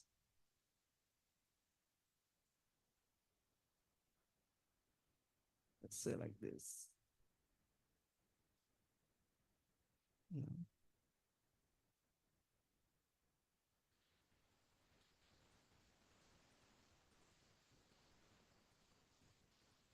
Okay, I think I need to refresh. Ya, jadi sudah terlihat struktur kamusnya, more or less. Jadi idenya, jika kita dalam konteks language documentation, transkripsi di ILAN, free translation di ILAN, kemudian import ke Flex di bagian baseline, lalu kita gloss katanya, beri terjemahan dan kelas kata, mungkin melakukan morpheme break di sini, melakukan analisis morfemik yang akan dikirim ke leksikon, di mana leksikon di fitur dictionary dia akan menampilkan analisis dari teks. Jadi itu idenya corpus based dictionary. I think jika kita berangkat dari teks naturalistik, kemudian analisis di Flex menjadi bank data leksikal yang bisa digunakan sebagai kamus. Jika dibayangkan itu tidak dalam sehari, jadi memang perlu proses. Tapi workflow-nya, alurnya seperti itu. Oke, sekarang kita bisa praktek untuk mengimport hasil transkripsi dari ILAN ke Flex. ILAN ke Flex ya. Dengan asumsi ibu bapak belum punya project di Flex. Jadi saya akan tutup semua kemunculan Flex.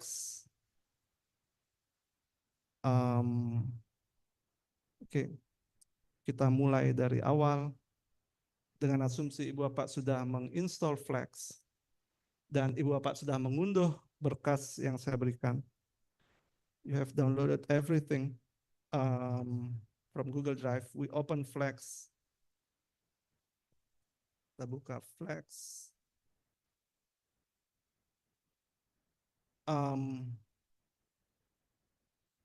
Kemungkinan akan muncul seperti ini jika ibu bapak mencoba buka Flex, and then kita create a new project.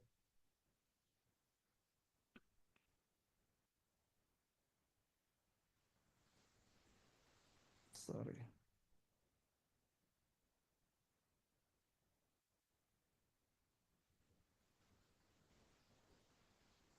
Oke, create a new project.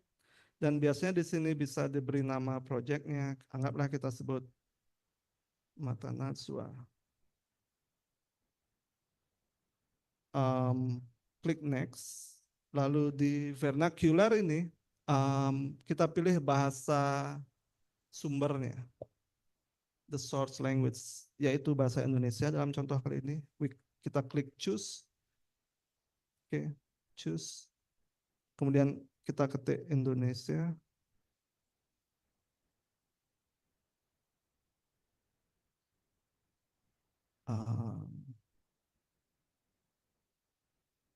Oh, sorry. Iya, mungkin harus huruf gede di sini. Mungkin. Nation. Ya. Indonesian. Dan kalau ibu bapak ingat kodenya di sini ID. Jadi itu yang kita ganti tadi di XXX kita ganti dengan ID, dihilang. Klik OK.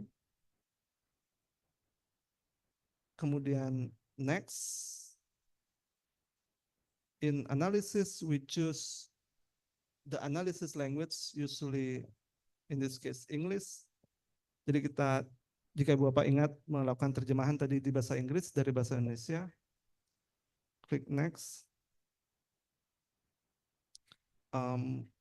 Ini kita biarkan seperti ini. Tapi jika ibu bapak ada analisis bahasa yang lain, kita bisa set up analisis language yang lain, tapi kita biarkan bahasa Inggris, lalu klik next, dan finish. Dan ibu bapak akan punya satu project Flex yang masih kosong.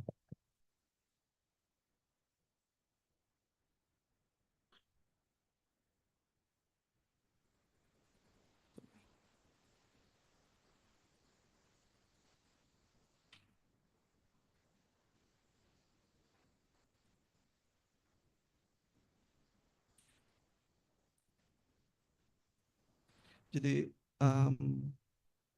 alright. So, ini yang awalnya masih kosong. Sekarang kita ingin mengimport teks yang kita transkripsi dari Flex, dari ILAN ke Flex. Dan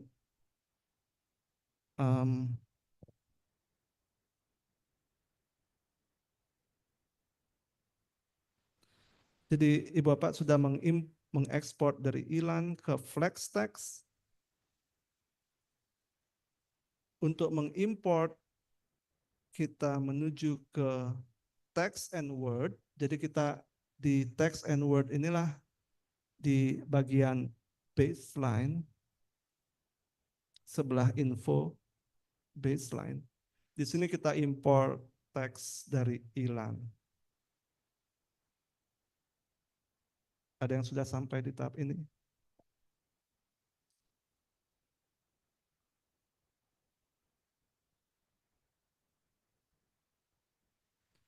Sudah buat project baru? Sudah? Oke. lalu menuju text and words.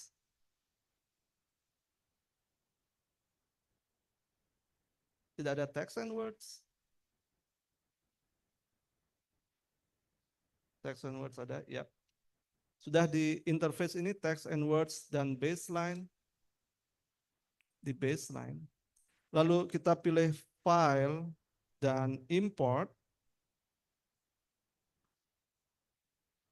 Kita pilih flex text interlinear.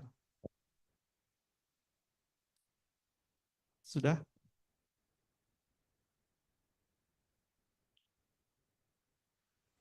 Nah,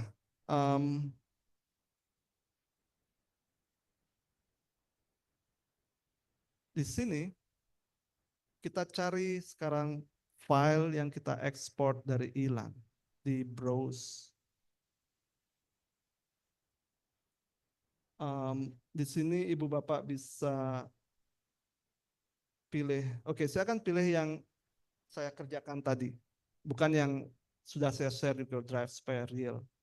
Jadi yang sudah saya kerjakan tadi itu mungkin yang ini, sepertinya. Let's hope yang ini. Oke.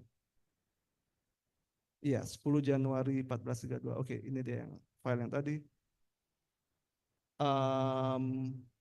Semoga Ibu Bapak sudah melihat file flex text. Ada melihat?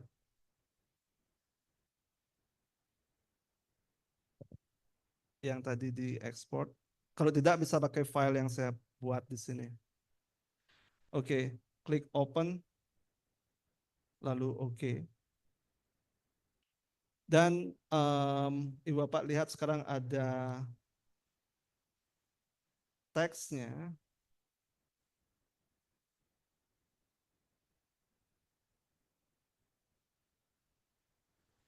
Ada teksnya. Oke. Jadi ini teks yang saya transkripsi tadi. The one that I transcribe here. It's not perfect, but it's just for the exemplary purpose. Now, ini teks yang kita transkripsi dari rekaman.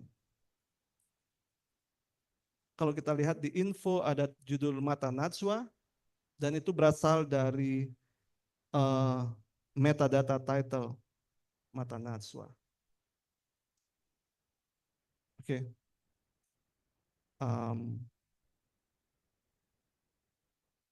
Ada yang sudah sampai import flex text. Dan di baseline ada teksnya.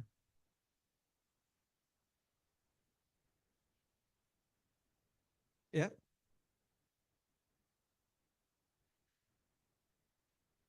Jangan. Yang kosong-kosong ini dibiarkan saja. Oke. Jadi ketika kita ingin mengimport balik ke ke ILAN, kalau kita hapus yang kosong ini, itu akan merusak timeline anotasinya di ELAN nantinya. Jadi apa yang kosong ini di ELAN? Mungkin Ibu Bapak bertanya-tanya. Yang kosong itu adalah bagian yang ini, dua ini. Di mana tidak ada teksnya. Dua segmen inilah yang kosong di sini. Jadi ada segmentasi yang tidak berisi teks. If there is segment that there are no transcription, when we import into flex, it will be empty. Dan sebaiknya jangan dihapus. Oke.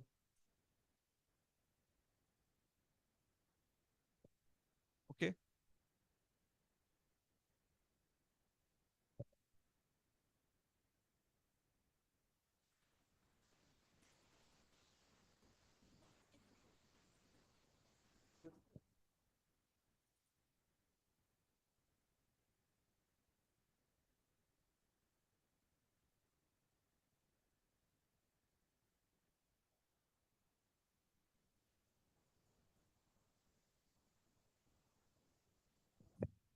Oke, sebagian besar sudah saya lihat ada begini. Oke, jadi Um,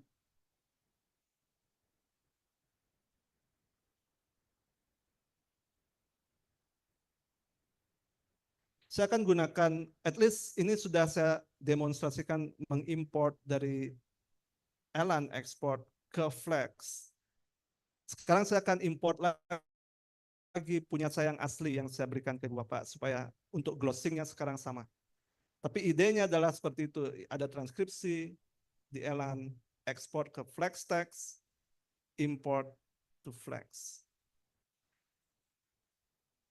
I will do another import with the complete transcription with a suffix primahadi, and then open. Sorry. I will need to new text. Jadi seandainya Ibu Bapak memiliki lebih dari satu transkripsi, oke, anggaplah teks nomor 2. Ini kan teks pertama yang saya transkripsi tadi. Sekarang Ibu Bapak ingin menambahkan teks kedua di transkripsi kedua. Ibu Bapak bisa menuju insert new text, jadi kosong. Di teks yang baseline kosong ini kita bisa import yang baru. Flex text interlinear, jadi saya akan import yang saya berikan ke Ibu Bapak kemarin.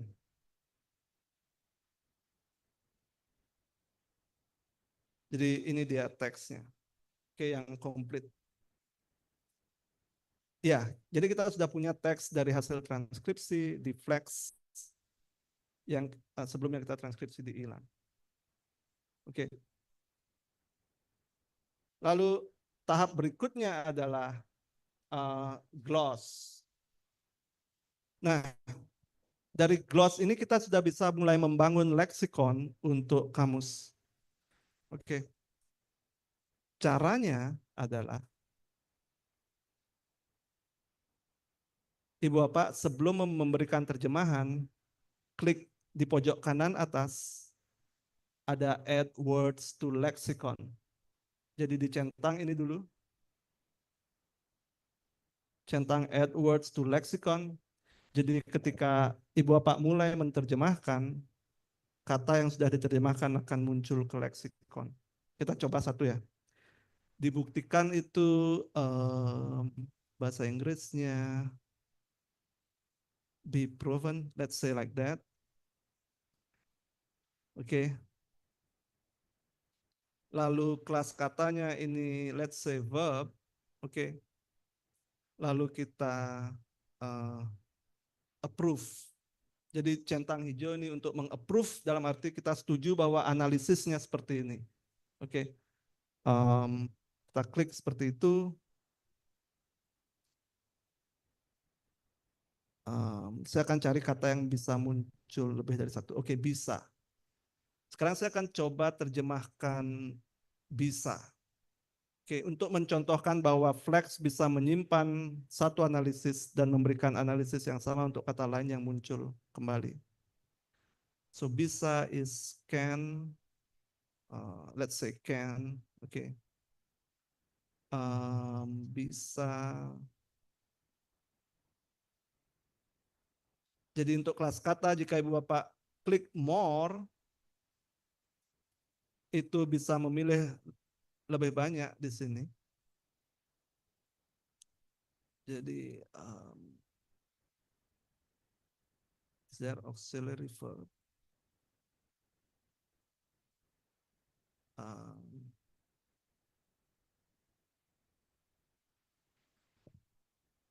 Oke, anggaplah jika Ibu Bapak menganggap bisa ini adalah auxiliary dan di sini kata kerja itu tidak ada, kita bisa we can create kategori, custom kategori. The category I need is not shown in the catalog, create custom category, but I'll just skip that. I'll just select verb, okay, for now. And then we click approve. we can click approve throughout this text. Jadi maksudnya adalah di keseluruhan teks ini kata bisa ini akan dianalisis sebagai can di bahasa Inggris dengan kategori verb. Jadi kalau kita lihat di sini bisa sudah diterjemahkan. Oke. Dengan satu kali analisis. Tapi in reality it's not the case for language that we haven't got good knowledge at first. Sometimes, most of the time, the analysis can change. Oke. Ya, Ibu Bapak bisa coba kata yang lain. Pak, begitu misalnya ini adalah connective, coordinating. Okay. And then approve. Oke, silakan Ibu Bapak mencoba 1-2 leksikon untuk diberi gloss, lalu kelas kata. Oke, nah jika Ibu Bapak sudah mencoba, silakan menuju ke leksikon, dan di leksikon Ibu Bapak sudah ada muncul katanya. Jadi jika Ibu Bapak sudah mencentang add word to lexicon di fitur gloss, kata-kata yang Bapak terjemahkan akan dikirim ke leksikon. Oke. Dan dia muncul di sini. Silakan dicoba yang lain, kata yang lain. Ada pertanyaan?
If the words are not in the lexicon, it means we already did the gloss first before we check add words to lexicon. So before we do the glossing, it's very important to check add words to lexicon.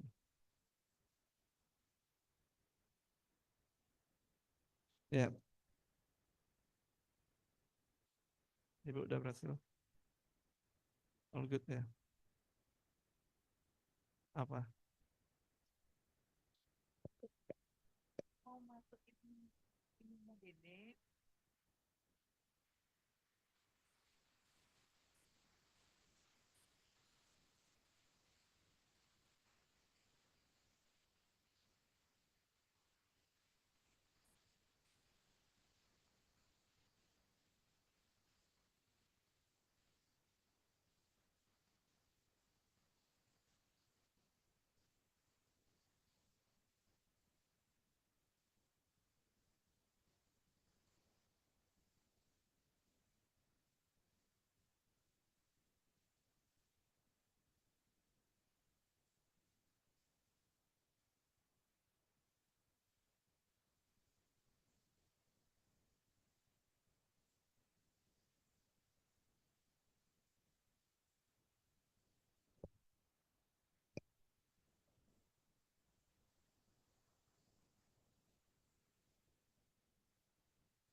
I think I already have.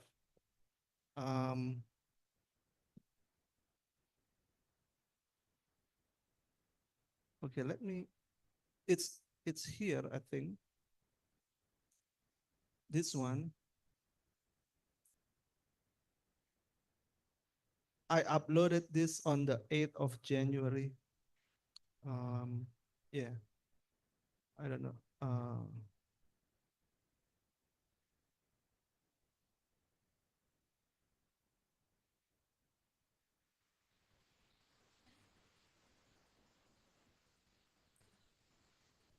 Yeah. You cannot find it. I see. Yeah, that's strange.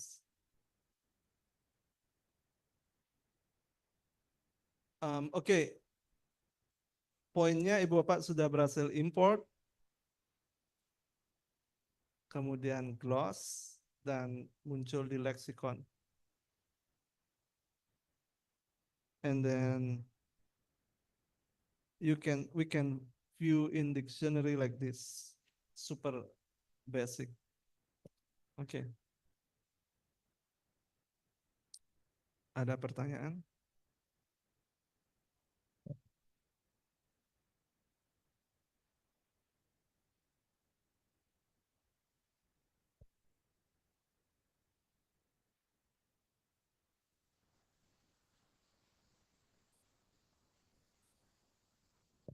Oke, kalau sudah sampai di tahap ini, it's okay, it's good.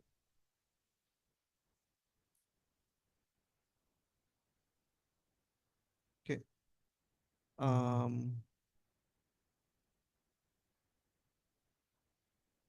Oke. Nah, I'll do one more. Fulfill. Gimana fulfill? Double L. Full. Is that like this? Yeah. Agak fulfill.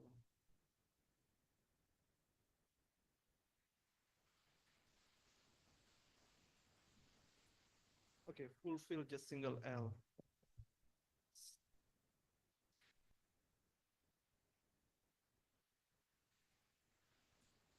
Okay. Add words to lexicon first and then gloss. Okay. Now I would like to show one other thing that is also important. Now let's say, okay, memenuhi is already in the lexicon. Okay. Now what we see here,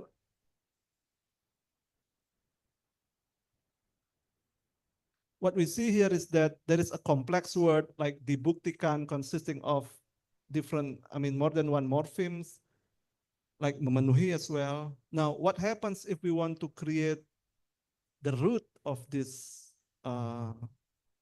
complex word for the purpose of creating, let's say, dictionary that has the root and then sub-entries down below, like bukti, and then we have dibuktikan, penuh, and then memenuhi, and so on. How do we do that? First, the first step is we need to break this down. Jadi pertama kita perlu pecah ini, kata kompleks ini, di fitur analyze. Di fitur analyze kita break menjadi morpheme. Oke. Jadi di sini anggaplah kita pakai contoh dibuktikan lah. Yang pertama, dibuktikan.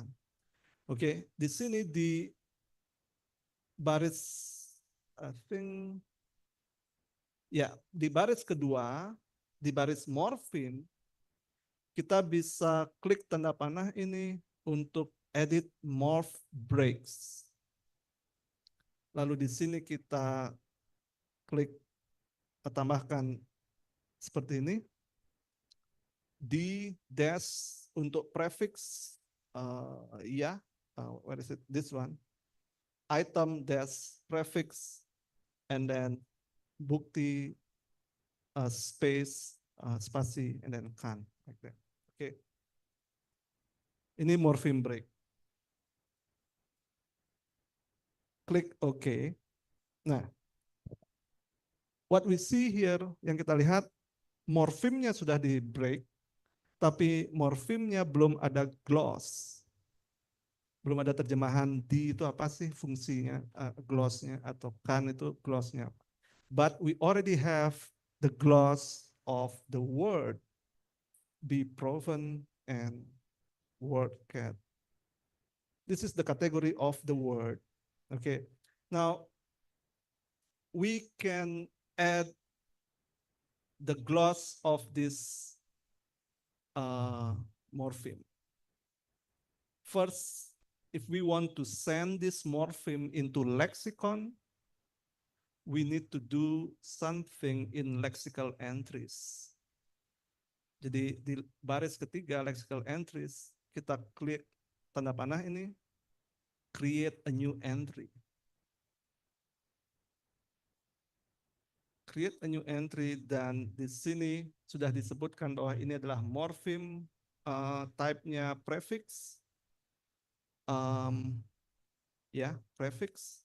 Gloss-nya ini bahasa Inggris, mungkin pas begitu misalnya, pas. Anggaplah begitu. Kemudian affix type ini maybe inflectional. Tentu kategori affix type-nya ini bisa kita tambahkan nanti. Attached to, let's say verb. Oke. Ini informasi gramatikalnya. Let's say this is inflectional. For the sake of practice with lexical entry. Sekarang setelah Ibu Bapak mengisi informasi gloss dan informasi gramatikal lainnya, ini bagian analisis yang tidak saya akan bahas. Kita klik create dan dia akan ada seperti ini. Dan kalau kita menuju lexicon, D akan muncul di lexicon. Oke. Lalu kita balik ke text and words, analyze, bukti, kita juga create new entry karena bukti ini belum diketahui. Oke, kita create new entry. Bukti is evidence. Oke, kategorinya adalah noun. Create. Oke.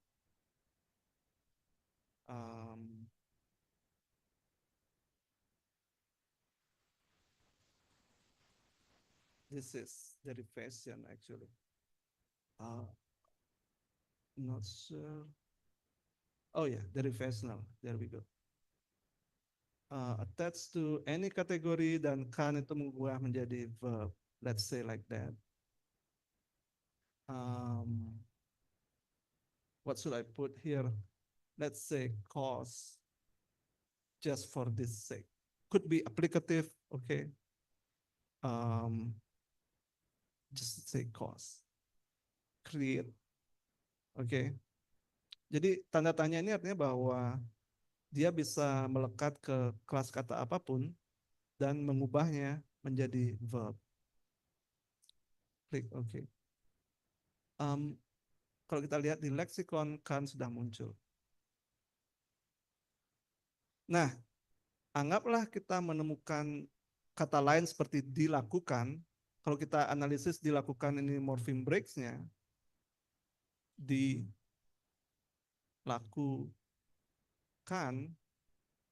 di dan kan akan otomatis di gloss karena flex sudah tahu. Di lexical entry-nya sudah ada di dan kan. Oke. Jadi itu intinya. Ada satu step manual yang perlu kita lakukan di awal. Yang jika ada teks tambahan nantinya flex bisa mengenalinya. Oke.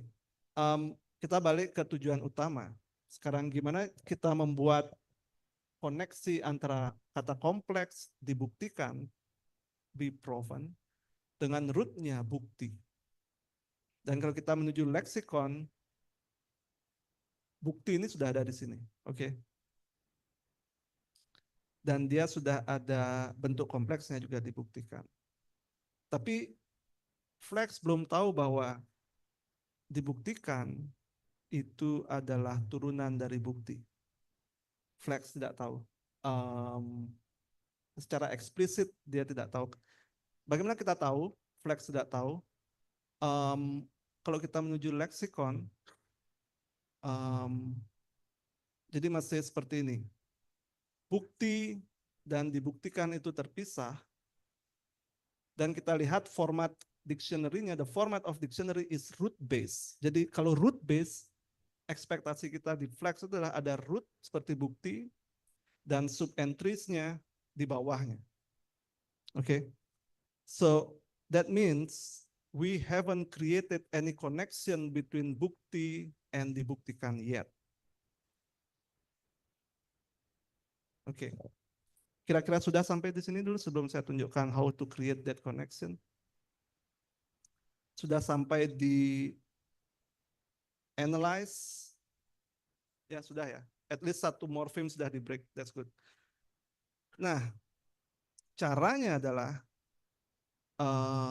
manual. So,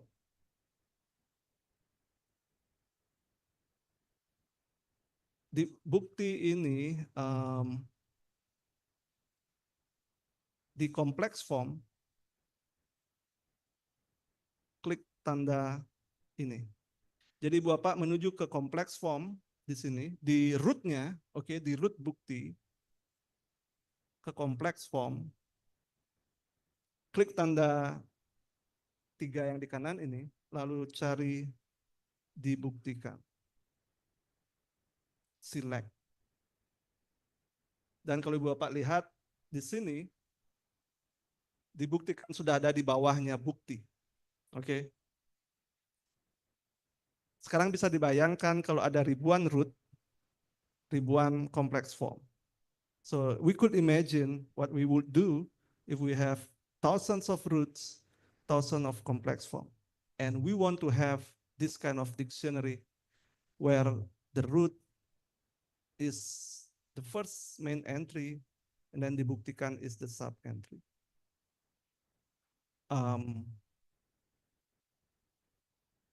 That's the tricky part that we experience in Enggano firsthand when speaker doesn't understand the concept of root and thought that we trim the language into tiny bit. Jadi dipahami bahwa kita memotong bahasanya ketika kita menunjukkan dictionary hanya dengan rootnya. Tentu ini bisa kita lakukan untuk tiap-tiap entry. Oke, satu persatu kita membuat hubungan antara root dan complex formnya. Untuk buat dictionary dengan format root dan sub entries. Jadi poinnya yang saya tunjukkan adalah bagaimana kita membuat koneksi antara root dan complex form. Ada pertanyaan?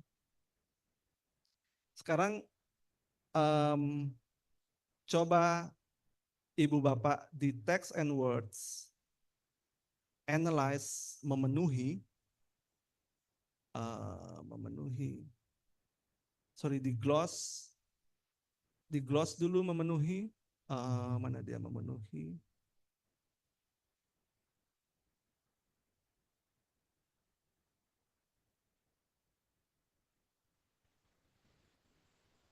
fulfill. Oke, fulfill, memenuhi syarat-syarat itu. Di gloss dulu memenuhi fulfill sehingga dia muncul di lexicon, lalu coba analyze morpheme break. Atau Ibu Bapak bisa mencoba morpheme break untuk kata yang lain. Jadi edit morpheme break seperti ini. No.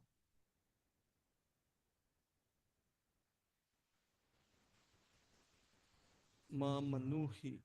Oke. This is tricky part. Oke, ini tricky. Saya belum pernah ngalamin ini. What should I do? Menuh, ini morfemnya seharusnya penuh.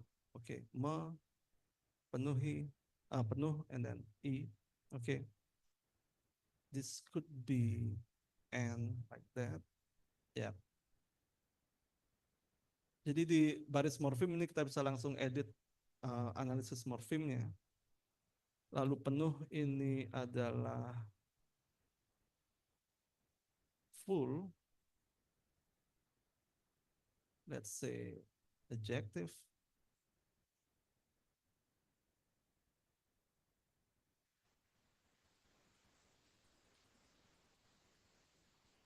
Let's say like that. Let me find full.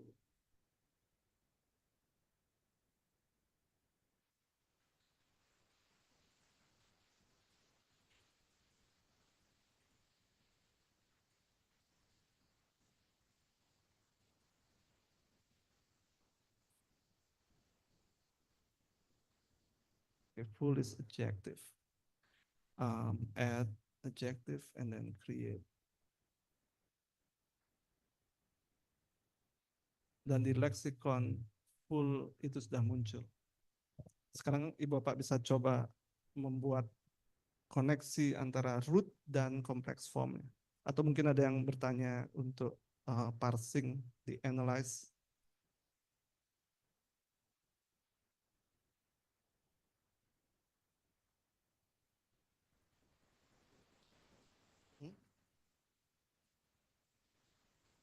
Untuk menghubungkan.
Oke, ada pertanyaan sejauh ini? Kita masih ada 20 menit, mungkin bisa Q&A.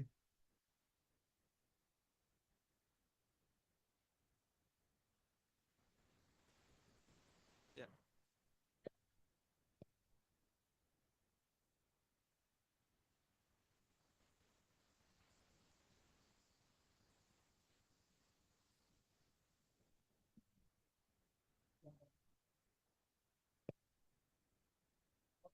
Text file.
Oke,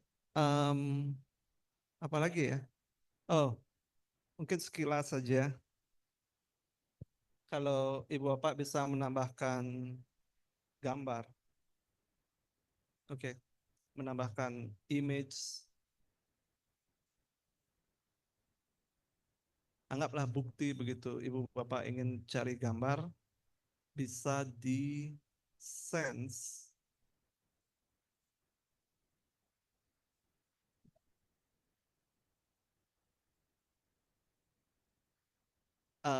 di sense ini insert picture untuk nambahkan gambar.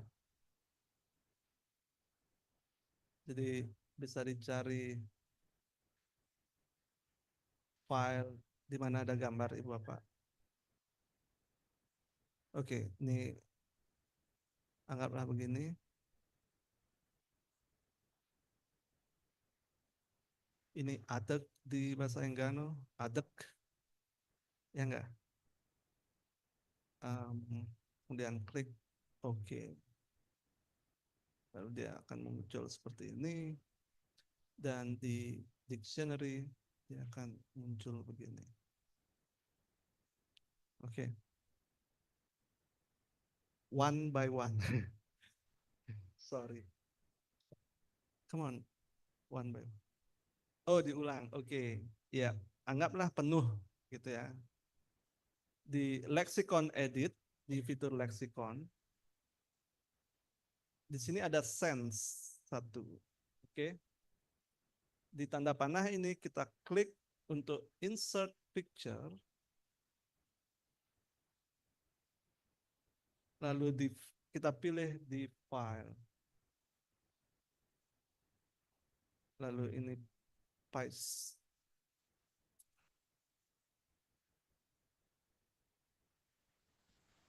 Seperti ini misalnya kan. Klik OK. Dan nah, itu menambahkan gambar. Satu hal yang juga saya pikir menarik adalah menambahkan contoh kalimat.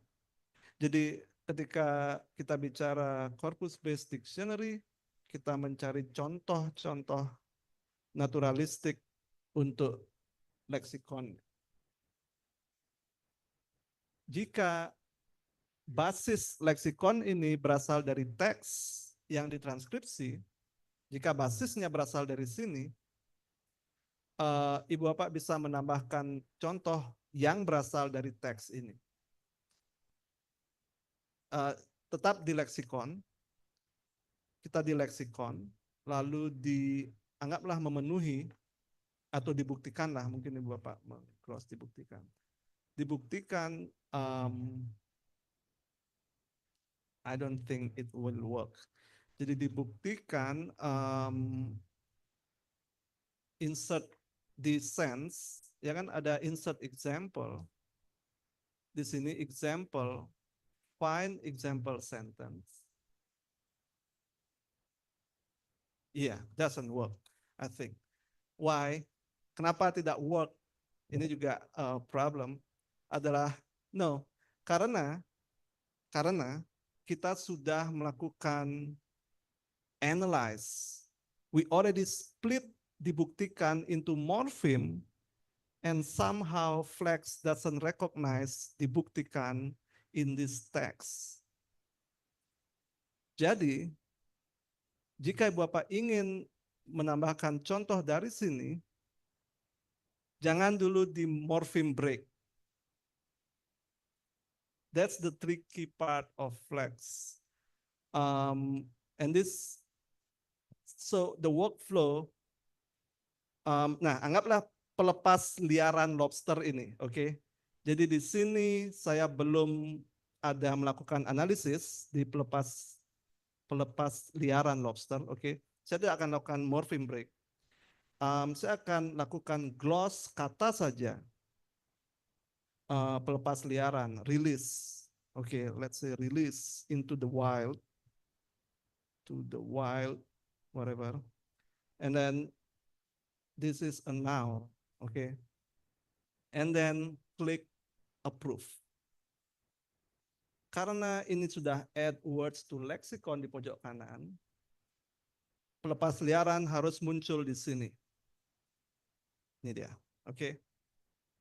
Dan pelepas liaran belum kita morpheme break, right?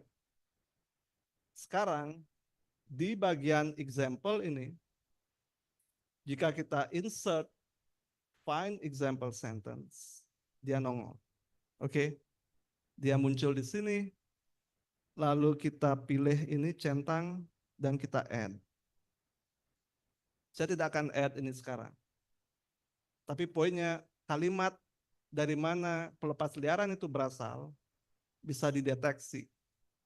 Sekarang kita analyze dia di sini.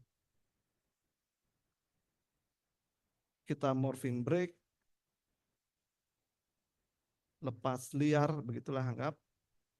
Oke. Klik OK. Ini saya akan tinggalkan. Saya akan tidak analisis ini. Tapi kita sudah morpheme break. Okay, we did the morpheme break here. Now let's say I want to go back to lexicon and give pelepas liaran example. Let's see whether it works. I don't know. This is my first time. Go back to example, find example sentence, and it's gone. Yeah. So Jadi ketika kita belum melakukan morpheme break di analyze untuk pelepas liaran, kita find example, contohnya ada. Tapi ketika kita sudah morpheme break, it is just gone. Saya sudah sempat tanya orang Flex dan mereka juga, oh ya begitu ya. Belum sempat follow up lagi sih. But yeah, that's the tricky part. Right. Just for information. Sekilas info. Ada pertanyaan lain? Jadi ya.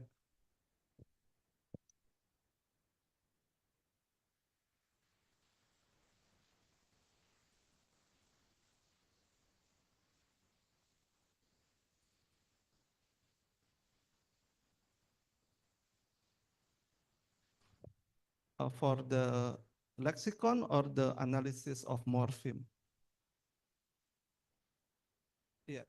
Have you got experience, Sarah?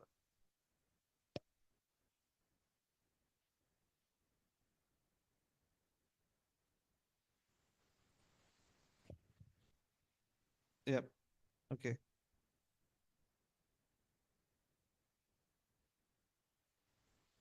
Oh, print view, ya.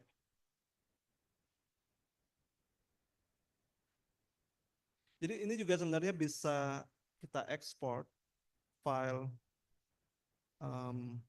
export a thing into, no, I forgot. Is that?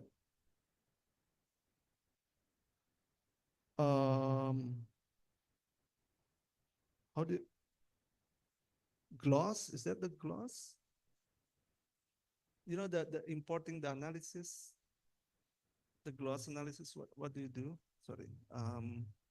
File. Oh yeah, export interlinear. Sorry. This one. Open Office. Jadi kita bisa export di analyze, file, export interlinear, pilih LibreOffice, export, lalu pilih teksnya, dan kita lihat tes.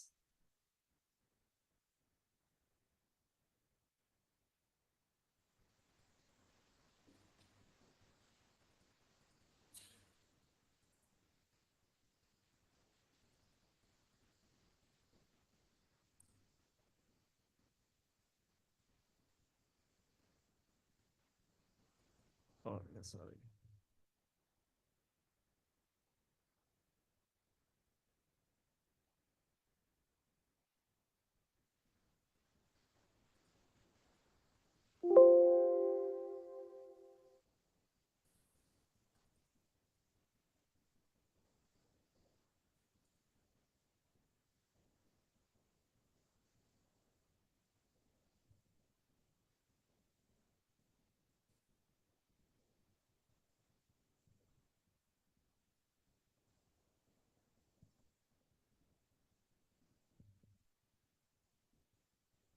Jadi tampilannya,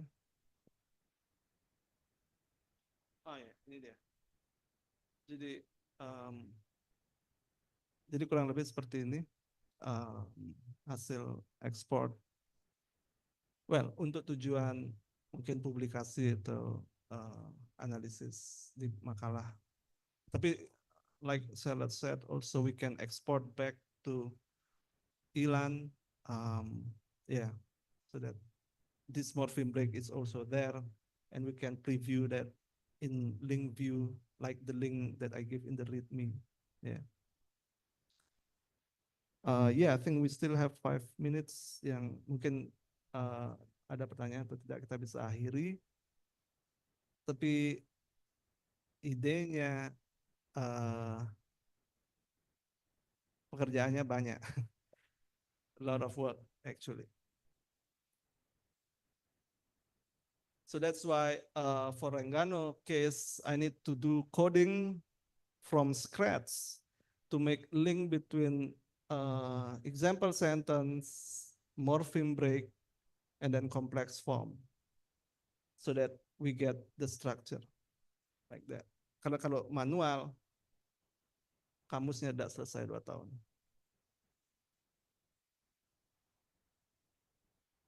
Oke, terima kasih Ibu Bapak.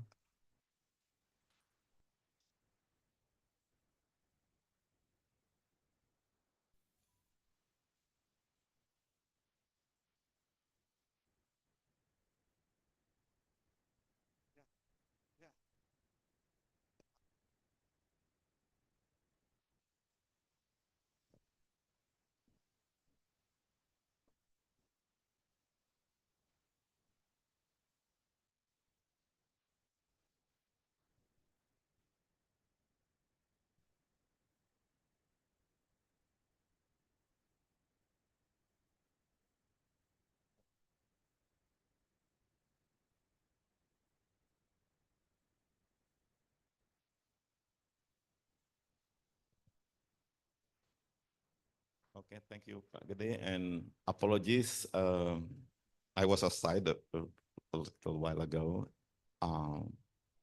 So many interesting points going on at the same time as usual. Okay. So now we come to the final remark from me. Okay, before we head home, pulang. Okay. Pertama-tama saya sampaikan, so first of all, let me thank you again for those who are still around here, sitting here, and wanna know until to the last minute what's going on and learn something from Pak Gede in particular and Charlotte in particular too throughout the day. About the language documentation, aspects of language documentation, elicitation, whatever. Okay, and then the processing of the data, the technical aspects of turning the data text recordings to textual forms that can be analyzed further, and then you can produce dictionaries, whatever. And then the final stage, actually, you know, as an academic or as students, you wanna make sure that you look productive producing papers. That's another big topic, actually. Picking up particular strand or issues related to your data, and then co-authoring, grant writing, paper writing. There's a lot of things going on. So we may at one point organize another follow-up workshop, learning from people who are, you know, field workers who have been to the field, coming back to the field with a lot of data, sorting out the data and picking up issues to produce papers. So a lot of things are going on, and as usual, whatever it is in the class, these are just the tipping, this bits on the surface, a lot of things underneath. And what's next? It's just like martial arts, you know, knowing is good, but it's not enough. Knowing is good, it's not enough. Okay. You have to practice a lot. Okay. I think practice is more, is better than just sitting. Don't think that by sitting and attending a workshop and then coming out or going out from the room, then you suddenly know how to turn text to flex and then back and forth. So, good day. Have you also discussed exporting the flex back to Elan? So that's another thing that's a follow-up. Because my, you know, my issue usually back and forth to Elan has its own strengths and Flex also, but then you need to combine a single tool because Elan can have this connecting link between audio, video, and also searching multiple tiers, for example, okay? So a lot of things going on, and a workshop for just one day. You cannot do all of them. It's just like a tour in London for one day. To know more about London, you have to go back to London again and again and again and again and again. Even, you know, coming to Bali, going and even a Balinese like me, I don't know every corner of Bali. So again, with that in mind, so I just wanna, should I close this one? Okay, I wanna close this workshop and also close the 2-day event marking the final milestone. Well, not pre-final milestone, because the final one is going to be next week. It will be next week in Enggano. We are still thinking about the exact program, what to do there. Well, I'm not around. Yeah, I'm not there. Okay, I won't be there. So let me, with dengan rasa terima kasih yang sangat, so with thank you, I just close this 2-day event for the Enggano project. Thank you. Okay, and now what's next? Okay, go home. Okay, thank you. So I personally want to follow up this. So let me know if you have any questions beyond Enggano. Okay, I'm happy to be a mentor, if you like, for you. Okay, so let me know in what way, in whatever way that I can help. Okay, earlier today we talked about different sort of issues, picking up topic. I'm very happy to help with that. And also, if you want to do your PhD outside Bali, going to other places in Indonesia or in the UK or Germany, Australia, so let me know. I have plenty of experience in terms of scholarship or contact. Okay, if you want to do whatever, then I'm, you know, I have quite a vast networks, and then I would be happy to help. Okay, good. Thank you.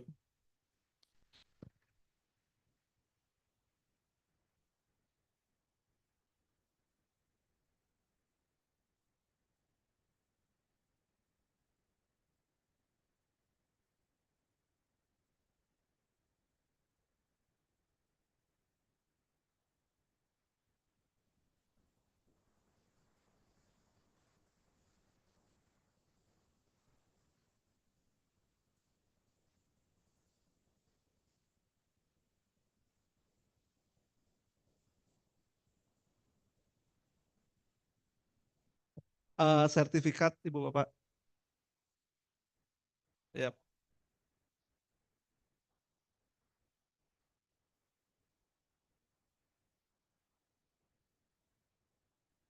Sertifikat.